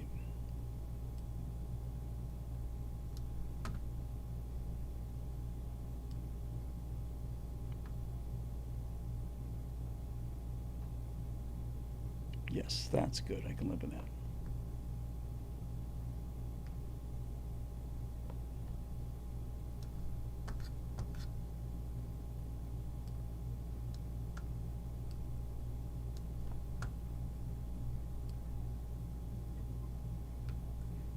I'm not getting nearly as much video. I don't understand this.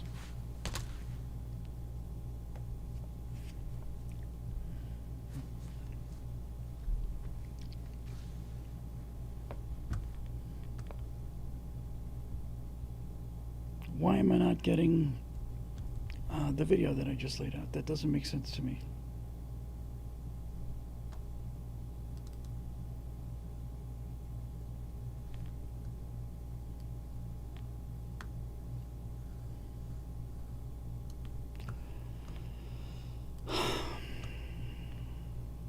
Oh.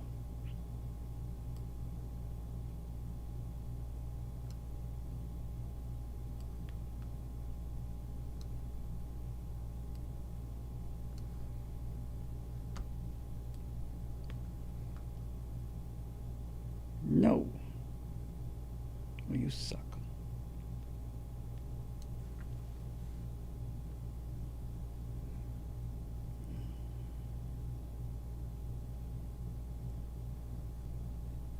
What's the duration on this? Come on.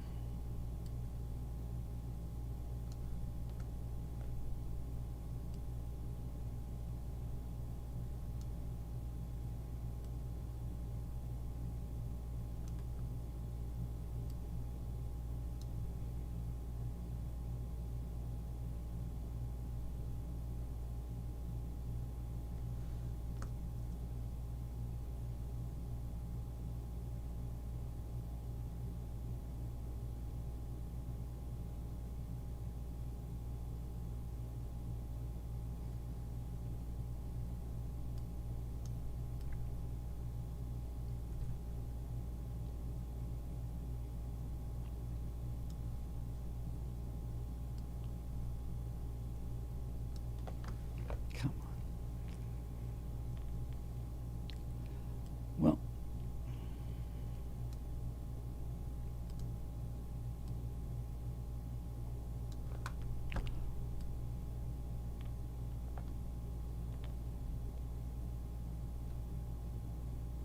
I don't know what's going on here.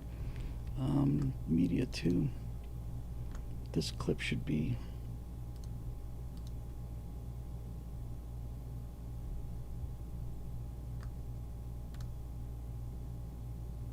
Let's try this. Time. Stretch. 29:11. That's more than long enough.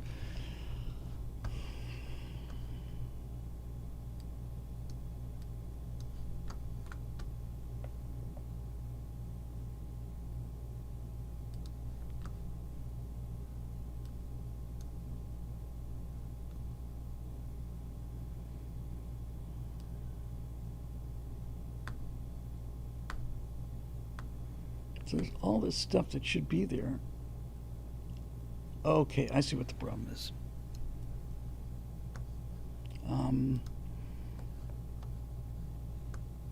This sequence needs to be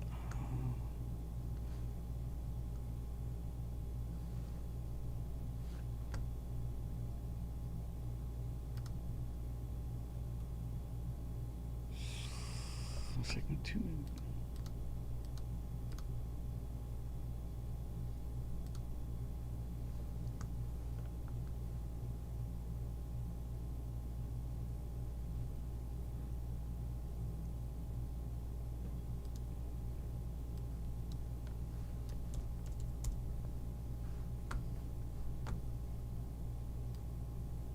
That didn't do it either.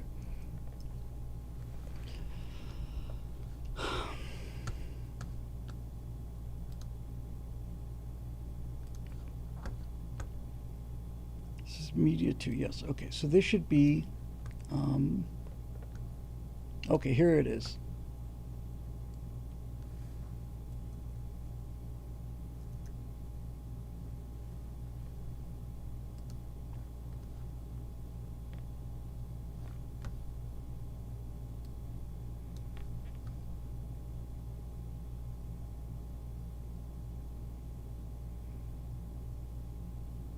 Do I need this? No, I don't think I do. So this now runs the whole length, so let's see what that does to the main composition here. Because if this is the case, I can solve it with the previous one. Vegetarian. No.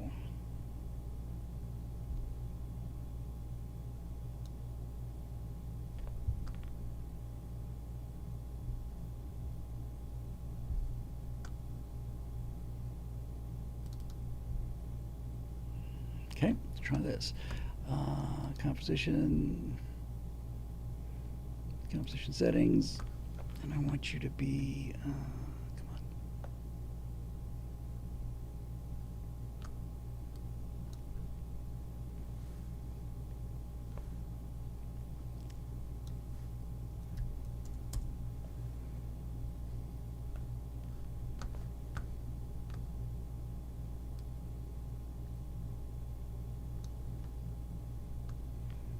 All of you.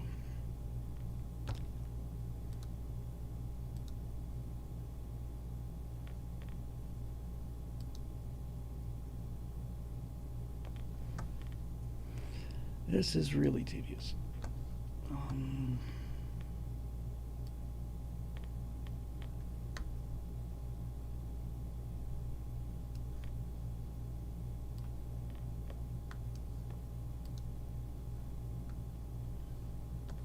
I honestly don't know if this is going to work anymore. I really don't know if I have any confidence in this working anymore.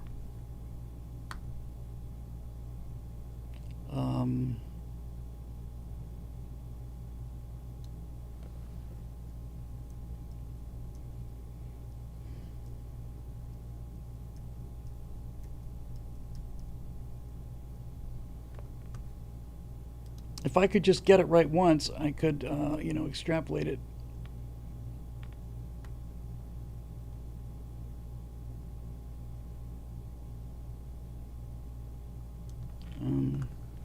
So this is scene 2. That's there. Ah.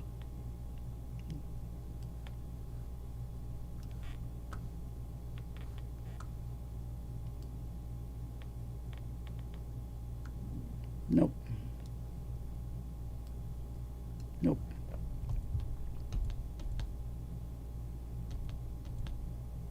Well, this is very depressing.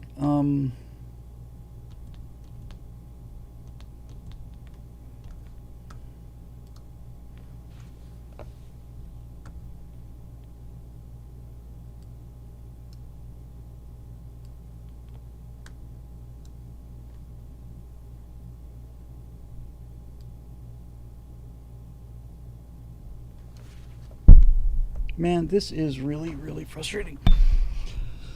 I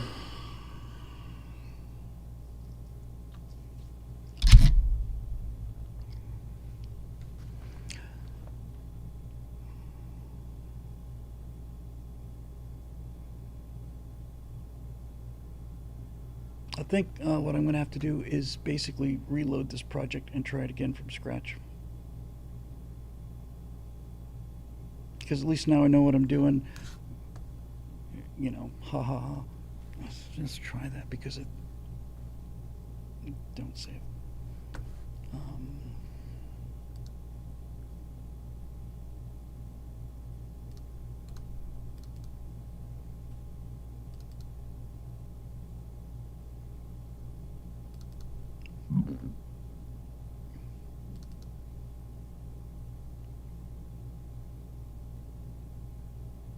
I don't have to redo all the other stuff again. I just got to make sense out of this. And I understand how the situation is laid out better now.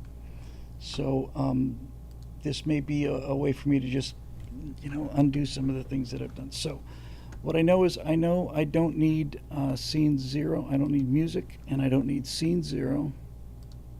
They're out of there. And I only need 7. Up through 6 rather, so they're out of there. So should be able to take all of these and move them to the beginning. And that means that it will look like this.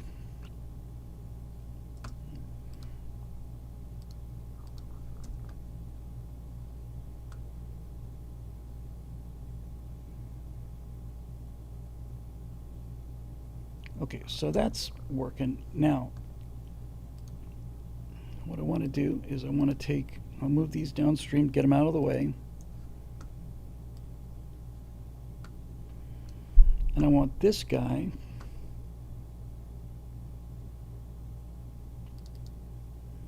which is scene 1, and I want this composition to be 1617.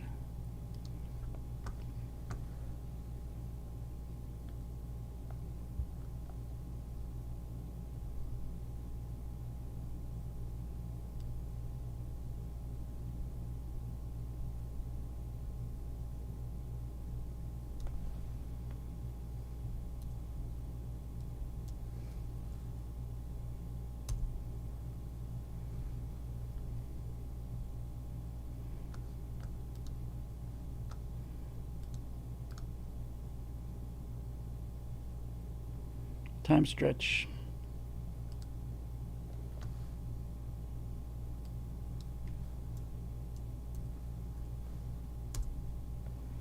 Okay.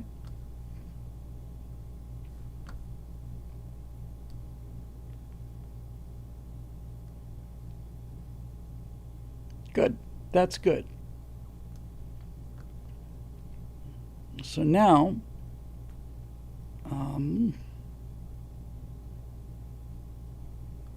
in scene 1, my media, that's up here.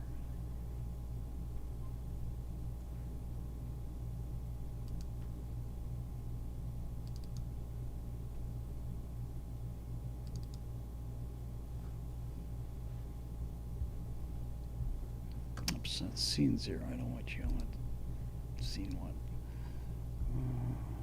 Media.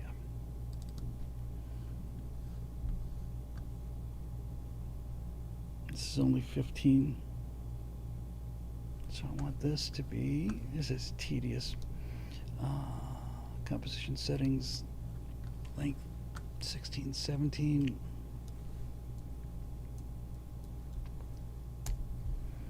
Okay, now I drag my segment 1.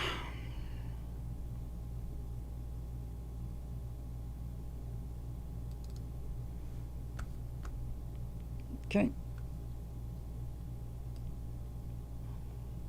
This runs out to, it should be 16, 17. Yes. So, thing 1 comes in here. And then we trim that baby down, turn to the scale. Okay, I'm feeling better about this. So, starts.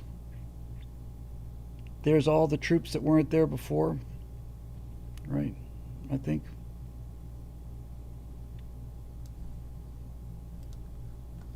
No, this doesn't make sense to me.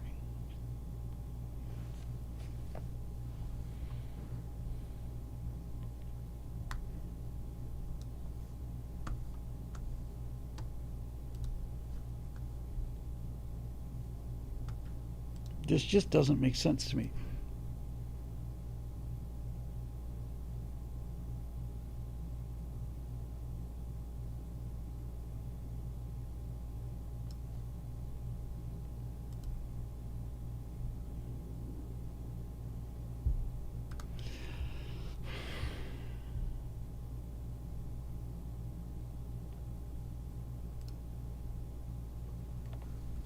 It's the right length. So I've got 16:17 of video. Why?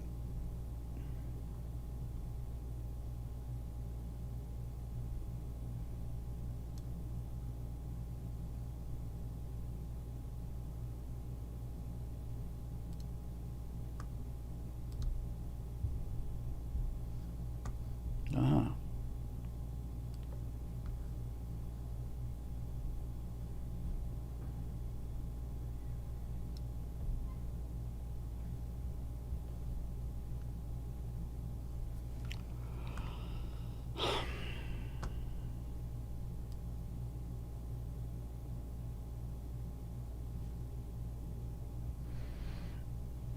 I mean, technically it's not a problem. It just means there's not as much footage.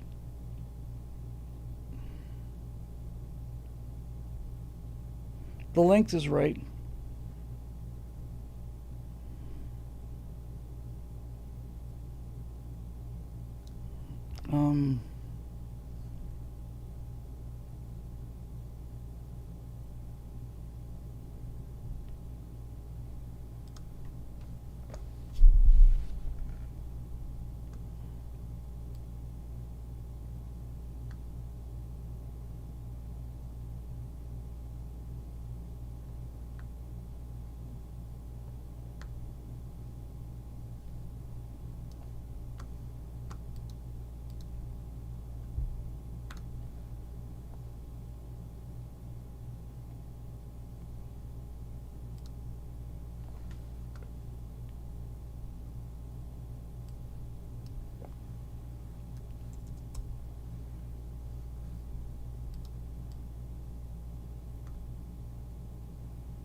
Okay, I've shrunk the video length.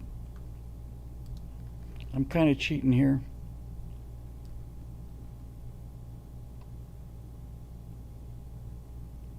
But it's doing what I want it to do. All right, so that's what we'll do. Shrunk it too much.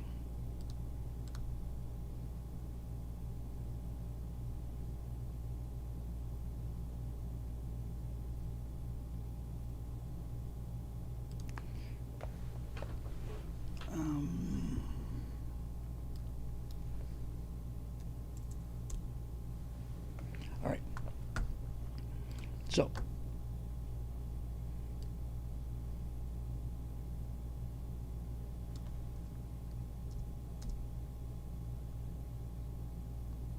So now I get the whole thing, right? Yes. Okay, so that's what I want, and the time is correct. So let's try it with the second one. I'm going to take Act 2 here, and I'm going to tell it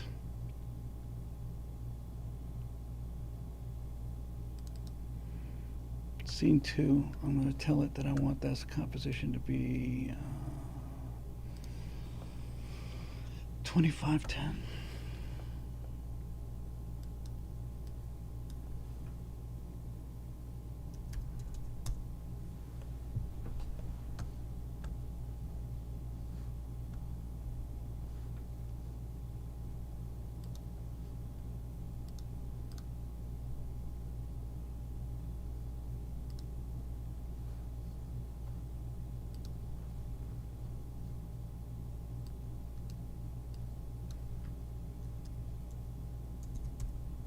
Good.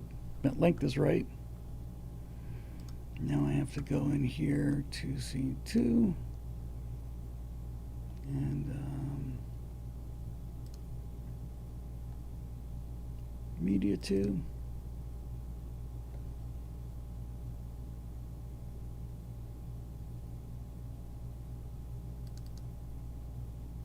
That's odd.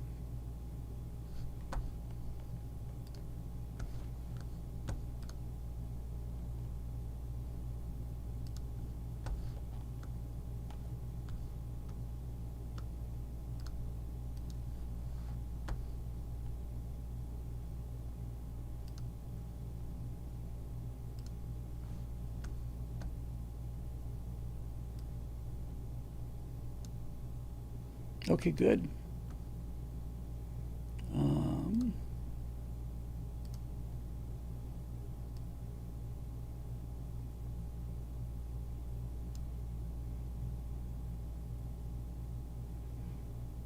probably want to shorten this by about half, so this should be 13, 14 maybe.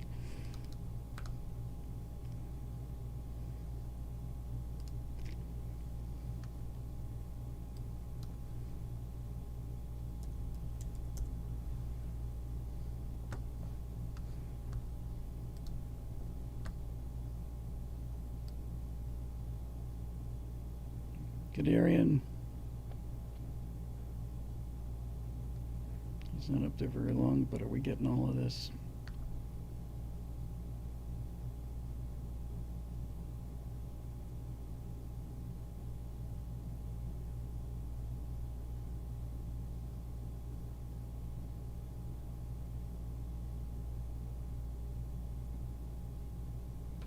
I kind of wish I had more Guderian. Okay, I can fix that by doing this media 2. I slowed it down too much, so let's stretch.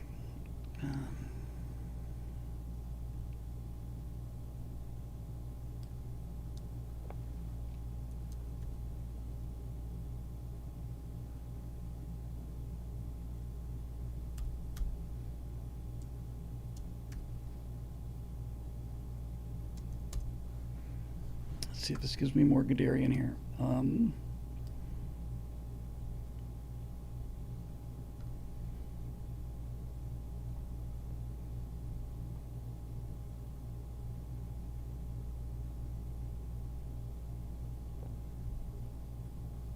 we'll try it. And this is.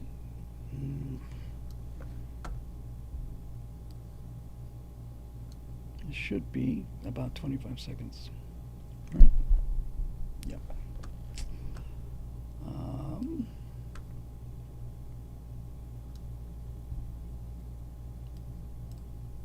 Don't want that.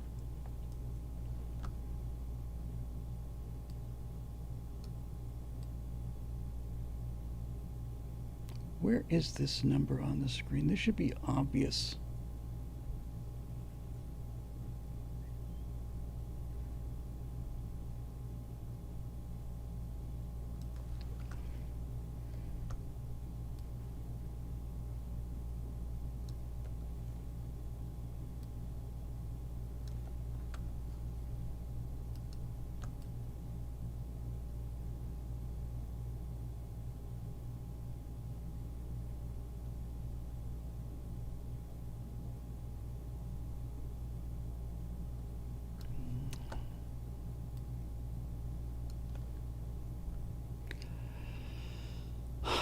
I'll try it. I got no choice at this point. Okay, so now I have to go in and get all of the texts done for these guys again. So I'll start with the scene 1. And it is scene 1. And the text I'm looking for is... That's what I want.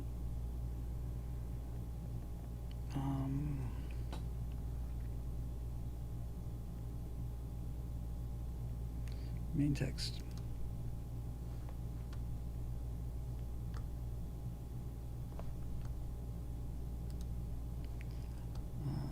And that's Thermopylae.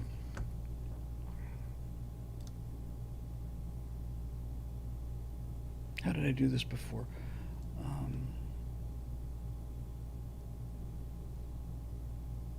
I think it was just the date. 480 BC. So,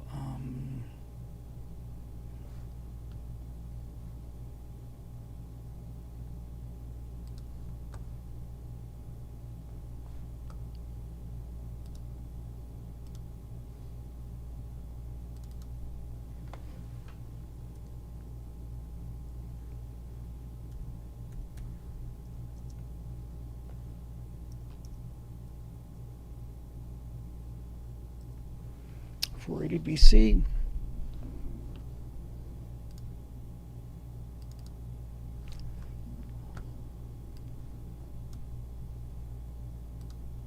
Battle of Thermopylae. Come on. Come on.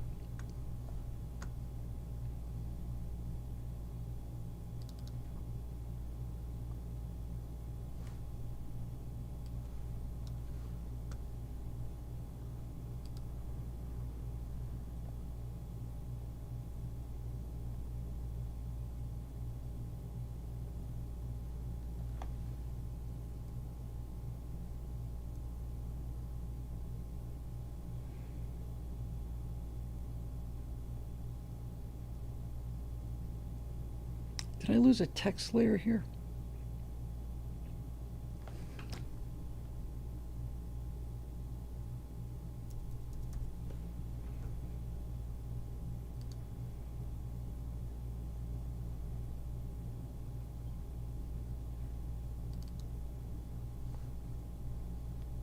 Okay.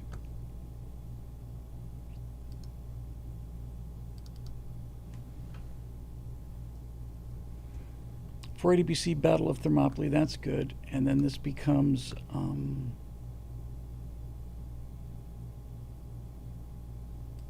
think I did land battle.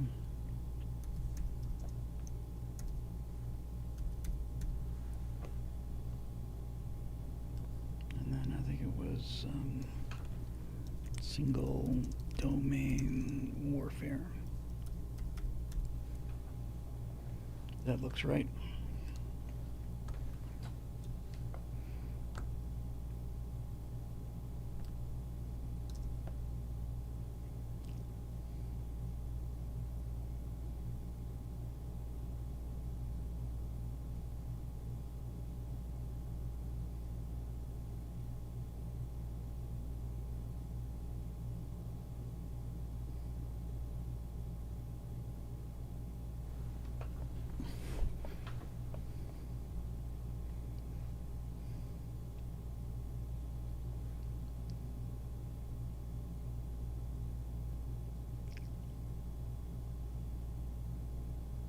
That looks great.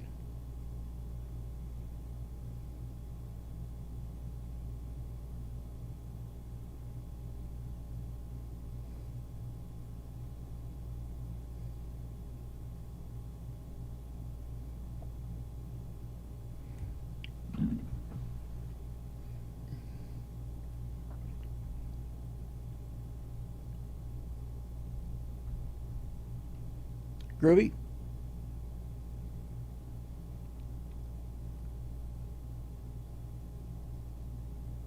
All right, so now I'm going to go into scene 2.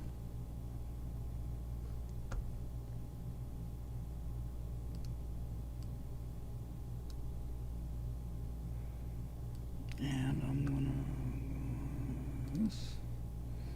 And I'm going to go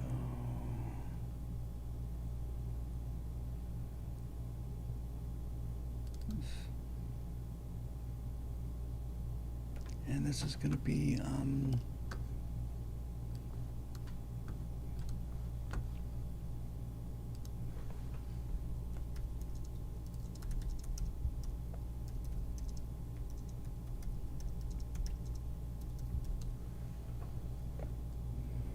September 1, 1939.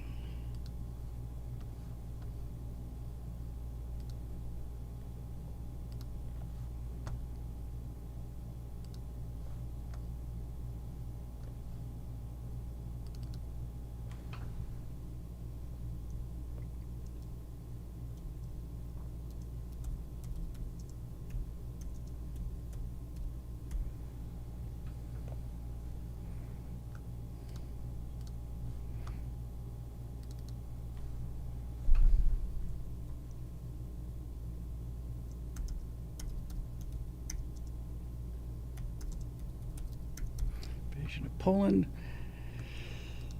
And then this becomes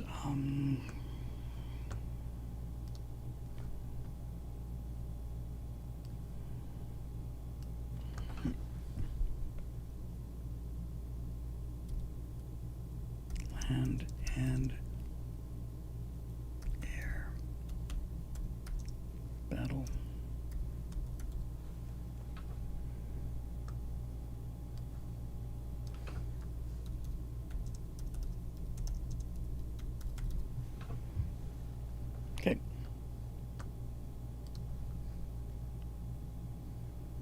I got to get the formatting right. Land battle, single domain warfare. Yes, that's right. Land and air battle, two domain warfare.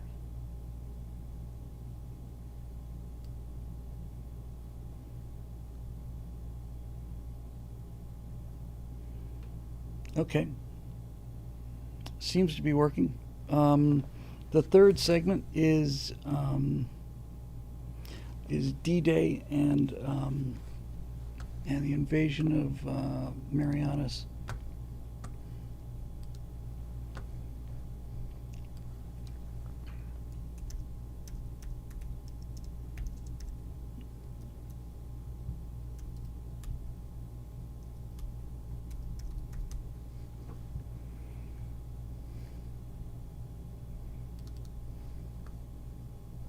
I can't use that.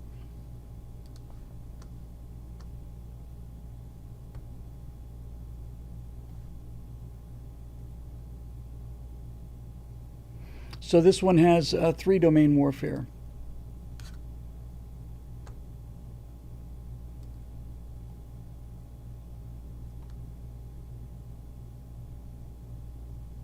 Yeah, I should have plenty of stuff on it.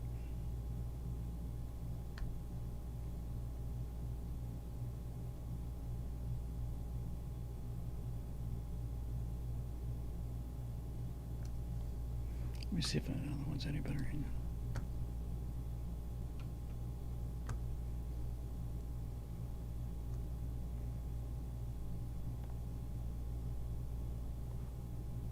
All right, this will do.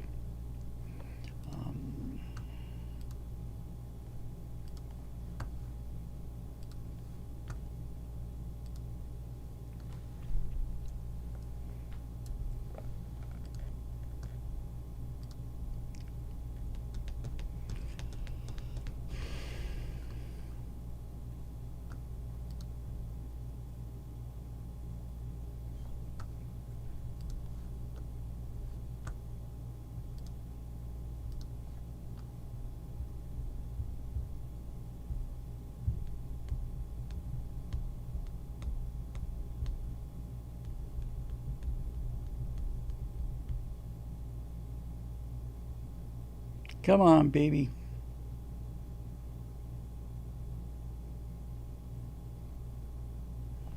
While I'm waiting for you, this one needs to be 1718.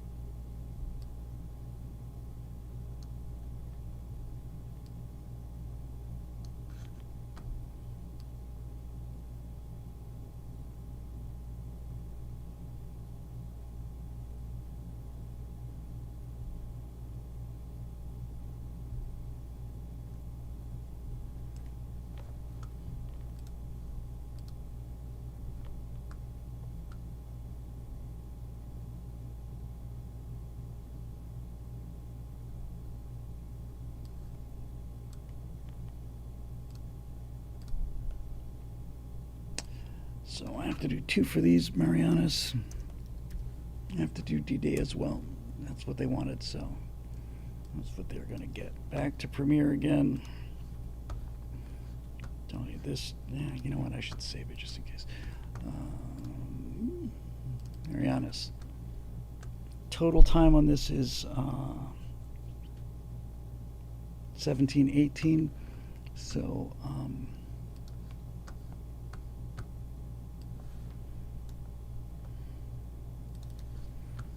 and we want to stress naval power on this one.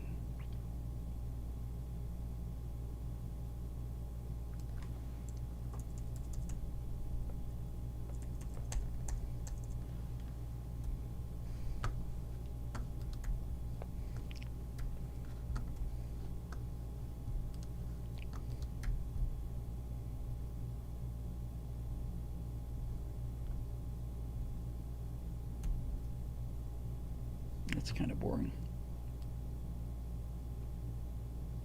That's not.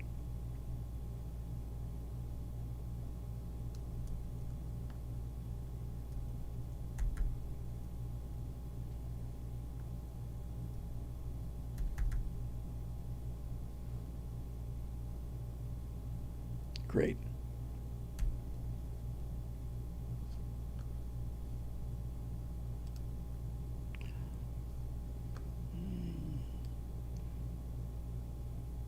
Can we get some battleships firing or anything?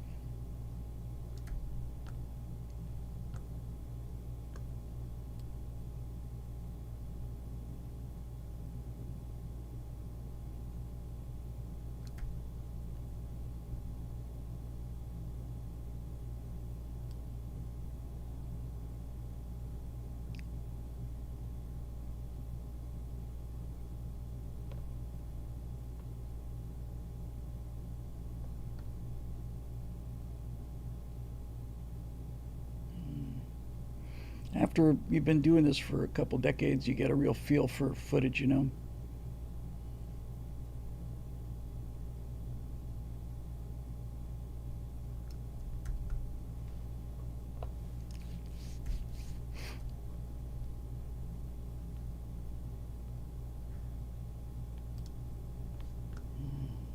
How much is this? That is 9, and I've got 17 to fill. Let's get some airplanes in here somewhere.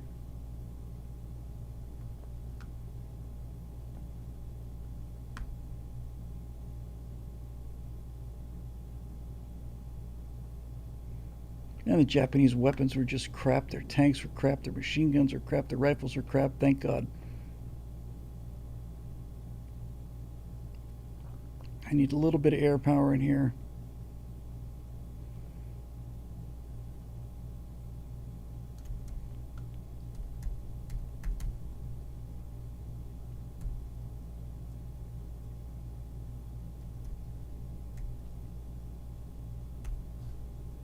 That'll do.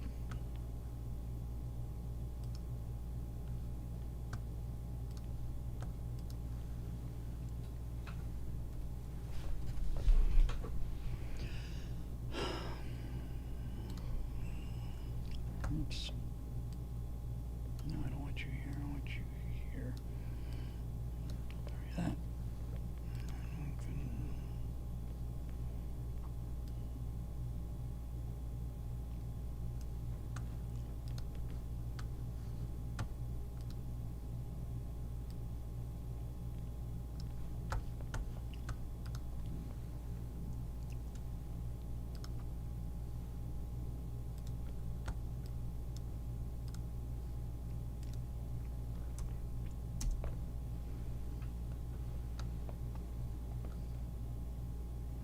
Okay, now we need D-Day.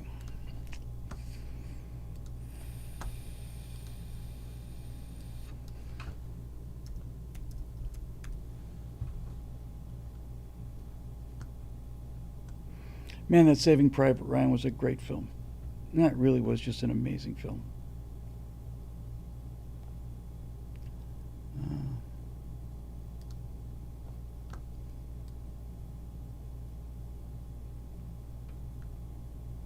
Okay, good. There's some air power, right? Oh, don't tell me that's built in, is it? Yeah, it is. Damn it. Okay.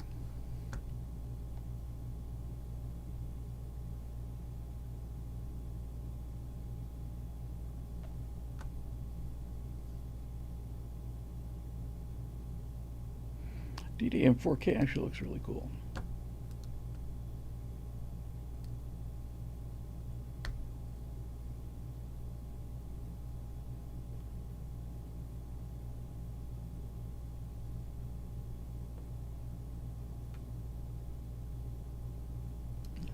That's going to take so long to find something.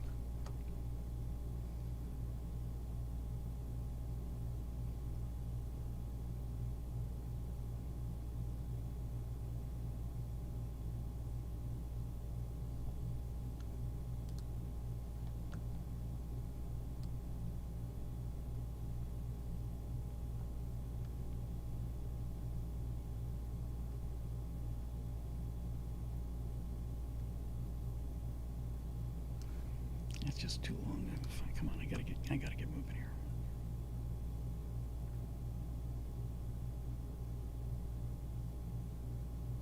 Oh, look at that.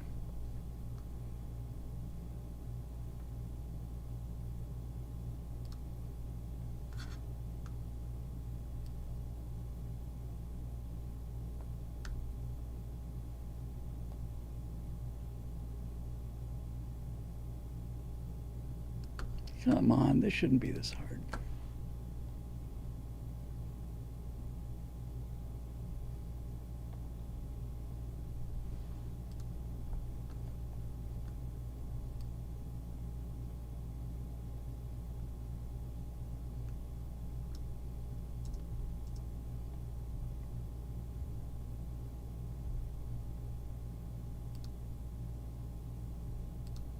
This will do it.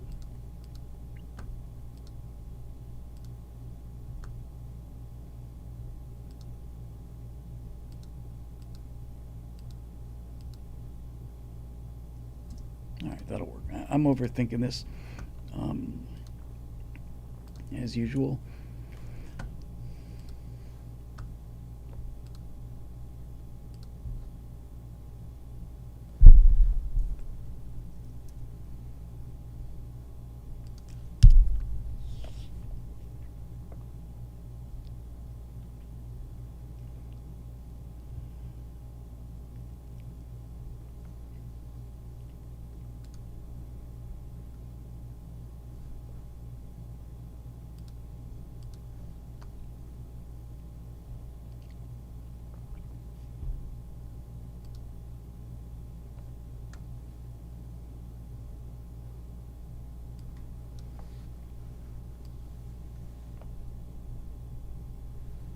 Nope, it's not the right.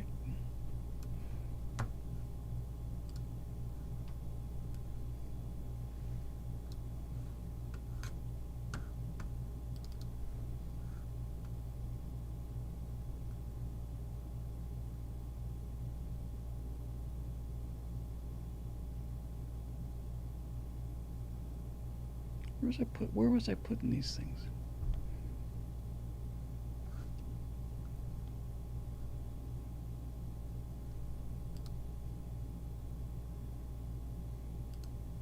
Come on. Yeah, just dragging them in. That's possible.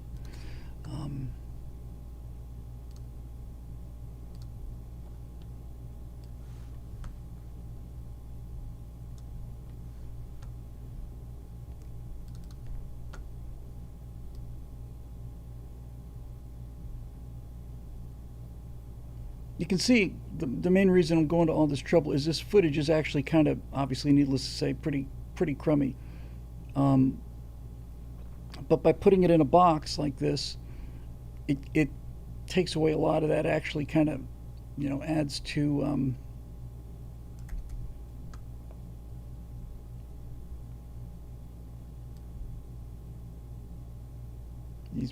these brave frickin' steely-eyed missilemen, these guys.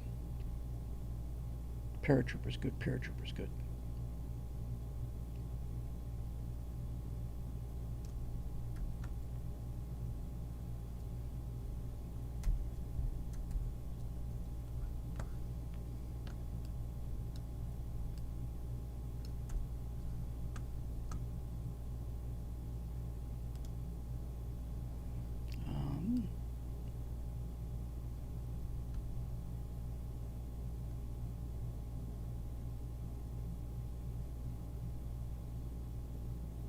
God, these poor bastards.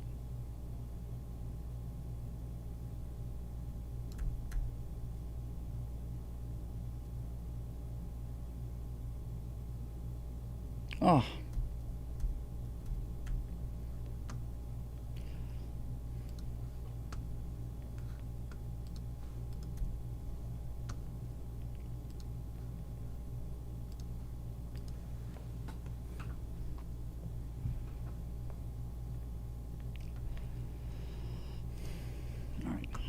So what do I need for DD? I need 17. I got way more than I need here. What's this? 19, that's plenty. All right. So here's my D-Day footage.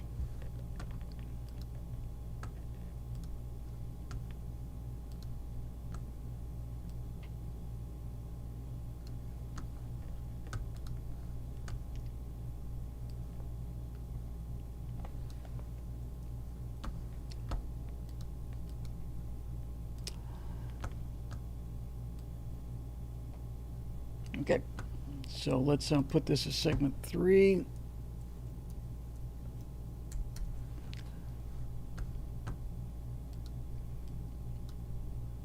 Well, I don't know if you guys are bored, interested, hanging on, or whatever, but I'm real glad you're here. I'm getting a lot of work done.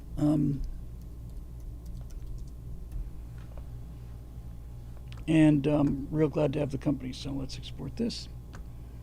And we will hide this. That's a pop-up that we don't need. Go back to this. Let's see. Back to our main composition.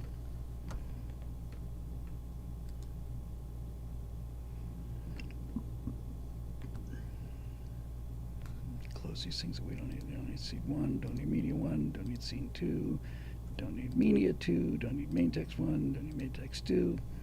We need this guy. We need to stretch him to 17, 18. That's what it's doing right now, okay? So now we'll open up scene 3.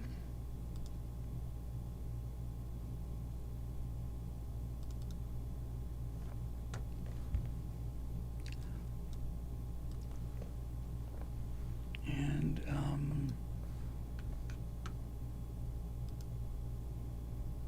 media 3. So we will import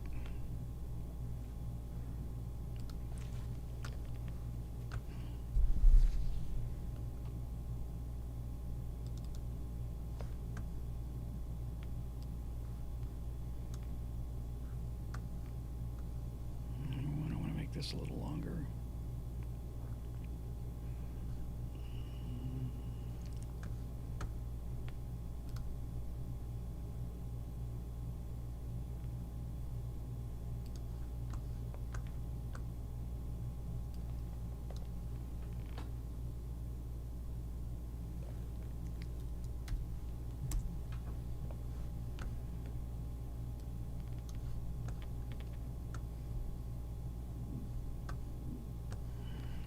Scale this puppy down.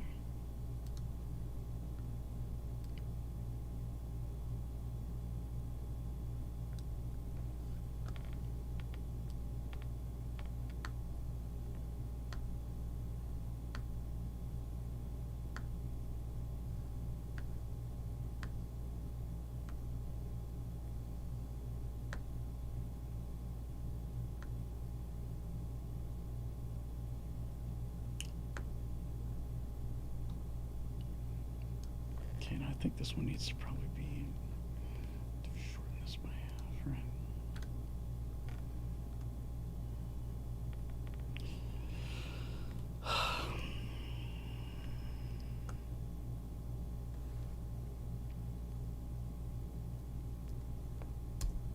Let's see how this works.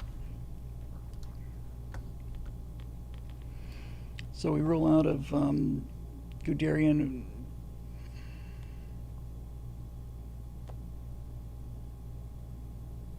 Just needs to come over some more, I think.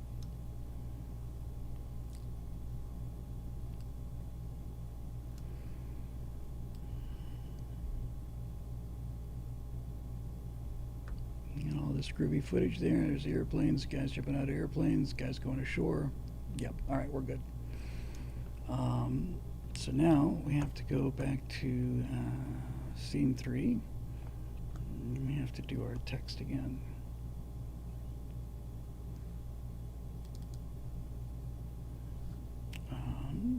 Which in this case is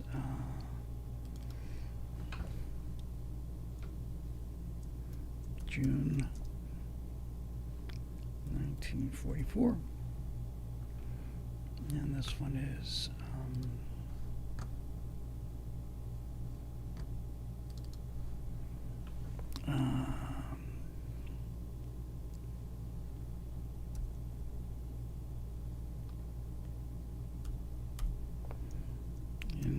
invasion of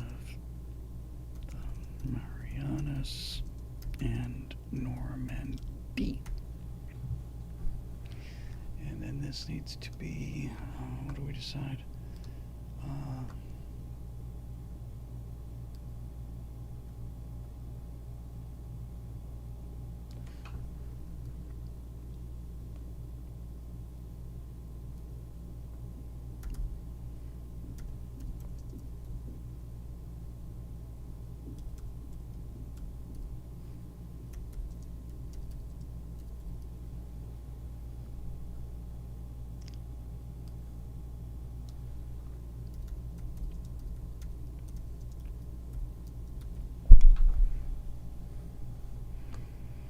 Did I get that format right?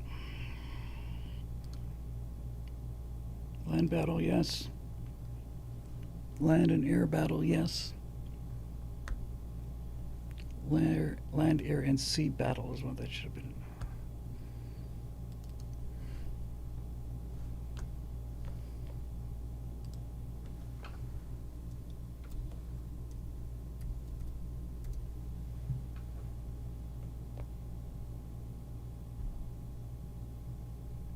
I'm going to have to take battle out because I'm going to run out of room.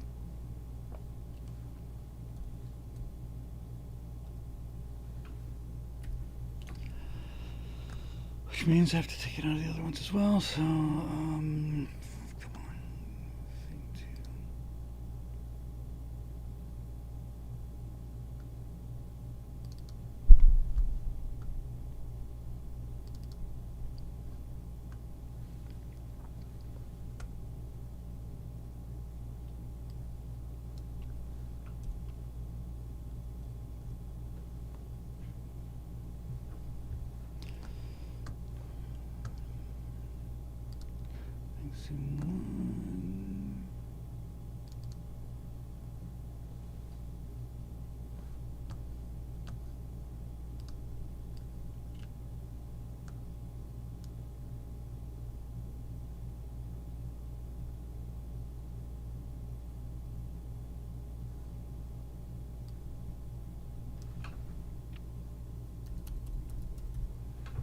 All right, let's see how this looks.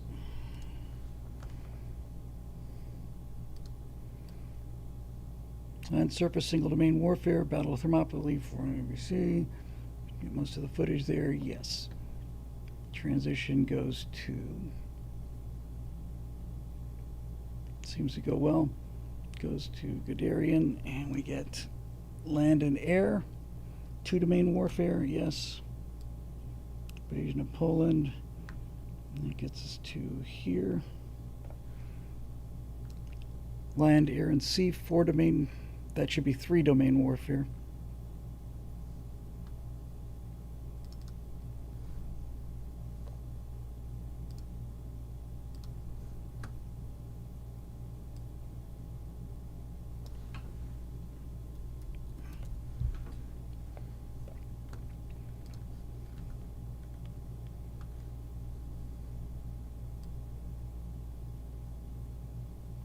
Okay, I figured it out. Looks like it's actually working.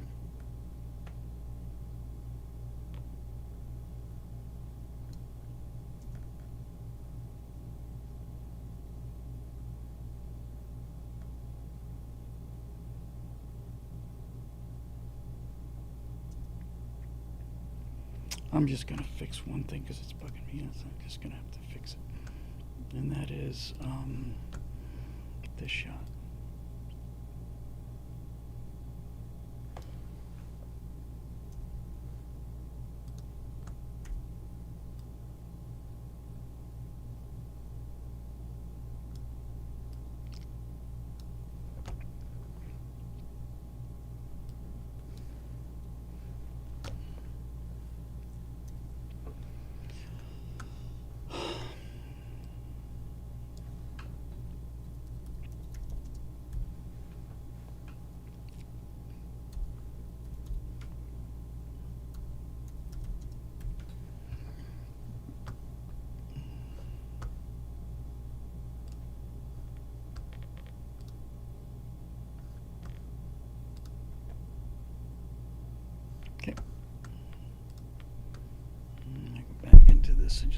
That's good. Media 3, yes.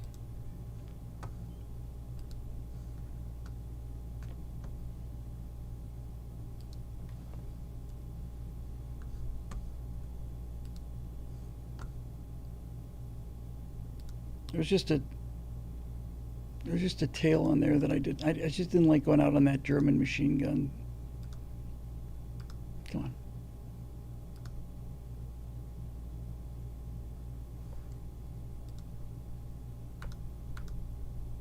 I want to import some footage.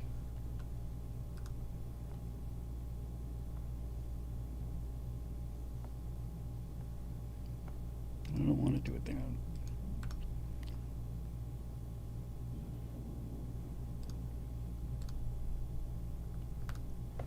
This is annoying.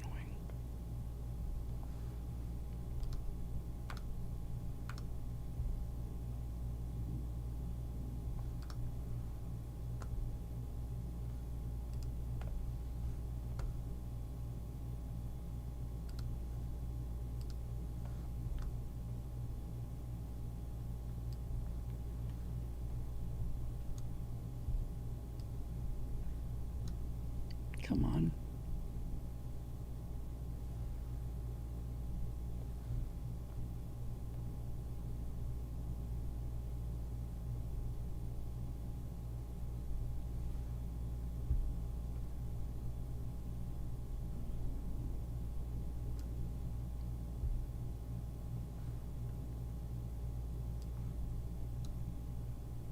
I don't want it there.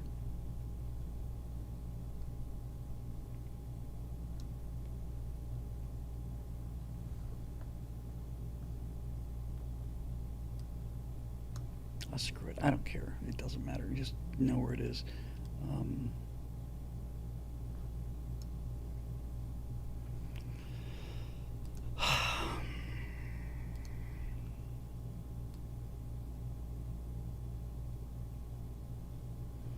Okay, and now I want to cut this in about half.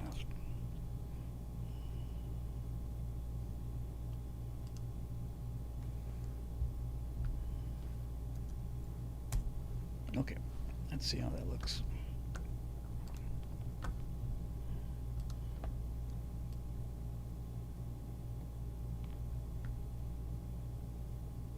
Got those guys, and then we go out. Yeah, good. We go out on those guys instead of the machine gunner. All right, that's good. Let's have a quick look here. How we doing, gang? I'm glad to see people still here. 38 viewers. It's pretty impressive considering how kind of unexciting this is. I am, here's what I'm going to do. Got to run to the bathroom real quick. So I think I will play the Zeus thing again just for people who haven't had a chance to see it. Hey, Hornet works. Yeah. So I'm going to, this will probably cycle. I just got to run to the bathroom. Won't be a minute. This is what I was working on last night. It's the new open on the I'm going to call it truth bolts instead of truth bombs, but we showed this earlier. If you're here new, you may have seen the old version, but this is pretty funny.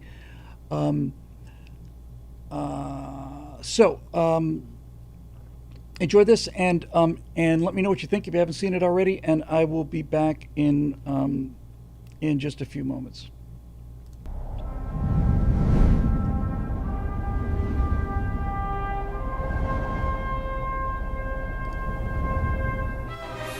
Behold, it is I, the mighty Zeus.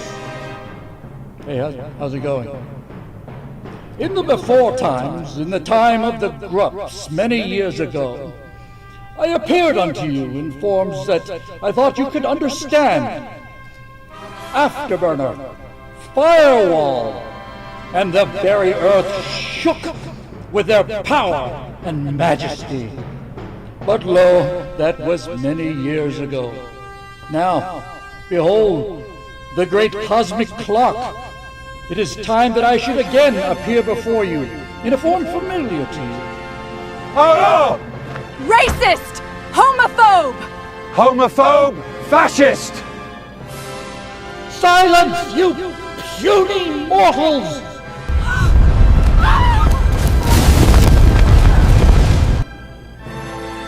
Where was I? The time has come again for a new series of long-format revelations, for behold, down in the depths of his infernal workshop, mighty Vulcan has... Vulcan is a Roman god, not a Greek god. Yes, I know it's supposed to be Hephaestus. Piss off, Karen! Mighty Vulcan has brought forth from his forges a new tool, an intricate mechanism for delivering unto you the truth. And with the new tools I now have at my fingertips, I think it's time for a third rebranding of the Afterburner Firewall series of videos. I want to call them Truth Bombs. We'll take a series of topics, virtually all of them controversial, and then we'll state the claims fairly and examine and weigh the evidence on both sides, and then see if we can come up with either a definite conclusion if the evidence is good enough, and if it's not, then at least the most likely case answer. And we're not ever going to use the term conspiracy theory either. That's just got way too much baggage. We'll call each case a speculative hypothesis. Now, some of these speculative hypotheses don't on the surface appear to be true, but some of them don't appear to be false either. That's why we're going to break it down the way we did with the atom bombs. Now, some of those hypotheses are in no particular order.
And he's back.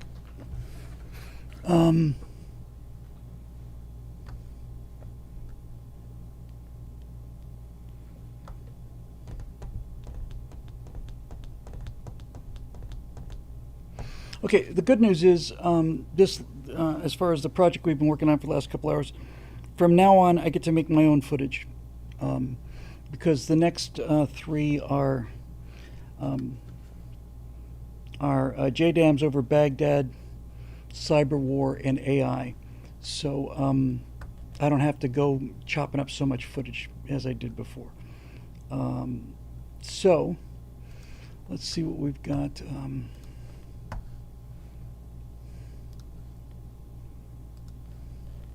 Oops.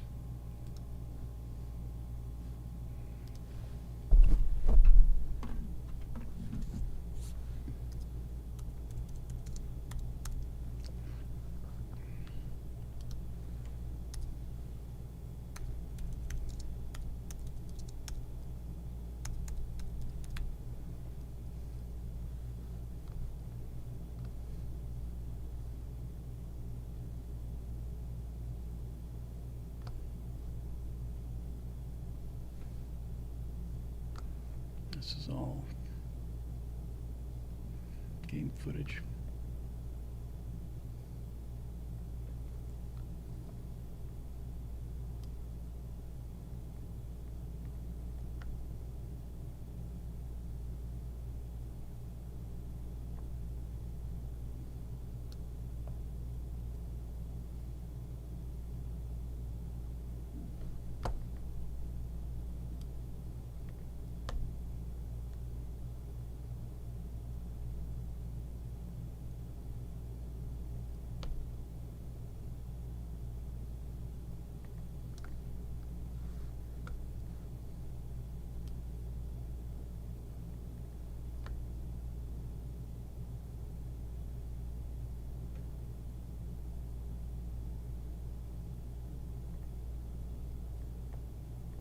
I seem to remember footage of it at nighttime.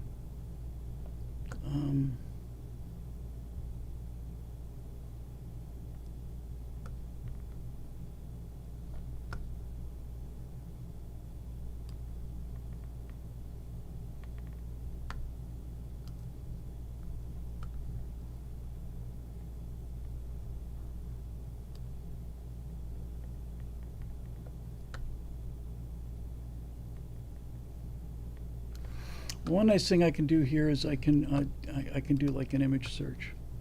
I don't have to necessarily get video footage. I'll show you what I mean.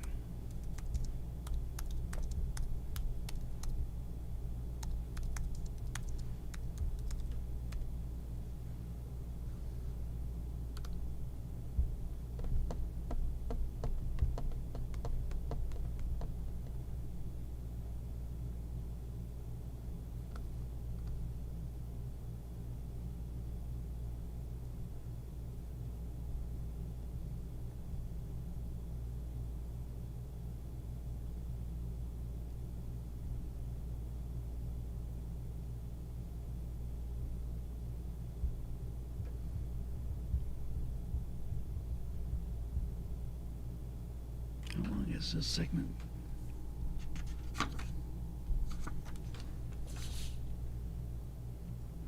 (2017). That's kind of long.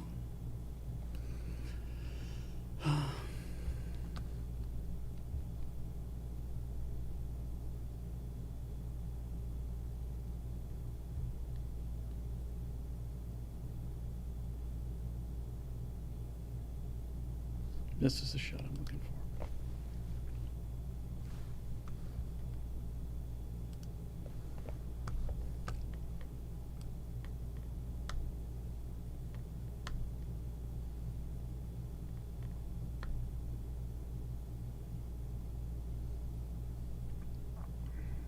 Yeah, that's definitely what I want. And then I got to do a GPS satellite in space, which I can do in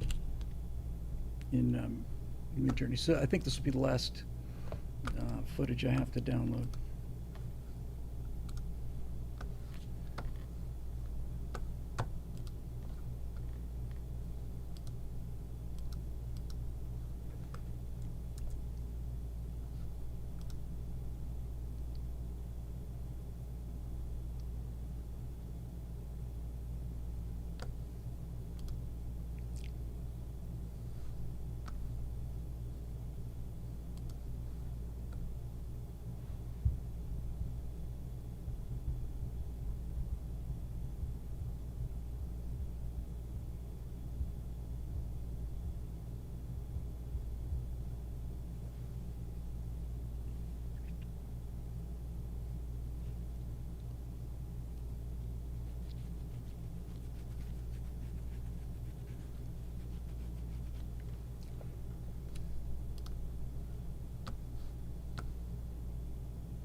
All right, so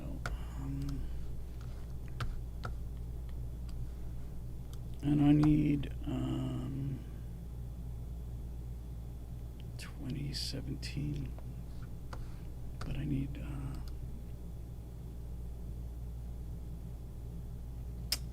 probably need about 10 seconds of these and then 10 seconds of satellite space. So let's see what we can get here.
Okay, so now it's time to do some Midjourney stuff. So what I need is a reference picture of a GPS satellite.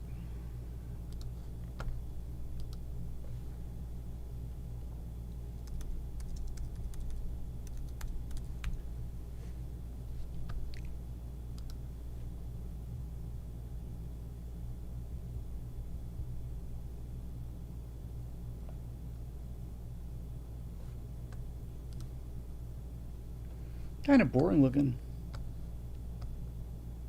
but that'll work. So we'll take this reference image, go into Midjourney, and we will say photorealistic image of a GPS satellite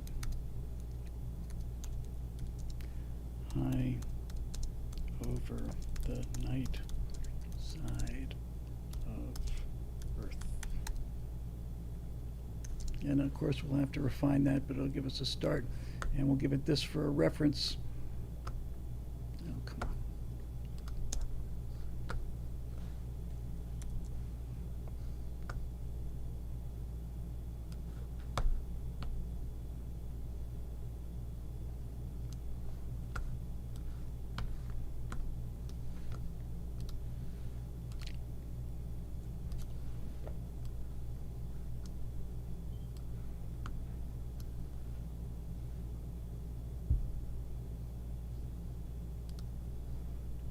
And we'll make this fairly realistic. We'll see how it looks.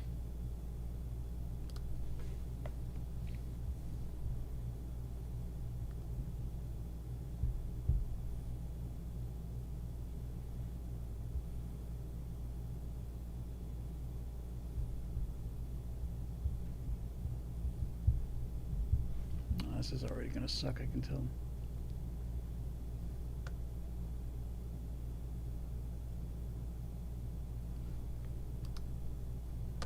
I don't have a lot of stylism in there. What the hell is going on? That's better.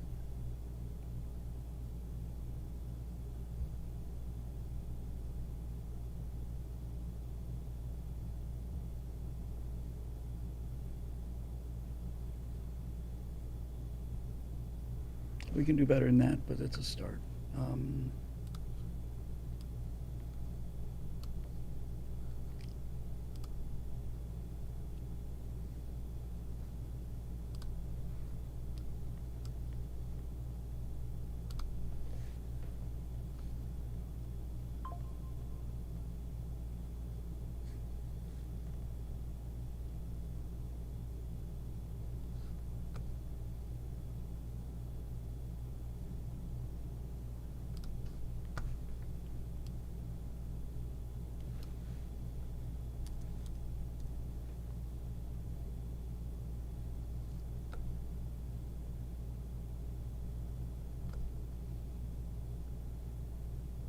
It just loses its ever-loving mind sometimes.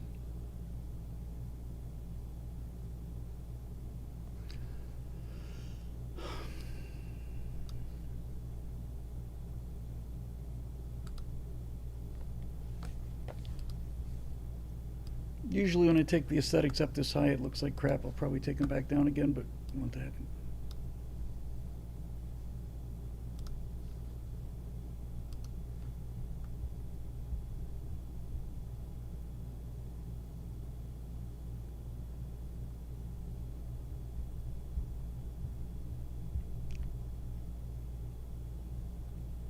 Okay. Why not?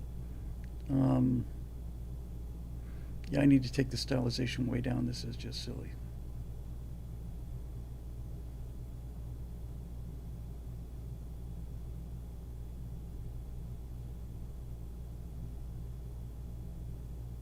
All right.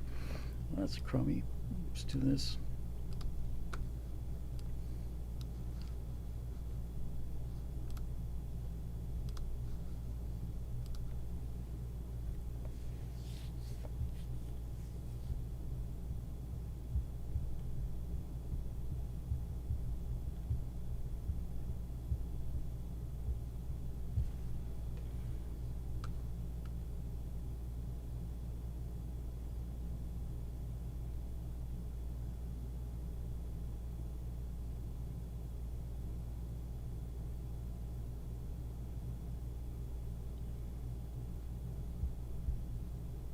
Where's my friggin' satellite?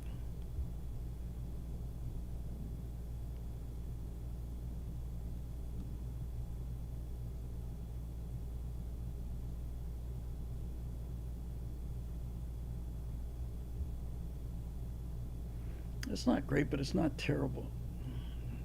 Come on. I gotta refine the prompt here.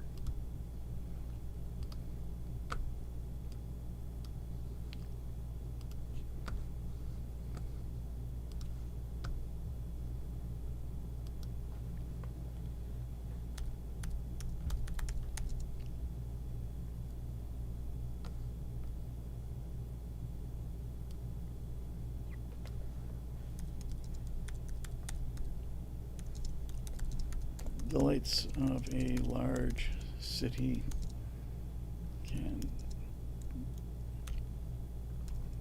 be seen below.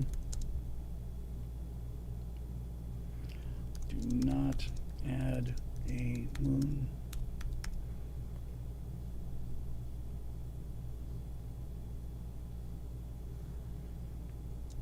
But do add a starfield.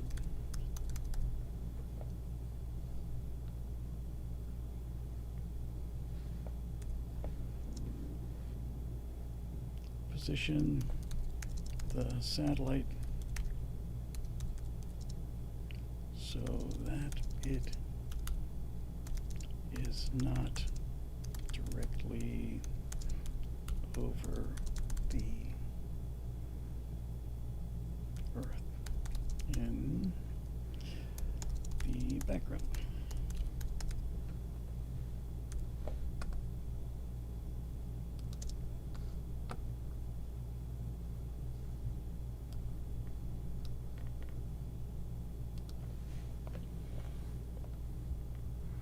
Now, what we're going to remember, this is going to go in that little box, so that helps. It doesn't have to be perfect, and I've got to animate this.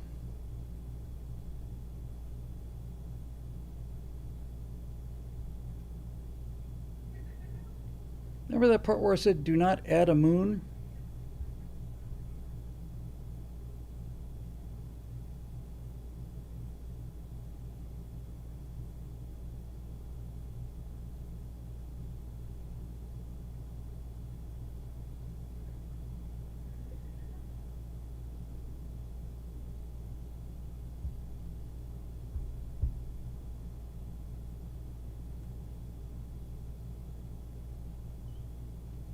Come on. I mean, I got the stylization, you know, like really low. Let's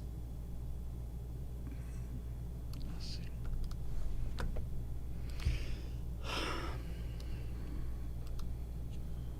Do another one.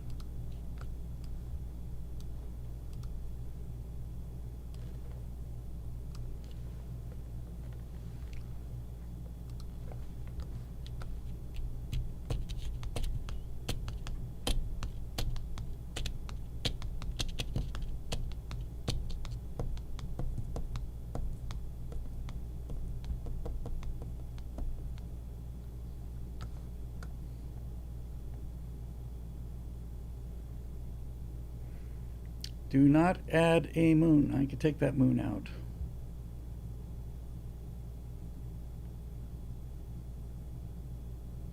There's too many lights down there. Jesus. It's a little more in line with what I had in mind, but it's not. Come on. Sometimes you just want to strangle this bloody thing.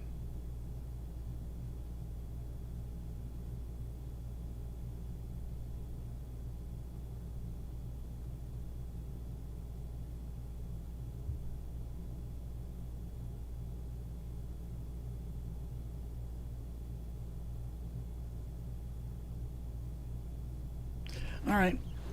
Again, I can spend all day and night on this, and I just have to learn how not to. It's just going to be in one frame. It's going to be there real quick, and I have to learn how to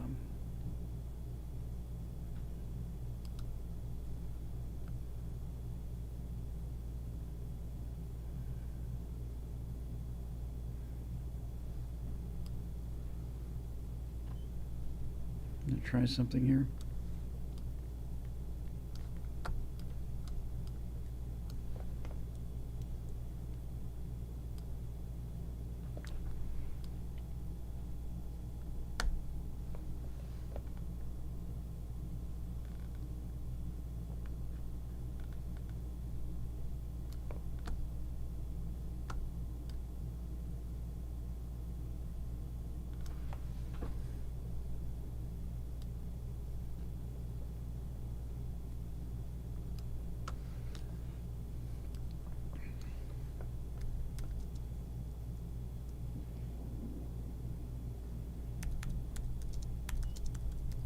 Had lots of realistic stars.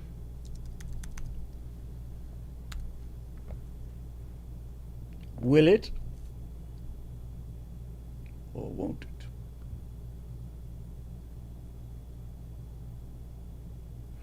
Well, it added a whole frickin' solar panel. That's peachy keen.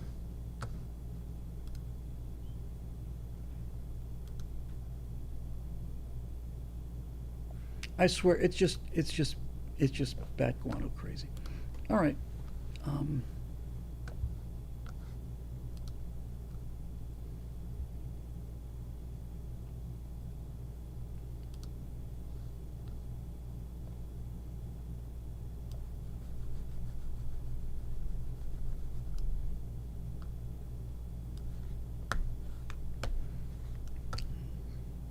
We have many different tools. And I don't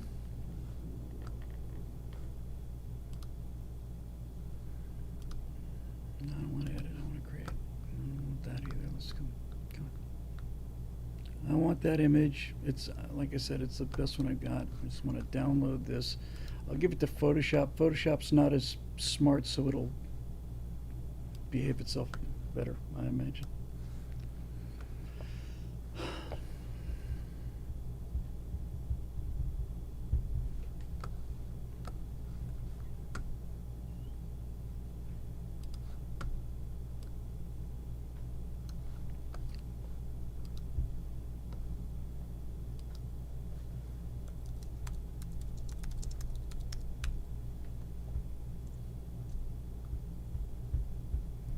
The tools are absolutely miraculous. You know, I shouldn't be complaining about it.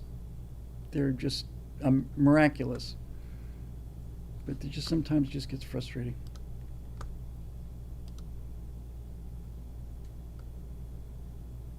All right, you want to play like that? We can play like that. Let's. You want to play? Let's play.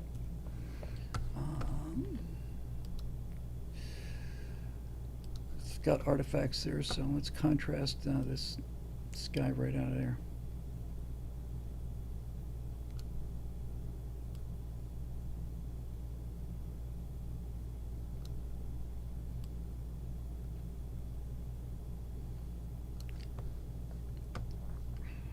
You'll see what's going on in a moment here.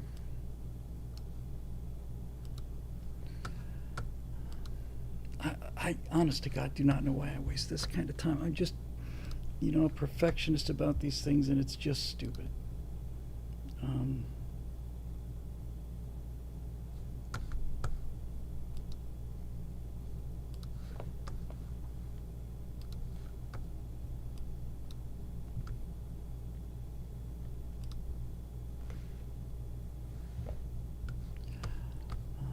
But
I'll spend another hour probably picking a star field that I like, you know, lunatic.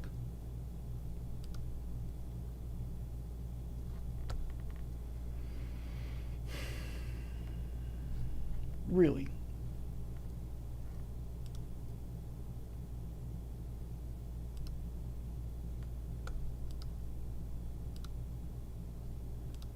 I don't want any of this.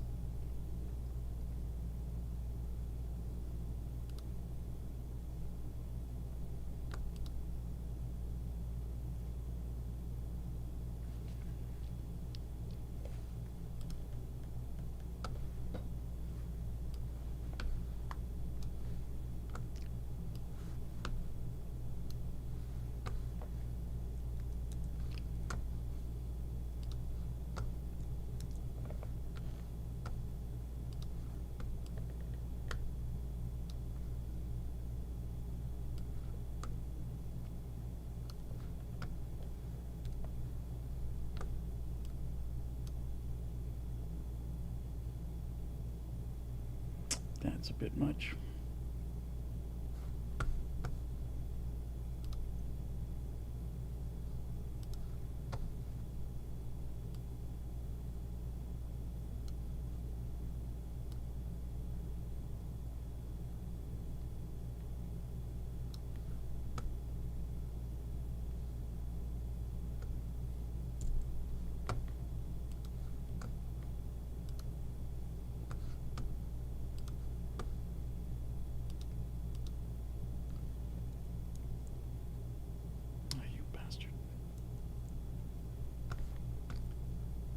See, this is how I waste like an entire day. It's just idiotic.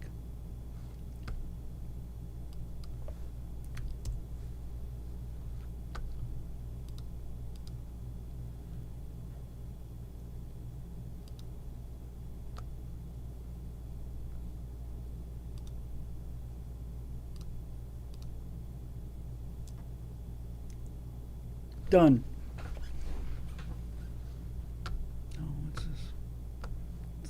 To the moon.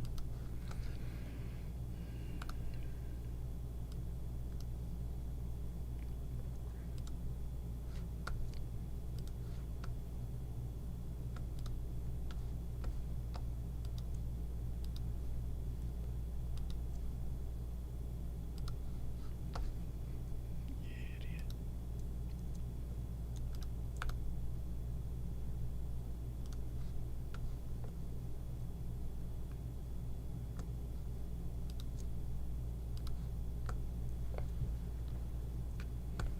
I don't care. That's what I'm going with.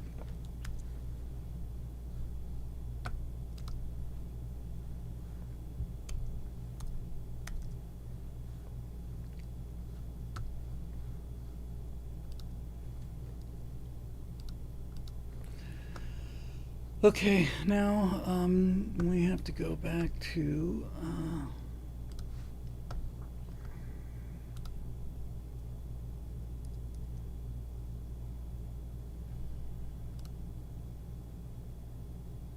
I think Vio's been really good with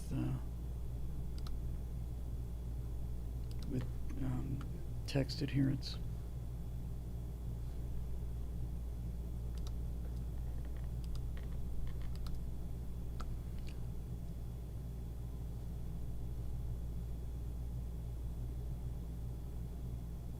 Where'd I put it?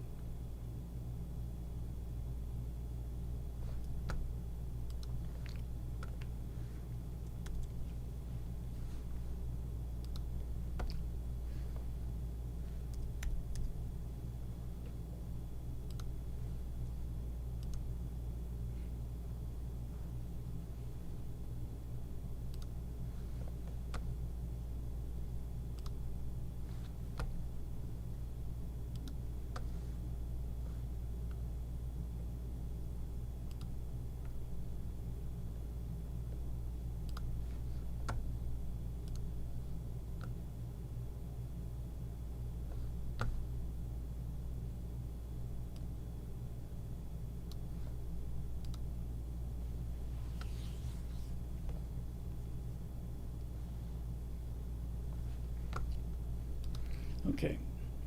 The satellite slowly orbits away from the camera while the Earth slowly rotates toward us.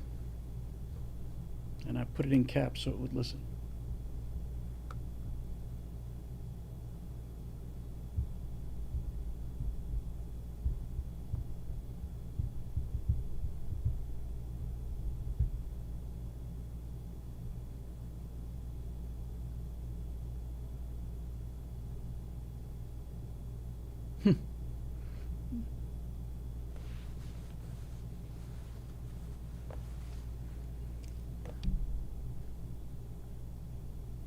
Let's see if we've caught any fish today.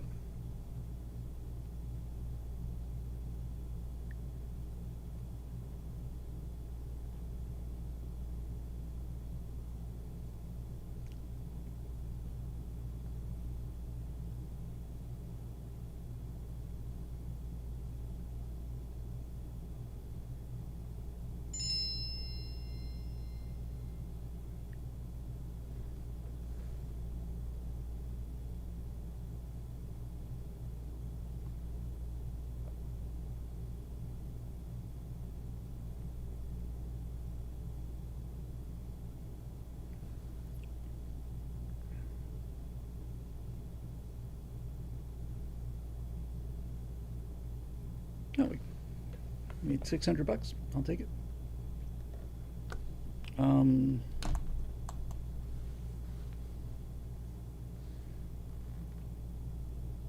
Obviously, the thing to do is to get these truth bolts out. But with that said,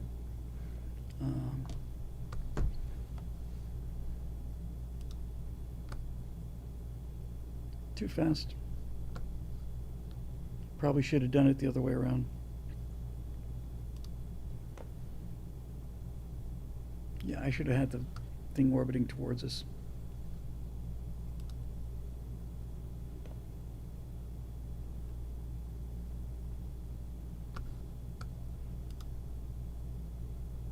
Oh, they're at least rotating the satellite. That's kind of cool. All right, let's do it the other way around. Slowly orbits toward the camera while the Earth slowly rotates away from us.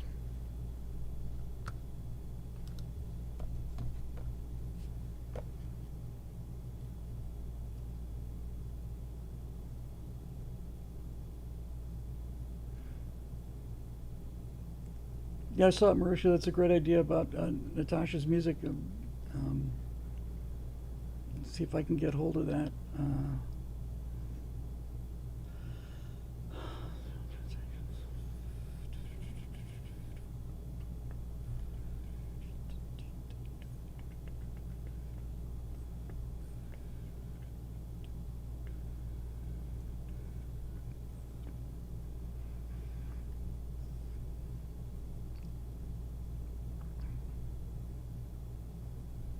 Okay.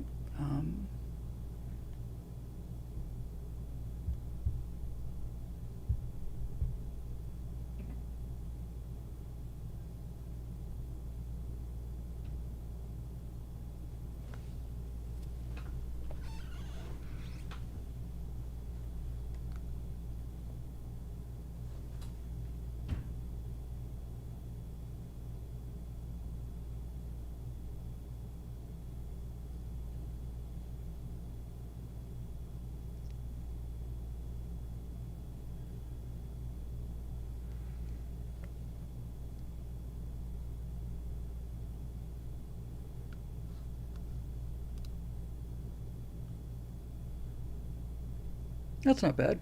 I can live with that. Absolutely. Wish the Earth was doing a little better, but we got some other choices here.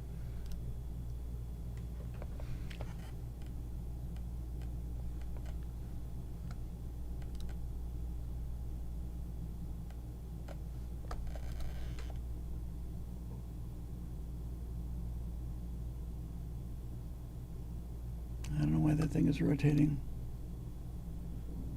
I can live with this. No problem.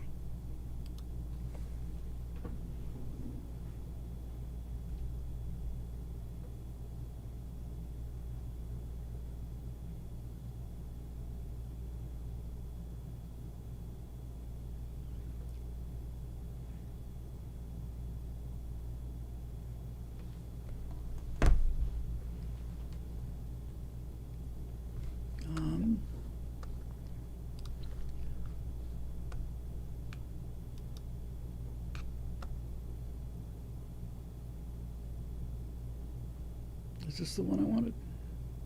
I think it is.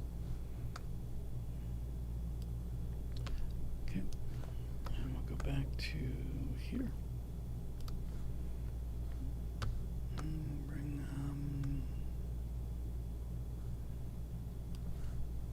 bring this in.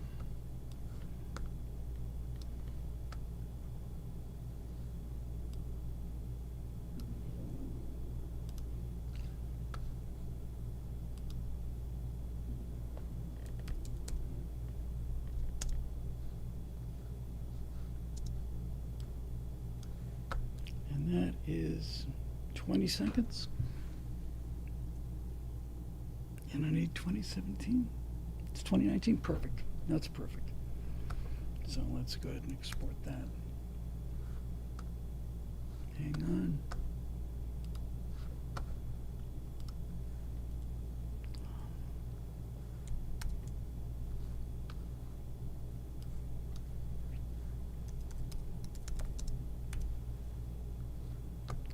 Four.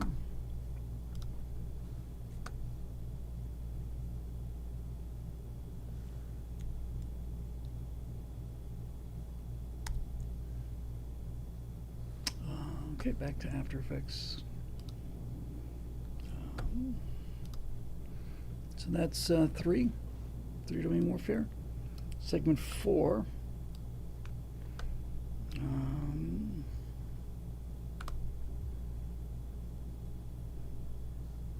Time stretches to 2017.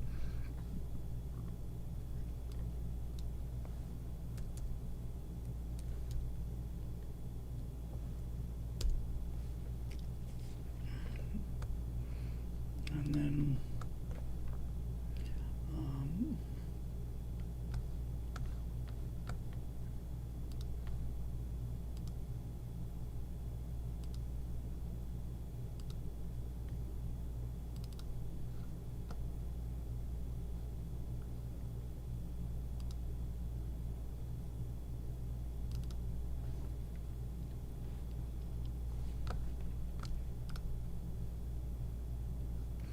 bring in segment 4.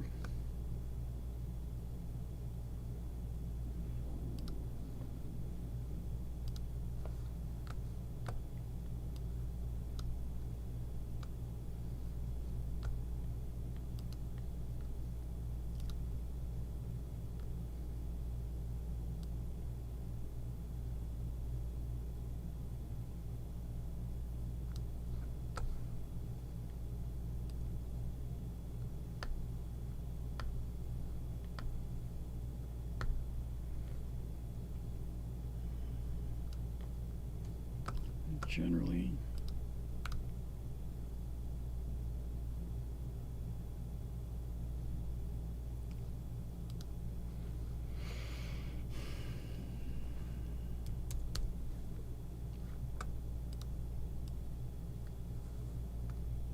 all right.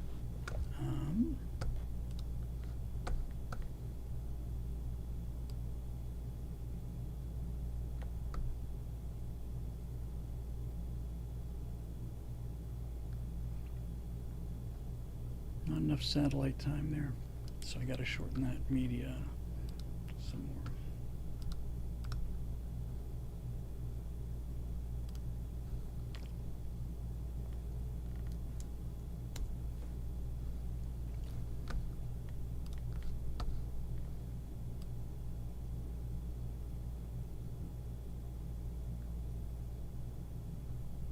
I ran out of footage, so I went too far.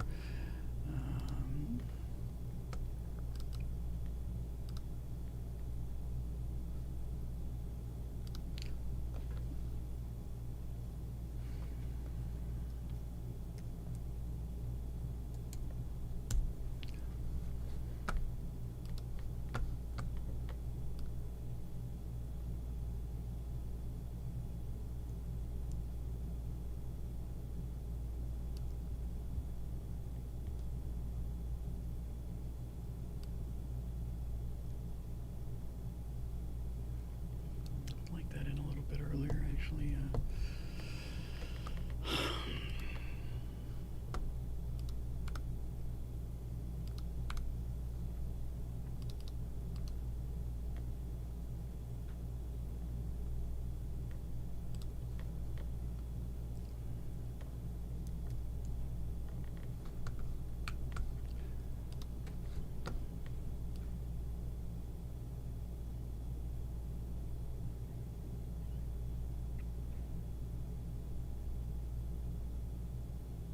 Good.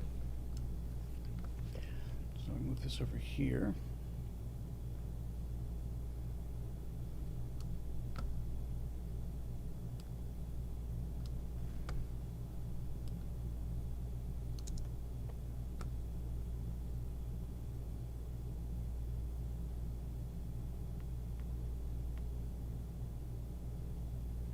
Come on, Betty, don't die on me now.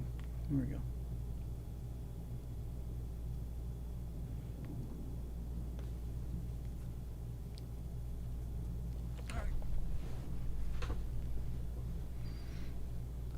Let's well, let's make some magic here. So this is scene 4.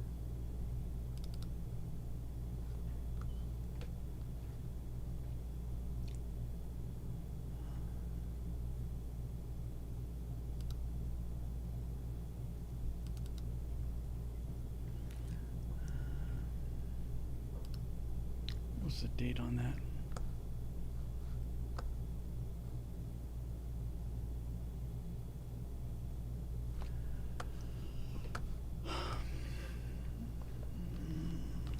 Starting to fade here.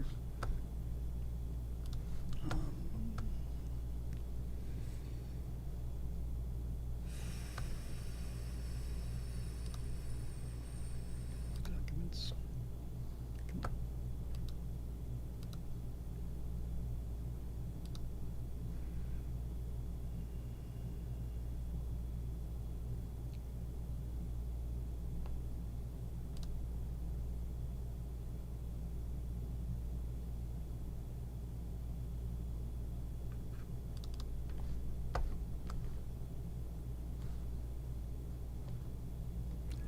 March 20, 2003.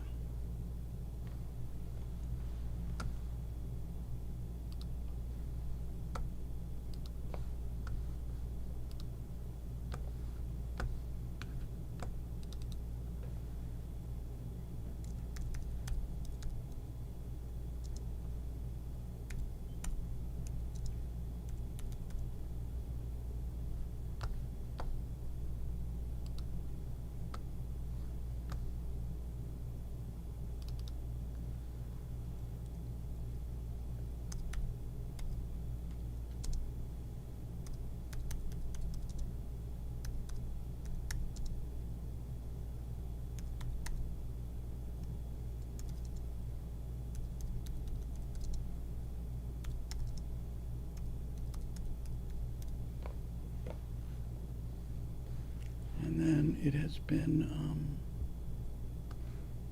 the protocol has been in order, should be land, air, sea, and space.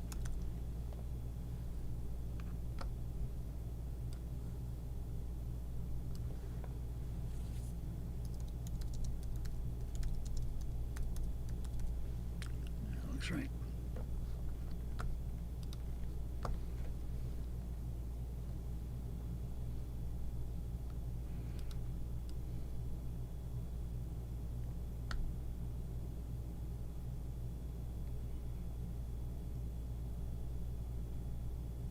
Okay, 2 to go.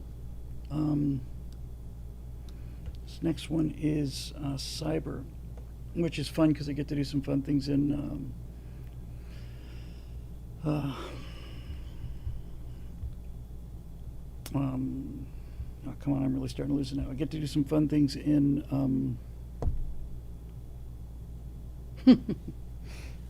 in Midjourney, in AI. So this is a long one. This needs to be 43, come on, 4316.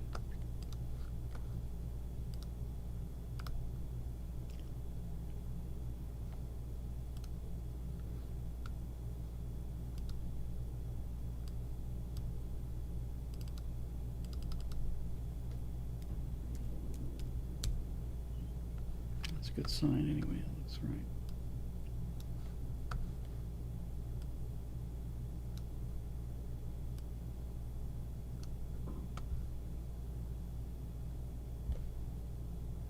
I might run out of time on this.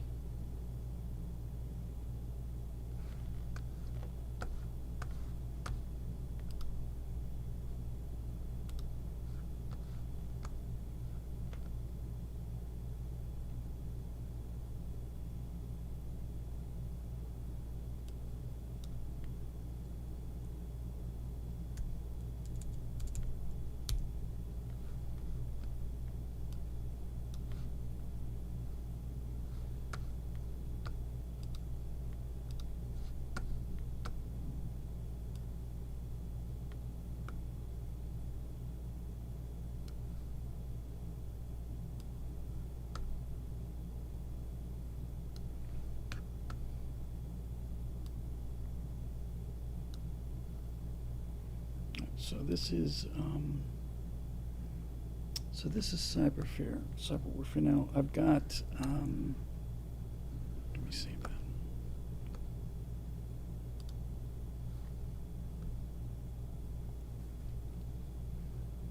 that. You're not watching the screen? I thought you were on the screen the whole time. Sorry about that. Yeah, I'm getting a little tired here. Let me fix that.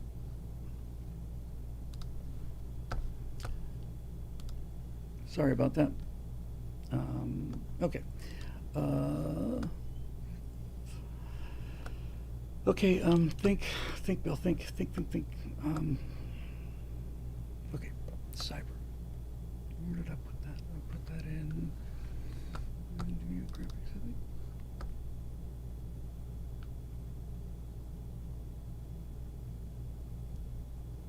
No.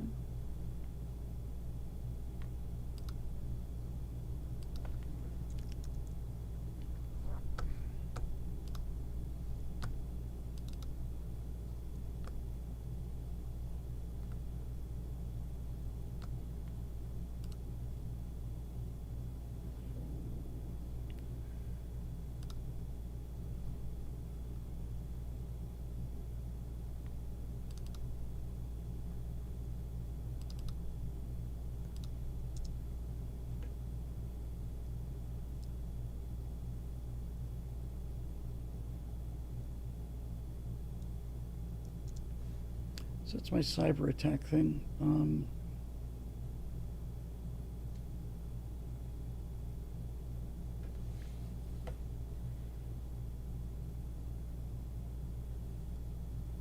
You know, I think what I'm going to do is, oh, thank you, Bryce.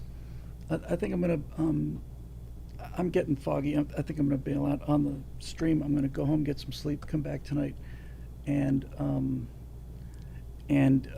do some more editing with this. Because I'm pretty, on the other hand, I'm so close to being done. Let me try. Let me see what I can do. I'll stick with it for a little while longer because it'd be nice to render it and deliver it.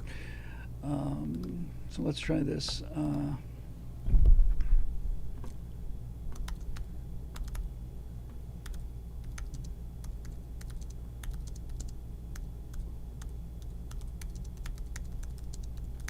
Photorealistic image of a network command center.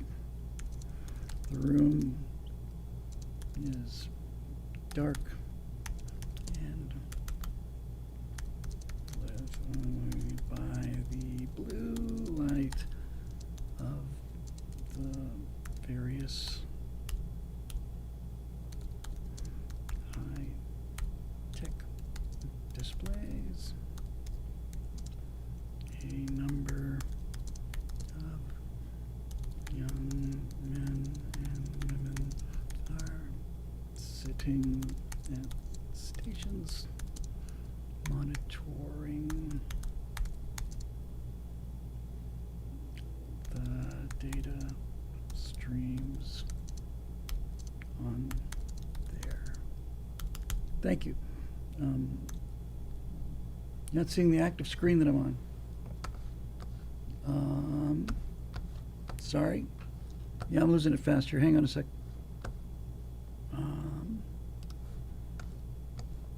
Screen capture.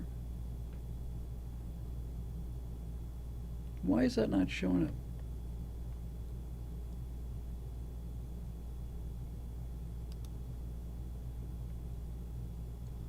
It's like been frozen there.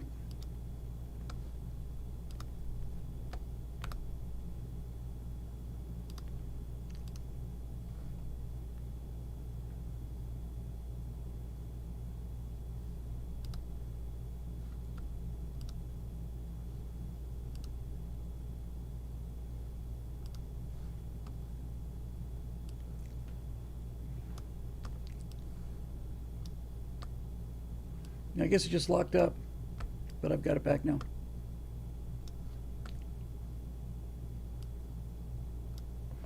That should do it.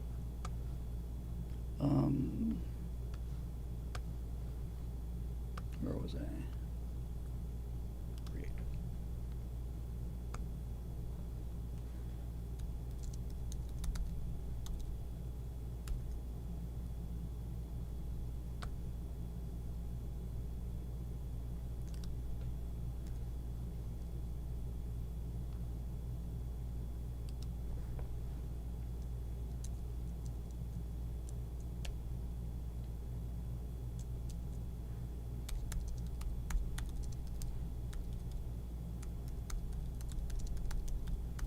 This one's probably going to take a while to get dialed in. But you never know, sometimes you get lucky.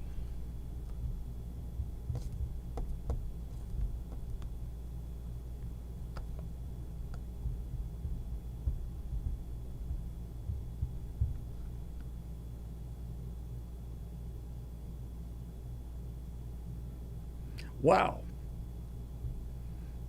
Frickin' wish it looked like that.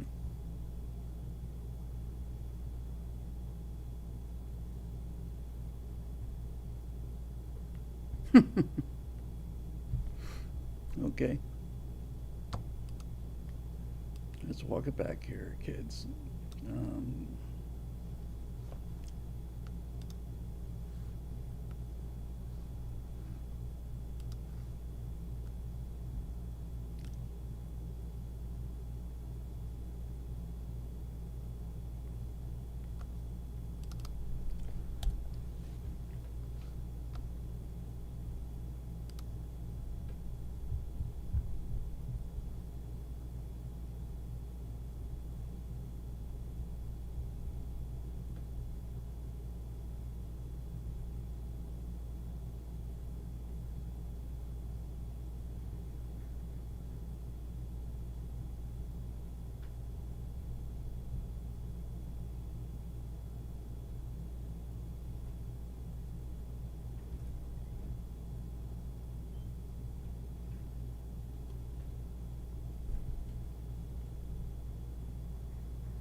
They'll kill me if I use that.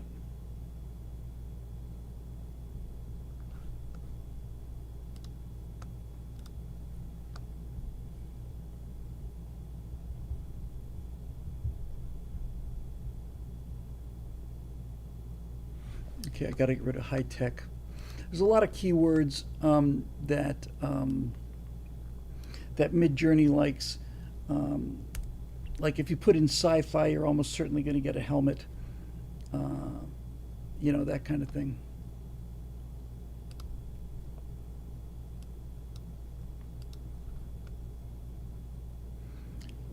I did ask it to vary.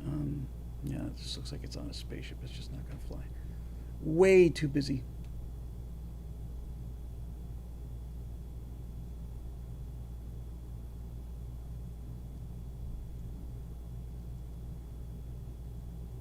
That's a little better.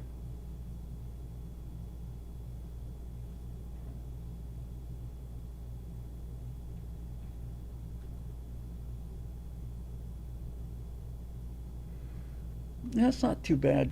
I mean, that's not over the top, crazy Bond villain bad.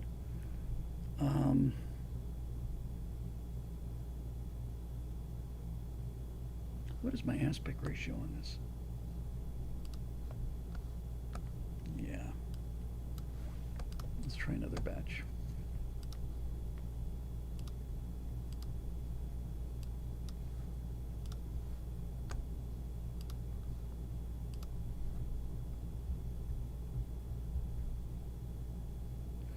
I guarantee you if I turned the stylization on this up to 100, there'd be clouds and cherubs and angels and all of that stuff. No, this is not a right angle email. This is going to be for part of the thing I'm doing for the National Defense University. It just looks too, high tech. Unbelievably, high tech.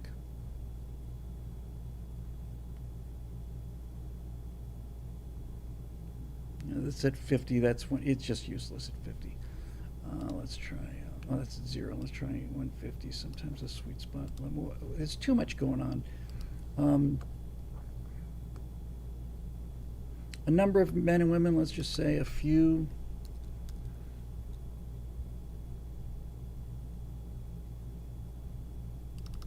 That'll make the room smaller.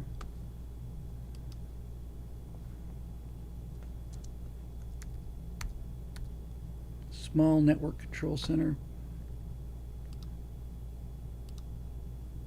I've got one I can use, and that is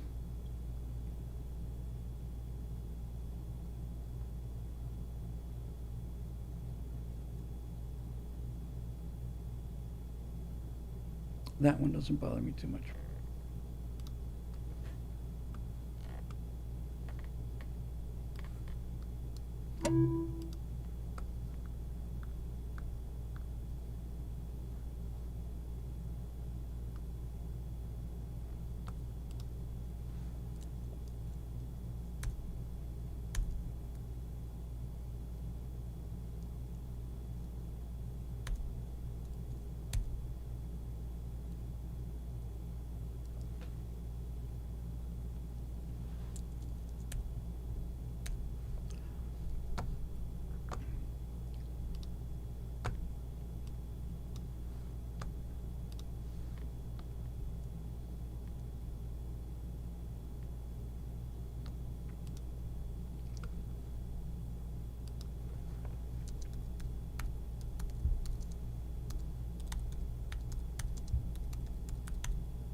Let's put this in here for fun.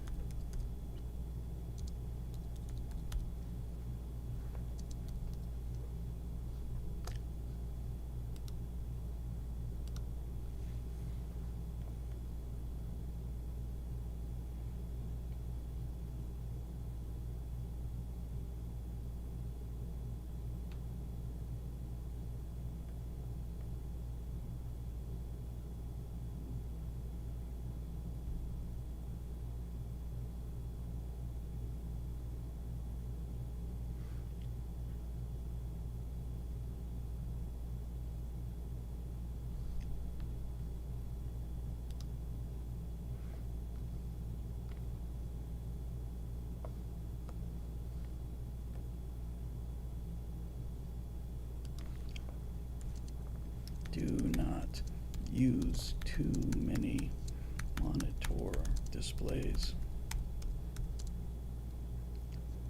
Use the reference image for the monitor displays.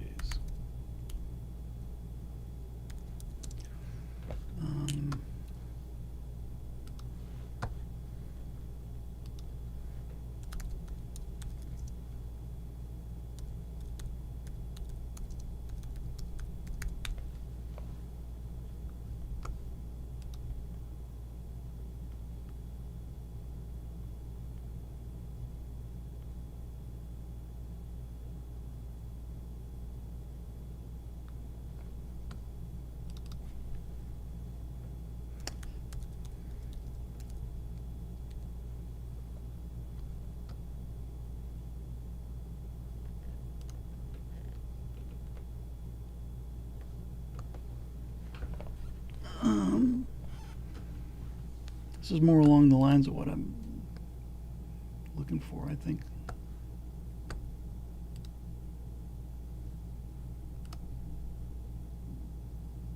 These are all just so low res. That's not. So sometimes, like, you have to give Midjourney something to chew on. You know, it just doesn't have any idea. These are just crazy low res, though.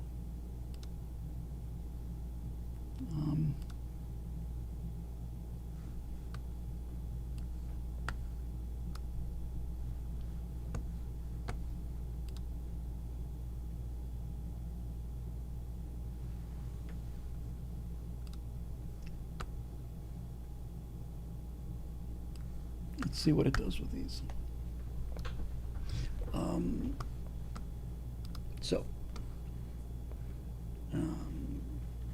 What we've done is we've given it user reference images for the monitors, and we're going to use these 3 reference images, and we're going to put it into, we're not going to lock it down, we're just going to give it like image prompts. Like, these are things you can use to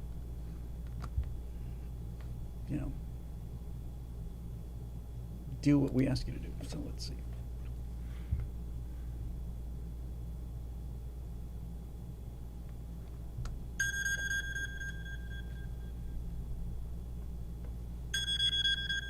Hang on one second, gang.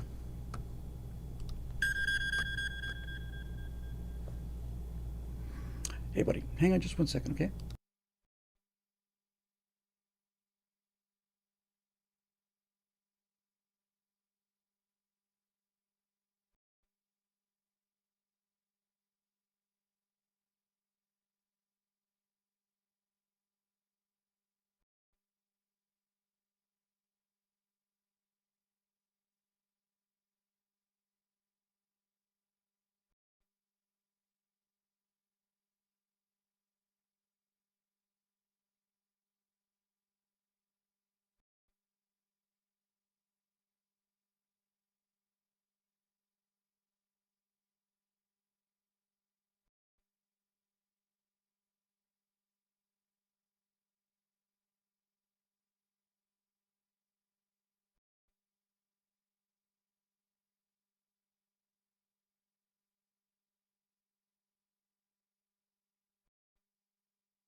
Hey, we're back. Hang on one second.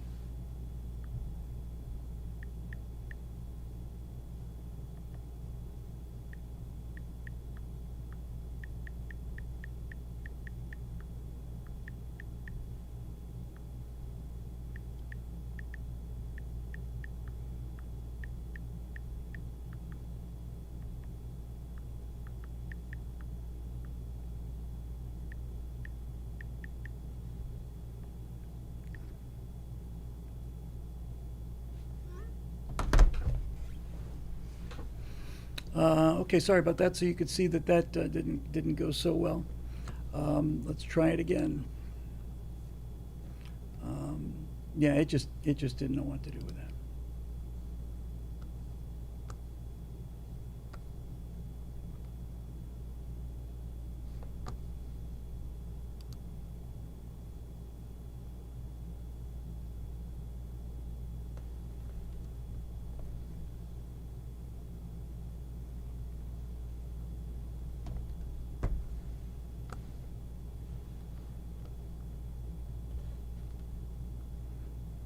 It's just it's so complicated.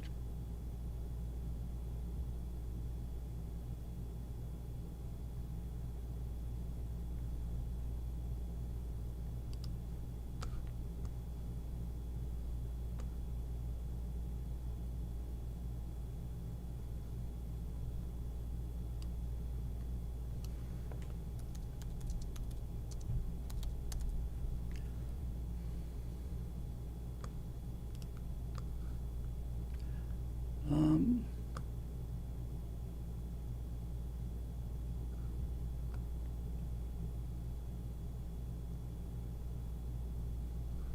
um,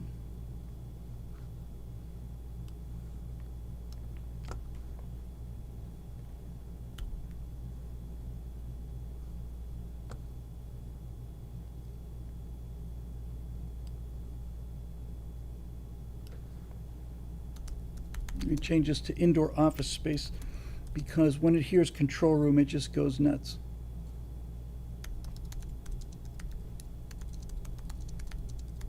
With no windows.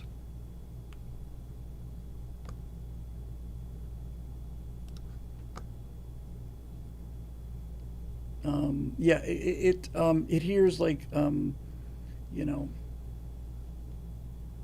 computer monitor displays and all that, and it just loses its mind. This is going to be a lot better, I can tell already.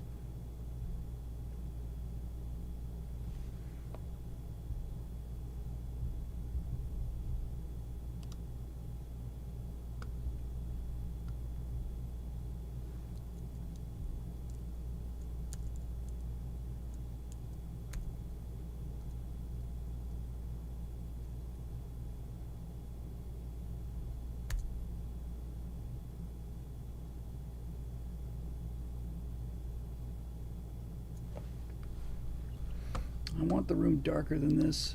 It's getting there. Again, a lot depends on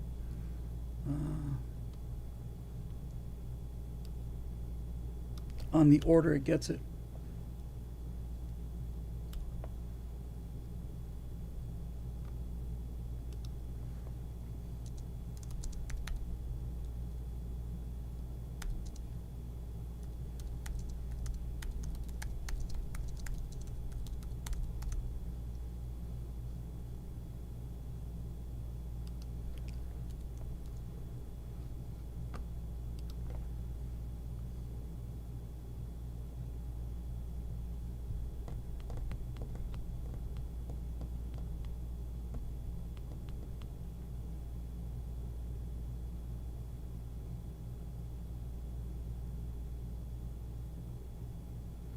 Closer to what I wanted in terms of like a dark room. That's actually, I don't like the style of it, but that's the closest. I might have to go with that. That's manageable too. All right, so we're close, so we'll just keep iterating. I'll try taking the stylization down and then back up again, but one of these we can use. Again, it's you know, it's going in a box.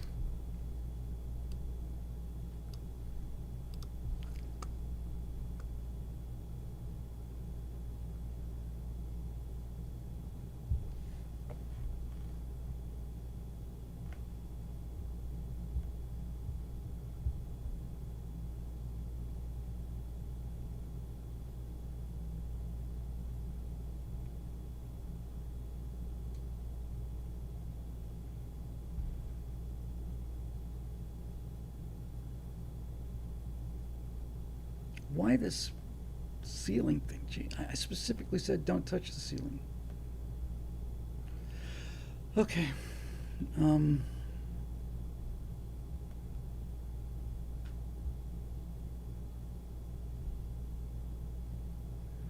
I think that's the most realistic looking one. I'm going to try this.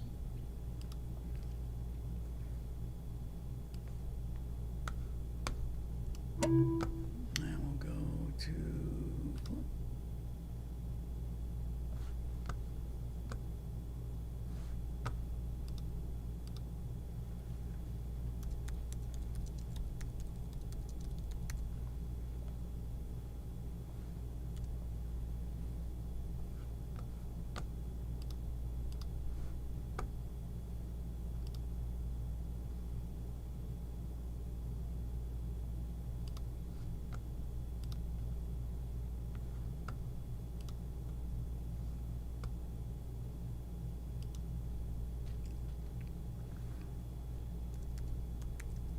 Mission control's not a bad idea, Eric.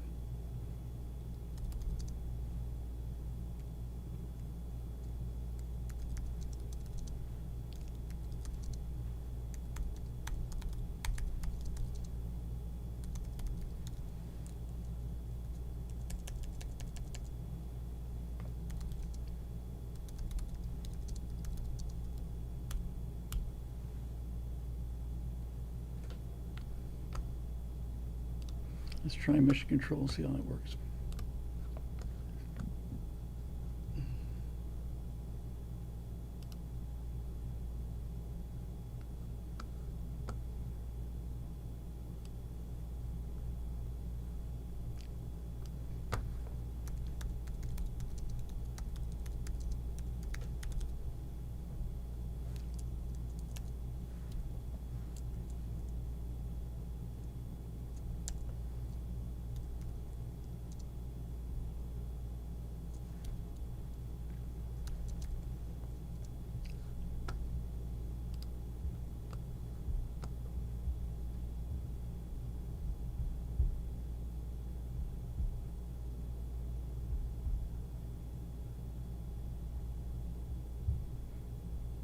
I can also animate this in Midjourney, and the nice thing about Midjourney is it lets me extend the animations.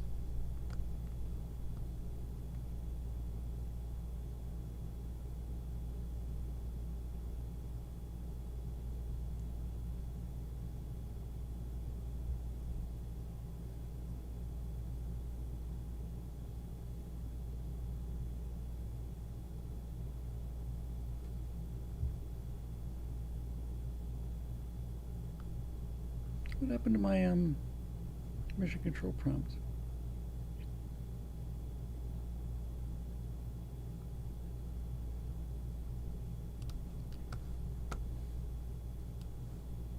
Oh, there it is.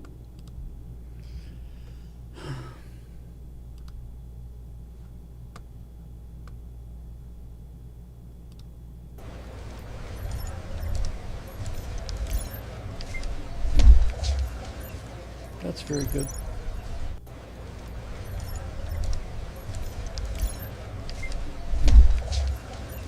Diagnostics are green across the board. Did you see that blip on Sector 7?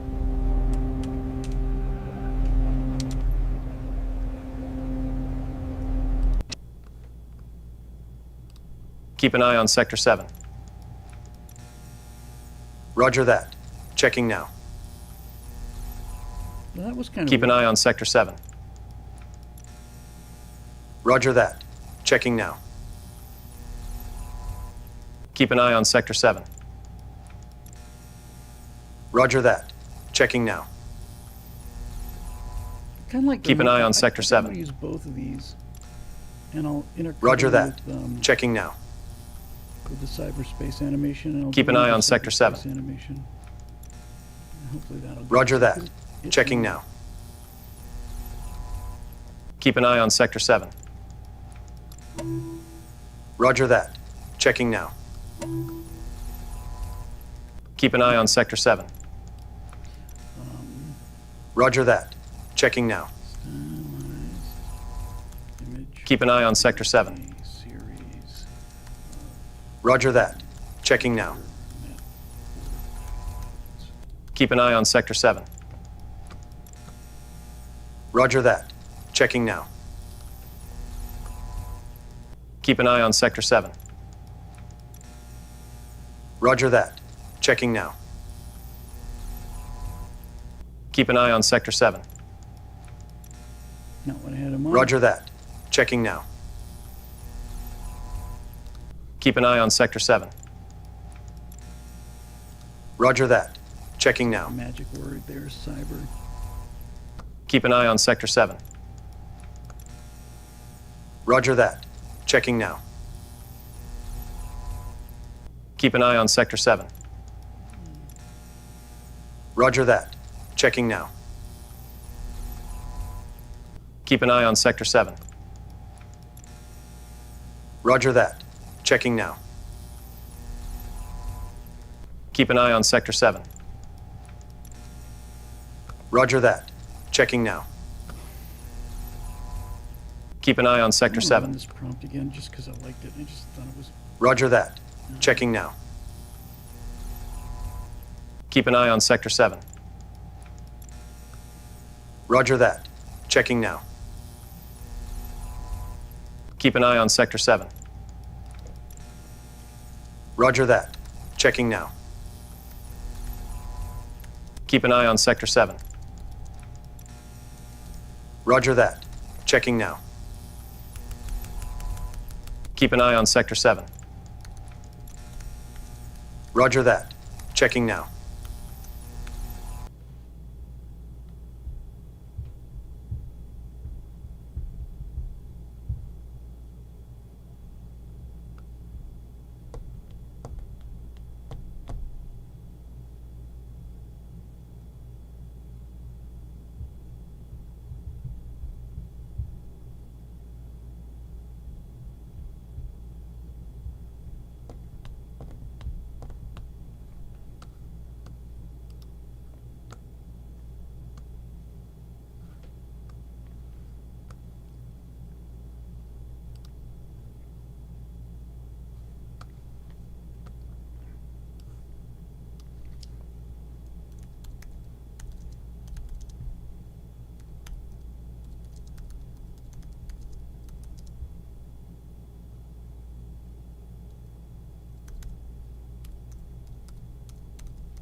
The target is approaching the designated zone. It's really good. That's just really, really good. The target is approaching the designated.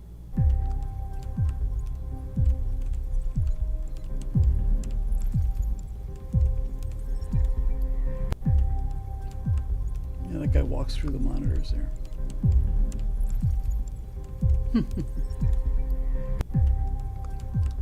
Alpha Team, report status. All systems nominal, Commander.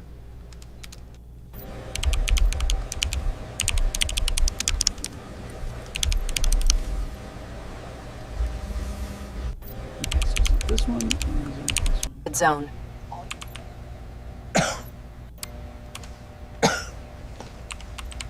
The target is approaching the designated It's zone. this one.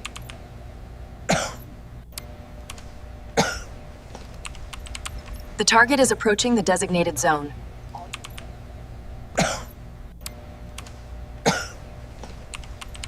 The target is approaching the designated zone.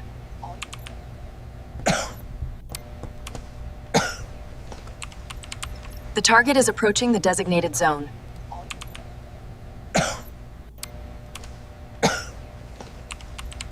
The target is approaching the designated zone.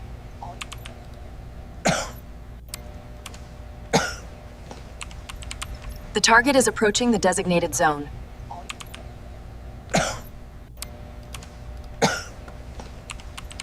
The target is approaching the designated zone.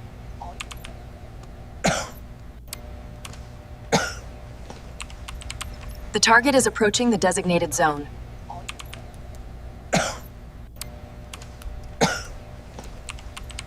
The target is approaching the designated zone.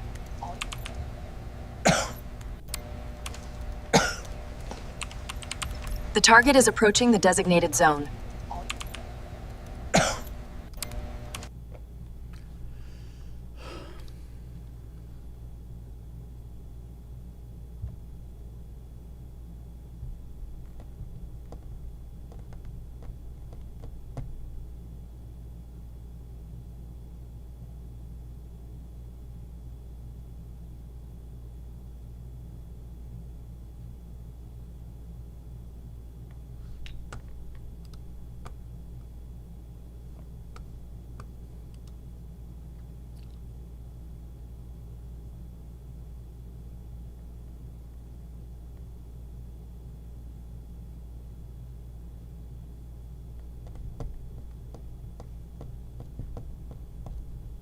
Come on, baby.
I wanted these things changing in relationship to one another. I think probably the other one will do it.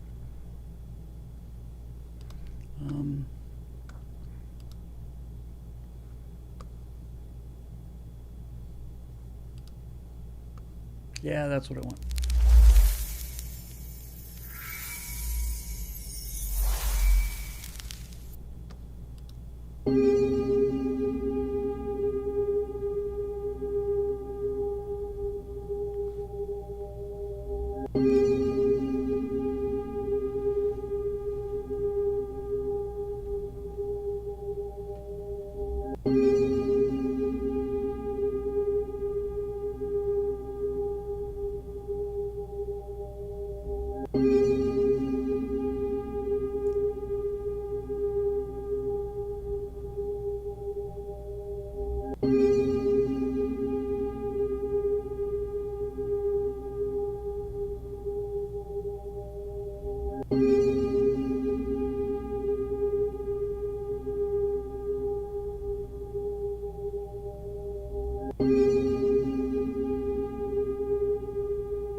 I really want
garbage.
Alrighty then.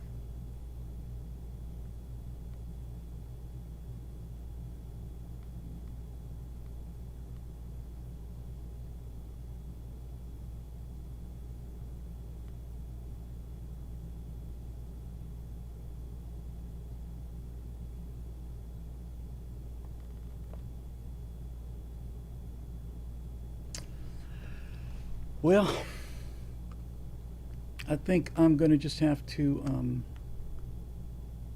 I wanted to get this rendered before I went out, but it's just not going to happen. I'm just fading fast here. Let's try one more time.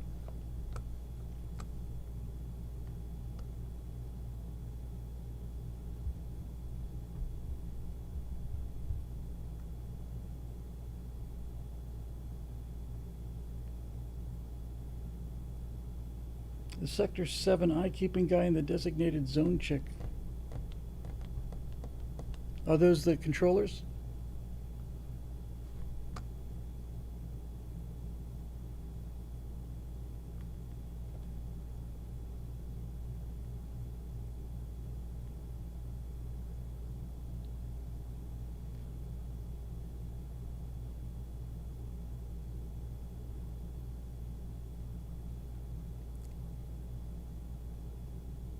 Now let's see if it can do anything with this.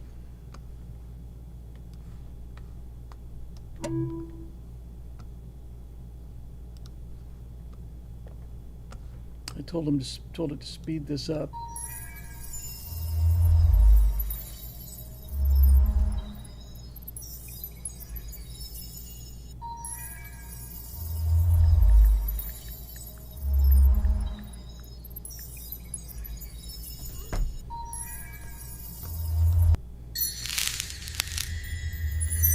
It's not really thrilling me too much, to be honest with you.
All right.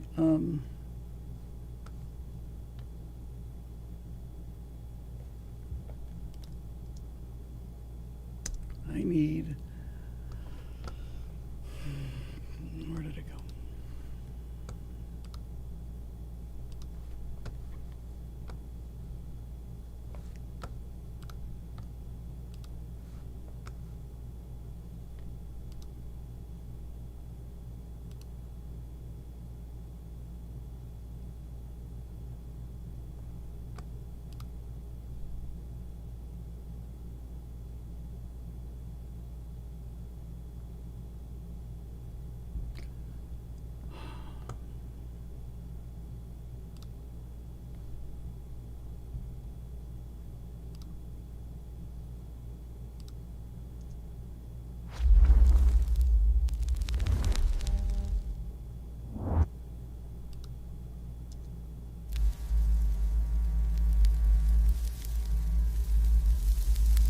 Yeah, this will do it.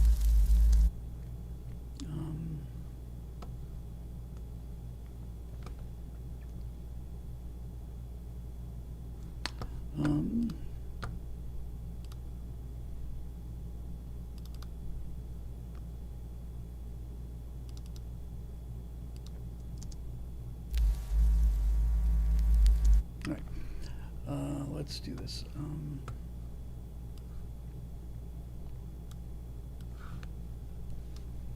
All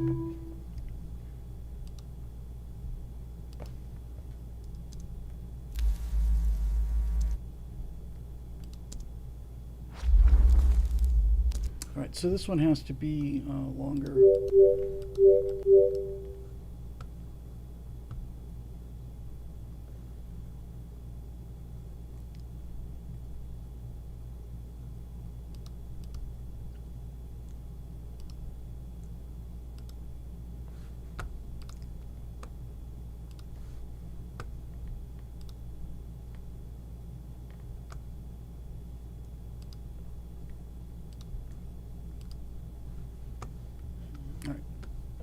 So I need to make something out of this. Then I'm going to bed.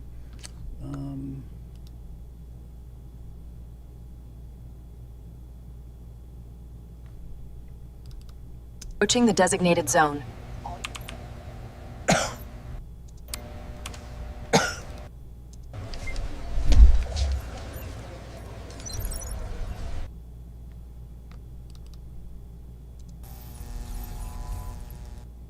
Keep an eye on Sector 7.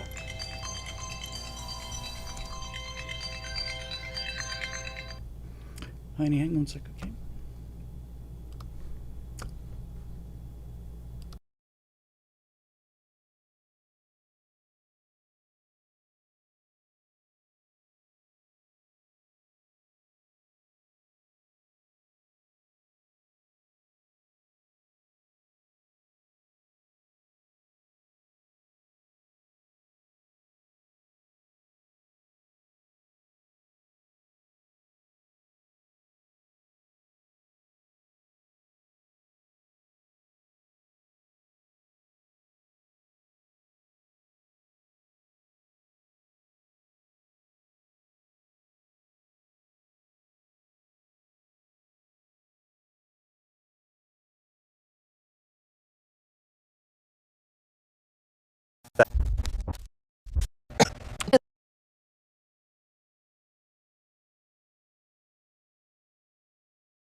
Sorry about that.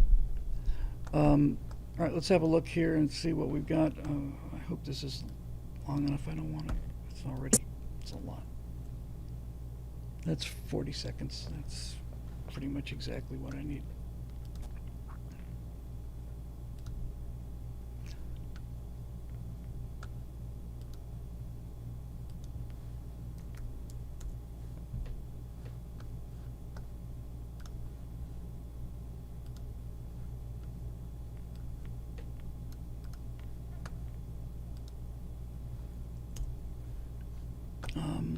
Let's see if this did anything. I don't think it did.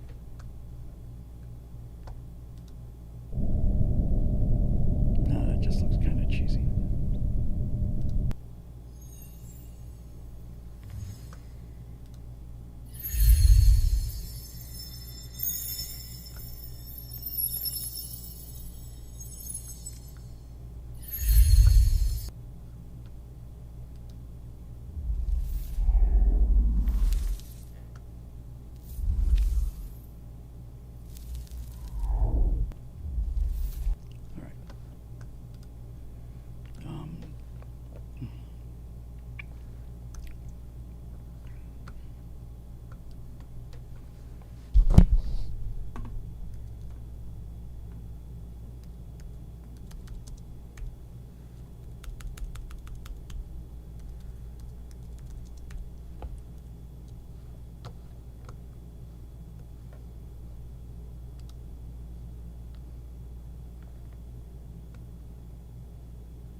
Back to After Effects.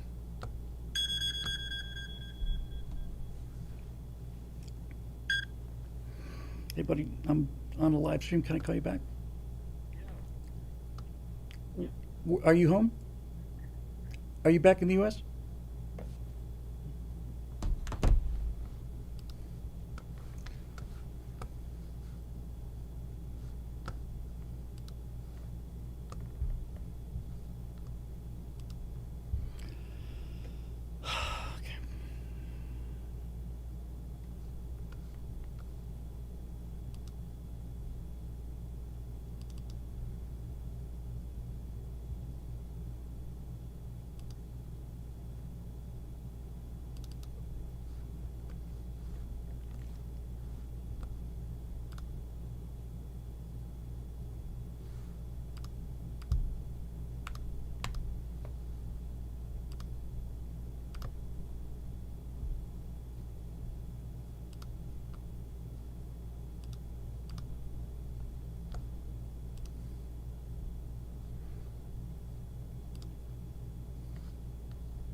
So we're not going to be on much longer, gang. I'm just going to hook this one up and maybe render it.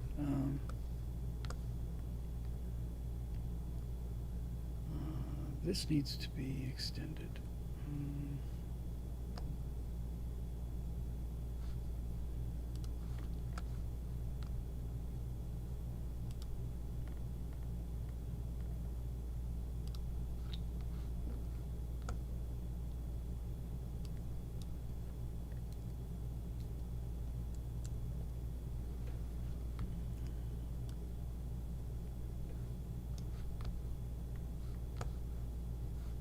Come on.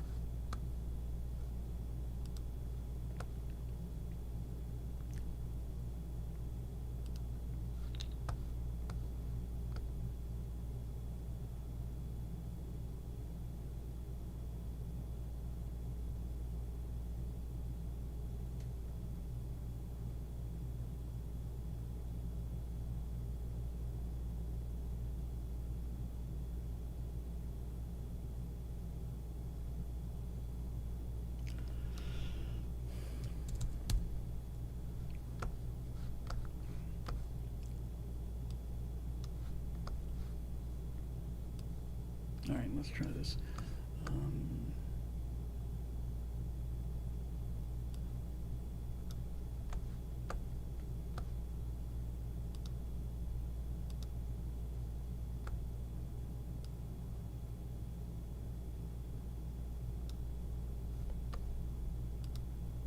Keep an eye on Sector 7.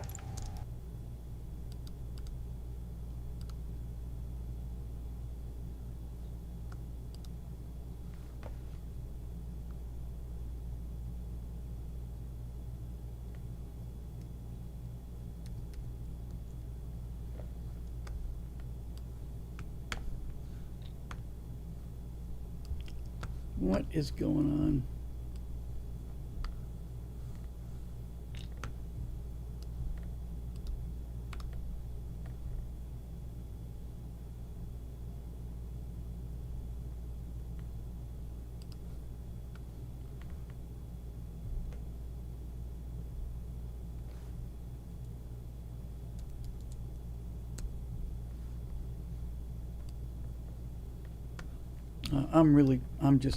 I'm out of it. I don't know what the hell I'm doing anymore. All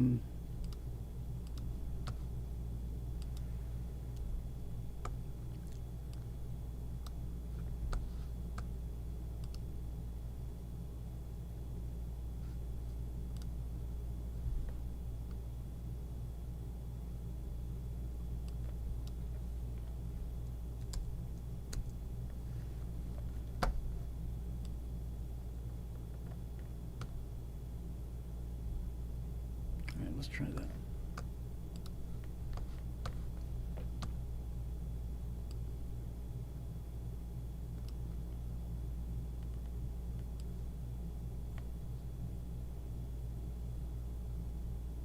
That's a little disturbing.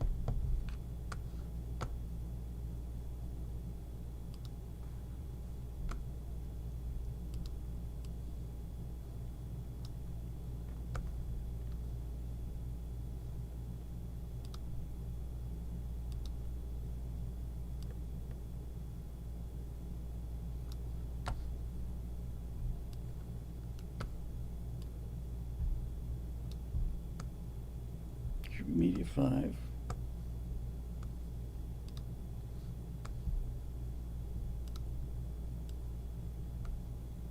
Why?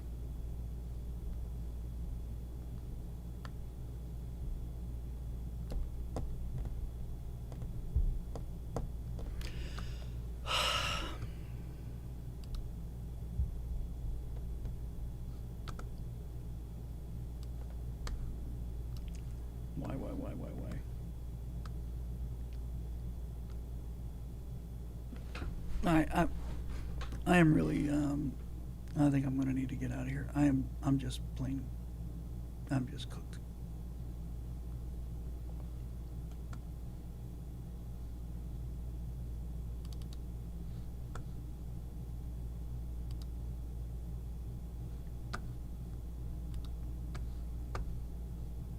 I do not know why this is not showing everything else seems to be working pretty well.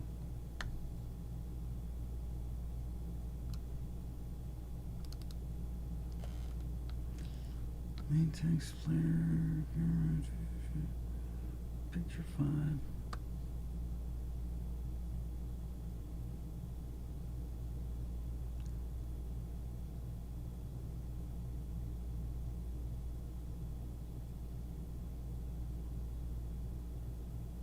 You know, it's like,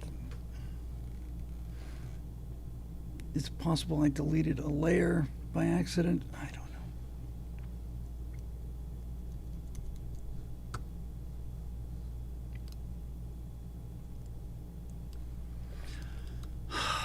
This is really, really, really tedious. I just gotta get out of here.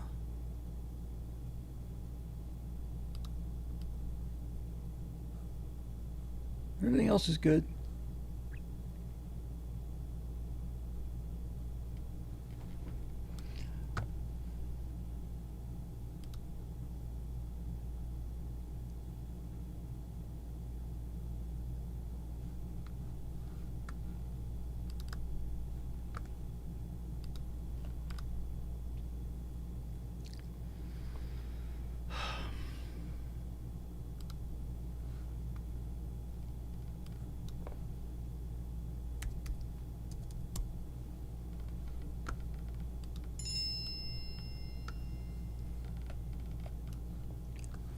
Come on, Bill. Okay, well, that's a sign anyway.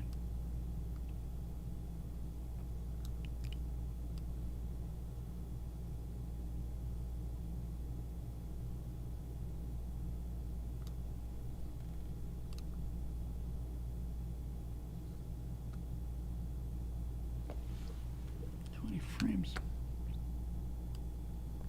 Oh, I think I know what I did. Hang on.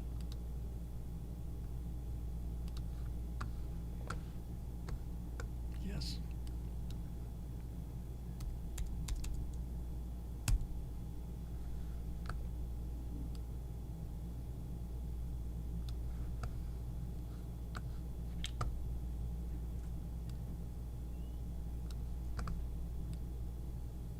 Yeah, I think that's it.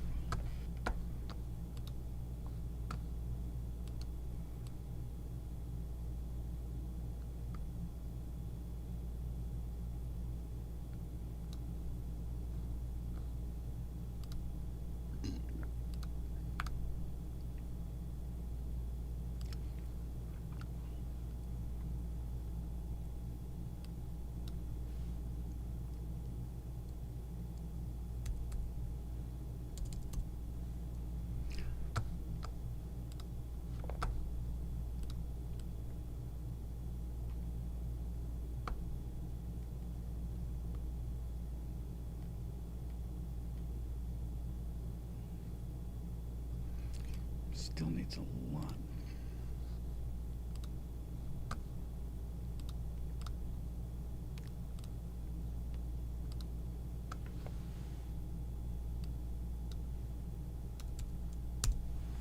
I don't know why this is doing what it's doing.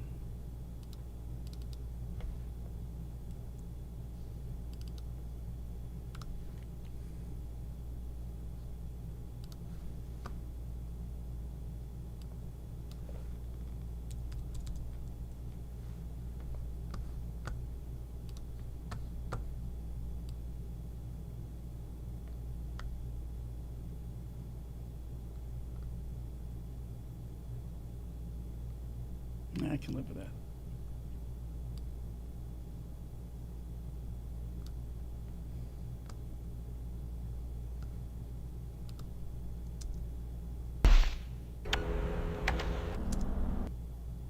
All right, you know what, gang? I'm gonna close the gate here. I've got a bunch of things to do, and it's 1 o'clock. And thank you everybody for being here. I really appreciate it. Sorry to just kind of cut you off like this. I just realized I'm getting, you know, a little loopy. So it was a fun time. Thank you for sticking around. I'm sure you get a chance to see the final product. I'm just starting to make so many mistakes now that I think it's just time for me just to wrap this thing up. So thanks so much for being with us today. Really appreciated you coming in to have some time and see how some of this stuff works. And we will see you guys on Monday night, I think. Yeah, that sounds about right. So.